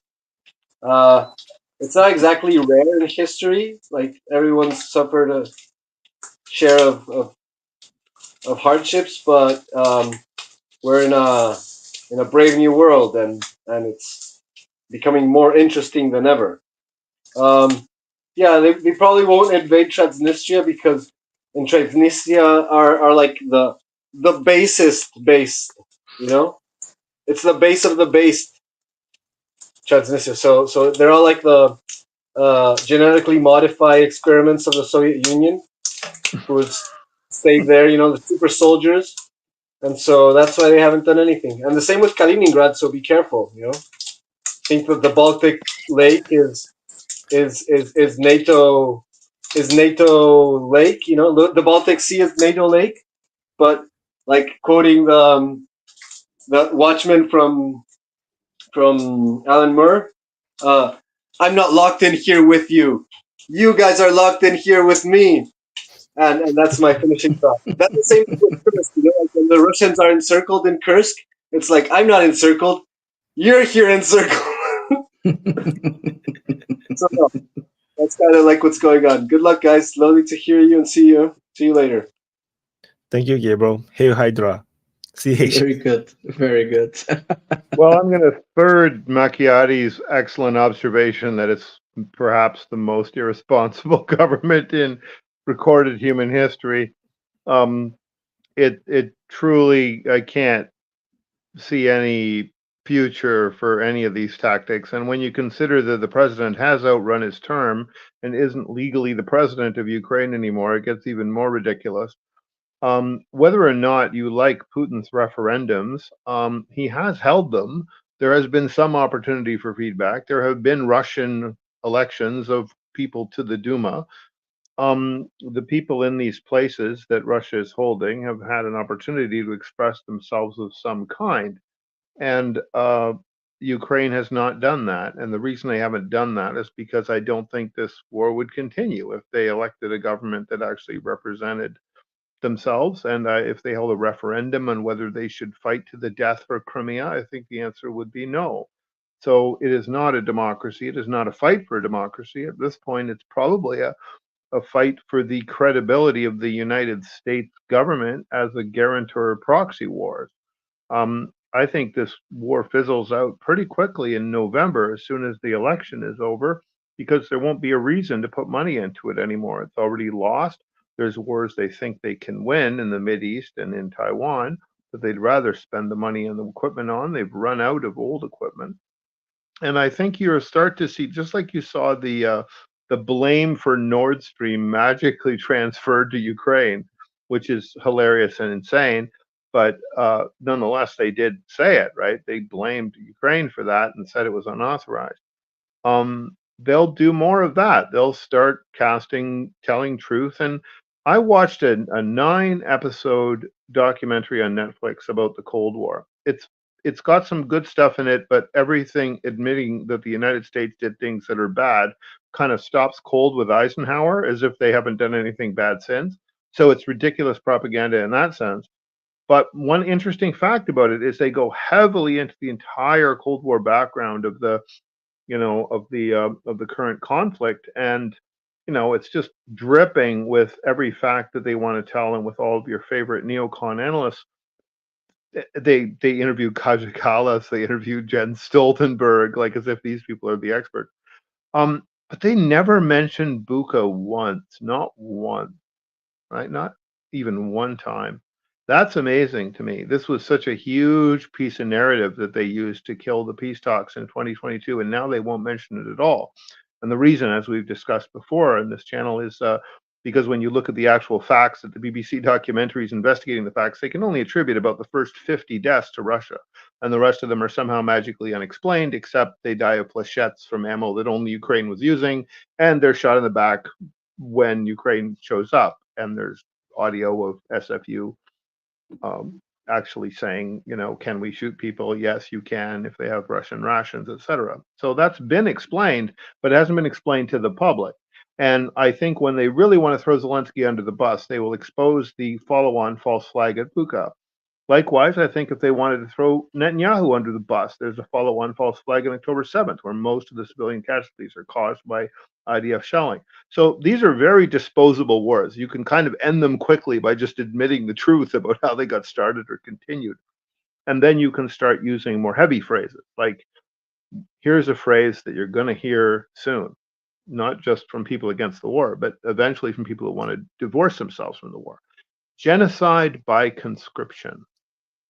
Genocide by conscription. The Hungarians have made an issue for 2 years that ethnic Hungarians have been thrown in the front ranks when they're only supposed to be in the territorial defense battalions, but they get shoved right into places like Kherson, and they were slaughtered in large numbers. And when the Russians capture ethnic Ukrainians or Hungarians, they return them to Hungary, not to Ukraine. So this story also has not been told in the West, and it's a very easy one to throw Ukraine under the bus with. The genocide by conscription story is one that's sometimes told against Russia. Like they claim that they do this to Chechens or Dagestanis, and it never holds up. But if you look at Ukraine, you can see very clearly they are doing this. It's not the Ruthenians from the West being involuntarily sent in as conscripts. It's the ethnic Russians, it's the Roma, it's the other minorities, the Hungarians. So I think the bus throw for Ukraine happens in the next 2 months. Like as soon as the U.S. election is over, the West finds a way to try to paper this up. The economic damage to Europe, which has been incredible, is going to be minimized. You certainly will see countries like Germany trying to back out of it to avoid getting into a larger conflict with China. And we probably will be looking more at the Mideast as the danger zone. And how these things interconnect, obviously they interconnect a lot of ways, but I just watched an interview with Eric Schmidt, which is well worth watching, founder of Google. He's investing in a company to make $500 anti-tank drones for Ukraine, like, you know, like the folded up cardboard type ones. And I think those are going to end up mostly used by Israel in the Mideast, not to blow up tanks, but to blow up Palestinian families, right? To do more genocide. And I don't think there's any question in my mind that the United States is fully committed to the Israeli genocide project in Palestine. They want to kill everyone in Gaza or drive them out. They are happy with the extension of this into the West Bank. They're an active defiance now of the ICJ's ruling that West Bank is apartheid and that those people must be, settlers must be pulled out. And the US is basically all in with Israel on this genocidal project. What's really interesting to me is that some big players, Algeria and Turkey, have laid in an ultimatum to Egypt that they insist on being allowed to bring in their own aid across that border. And Israel is holding that Philadelphia corridor between Gaza and Egypt itself. It took it over from Egypt. It's fortifying it, almost as if they expect an attack from Algeria or Turkey on the excuse of relief. And the Israeli economy is in disaster. The port of Eilat is shut down. The economy's down by 20-25%. You have Israeli military saying the military can't sustain it. Israeli economists saying the economy can't sustain it, and estimates of up to 2 million people leaving Israel. So that situation has to come to a head sooner rather than later. It's a slow bleed out for Ukraine. For Israel, it's the longest war they've ever been in historically. So it's a potential disaster. And I think the Americans will really want to shift their attention to that conflict starting in November, December with the lame duck Congress and with the new Congress. And as for the incoming presidency, well, the Republicans seem split on Ukraine, probably Trump mostly against funding it. Both of the big parties want to keep battling in Israel. So that's their unity platform. they picked a fight in Venezuela, tried to pick another Juan Guaido. The Democrats seem to just want to pick fights all over the planet. The Republicans seem to only be all in for a Mideast conflict. So you can pick that any way you want. Electorally, we've now got our final rosters. RFK's out. He endorsed Trump. Tulsi Gabbard endorsed Trump. They seem to be really trying to also stop the war in Ukraine. And Harris picked up some Stein voters who were hopeful that her policy might be different from Biden, and kind of threw that away by saying her policy wouldn't change. But it looks like the Stein vote is down to like 1.5%. So it may not even swing Michigan, because Harris can sort of nuance that she might be different, right? And get those voters back on hope. So that's all a set piece now, the American election. It's down to about 5 or 6 states: Michigan, Wisconsin, Pennsylvania, Arizona, Nevada, North Carolina, Georgia, I think. And each state is slightly different in terms of how this Gaza issue affects it. But that's the only foreign policy issue that's really going to affect things. The numbers for Trump already have baked in anybody that wants to stop the Ukraine war, in the hope that he will stop it. And I think it does stop. I think it stops in November. And then they shift their energy to, unfortunately, wiping out a stateless indigenous people that has only been defending themselves for 75 years, which will be tragic, but it's predictable. All right.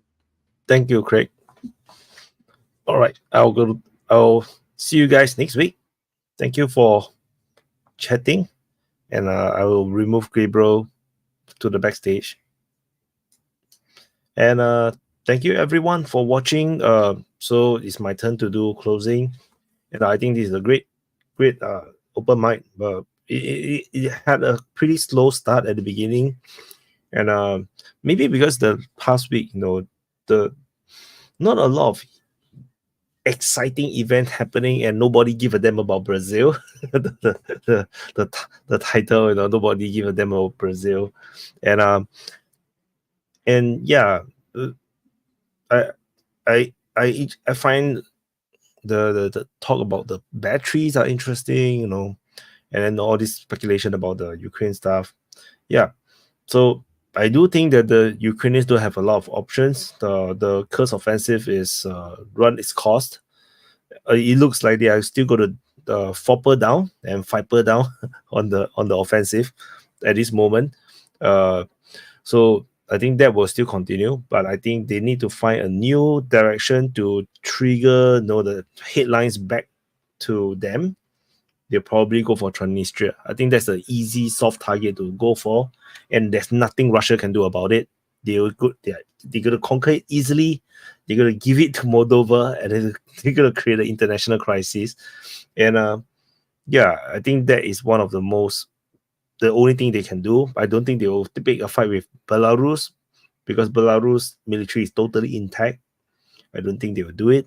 And I also don't think that, no, they may still go for Bryansk region, the Bryansk, Sumy, Kursk border region. But the more they drag, the worse things will become for them. So I'm not sure if they will stick to that. So anyway, it's 7 hours plus. So thank you for watching. Do press the like button, subscribe, and I'm going to, after this, I would immediately do the Frontline Changes report recording. So anyway, thank you for watching. I'll put in the outro, and I'll see you guys in the next update.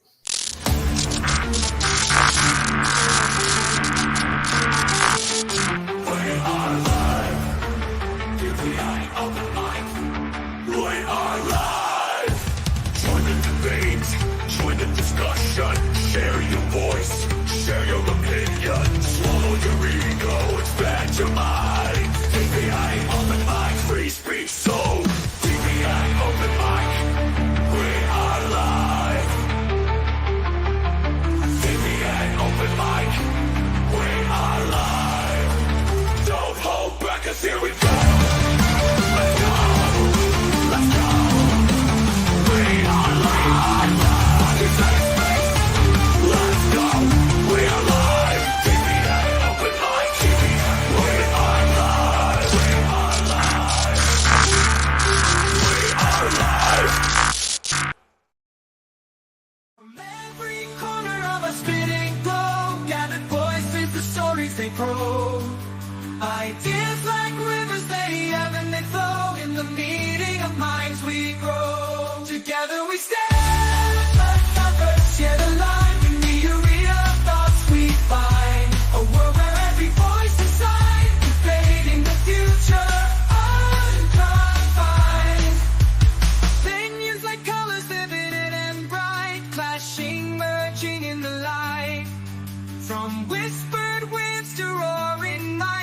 discourse we ignite. Together we stand, unstoppers yet alive. In the arena of thoughts we find a world where every voice decides, creating the future unconfined. In the clash of ideas we see the birth of what the world could be. From conflict we find the key to unlock our collective destiny. Round the table the world convenes, every culture, every scene. In the marketplace of dreams, we chart the course of unseen streams. Together we stand.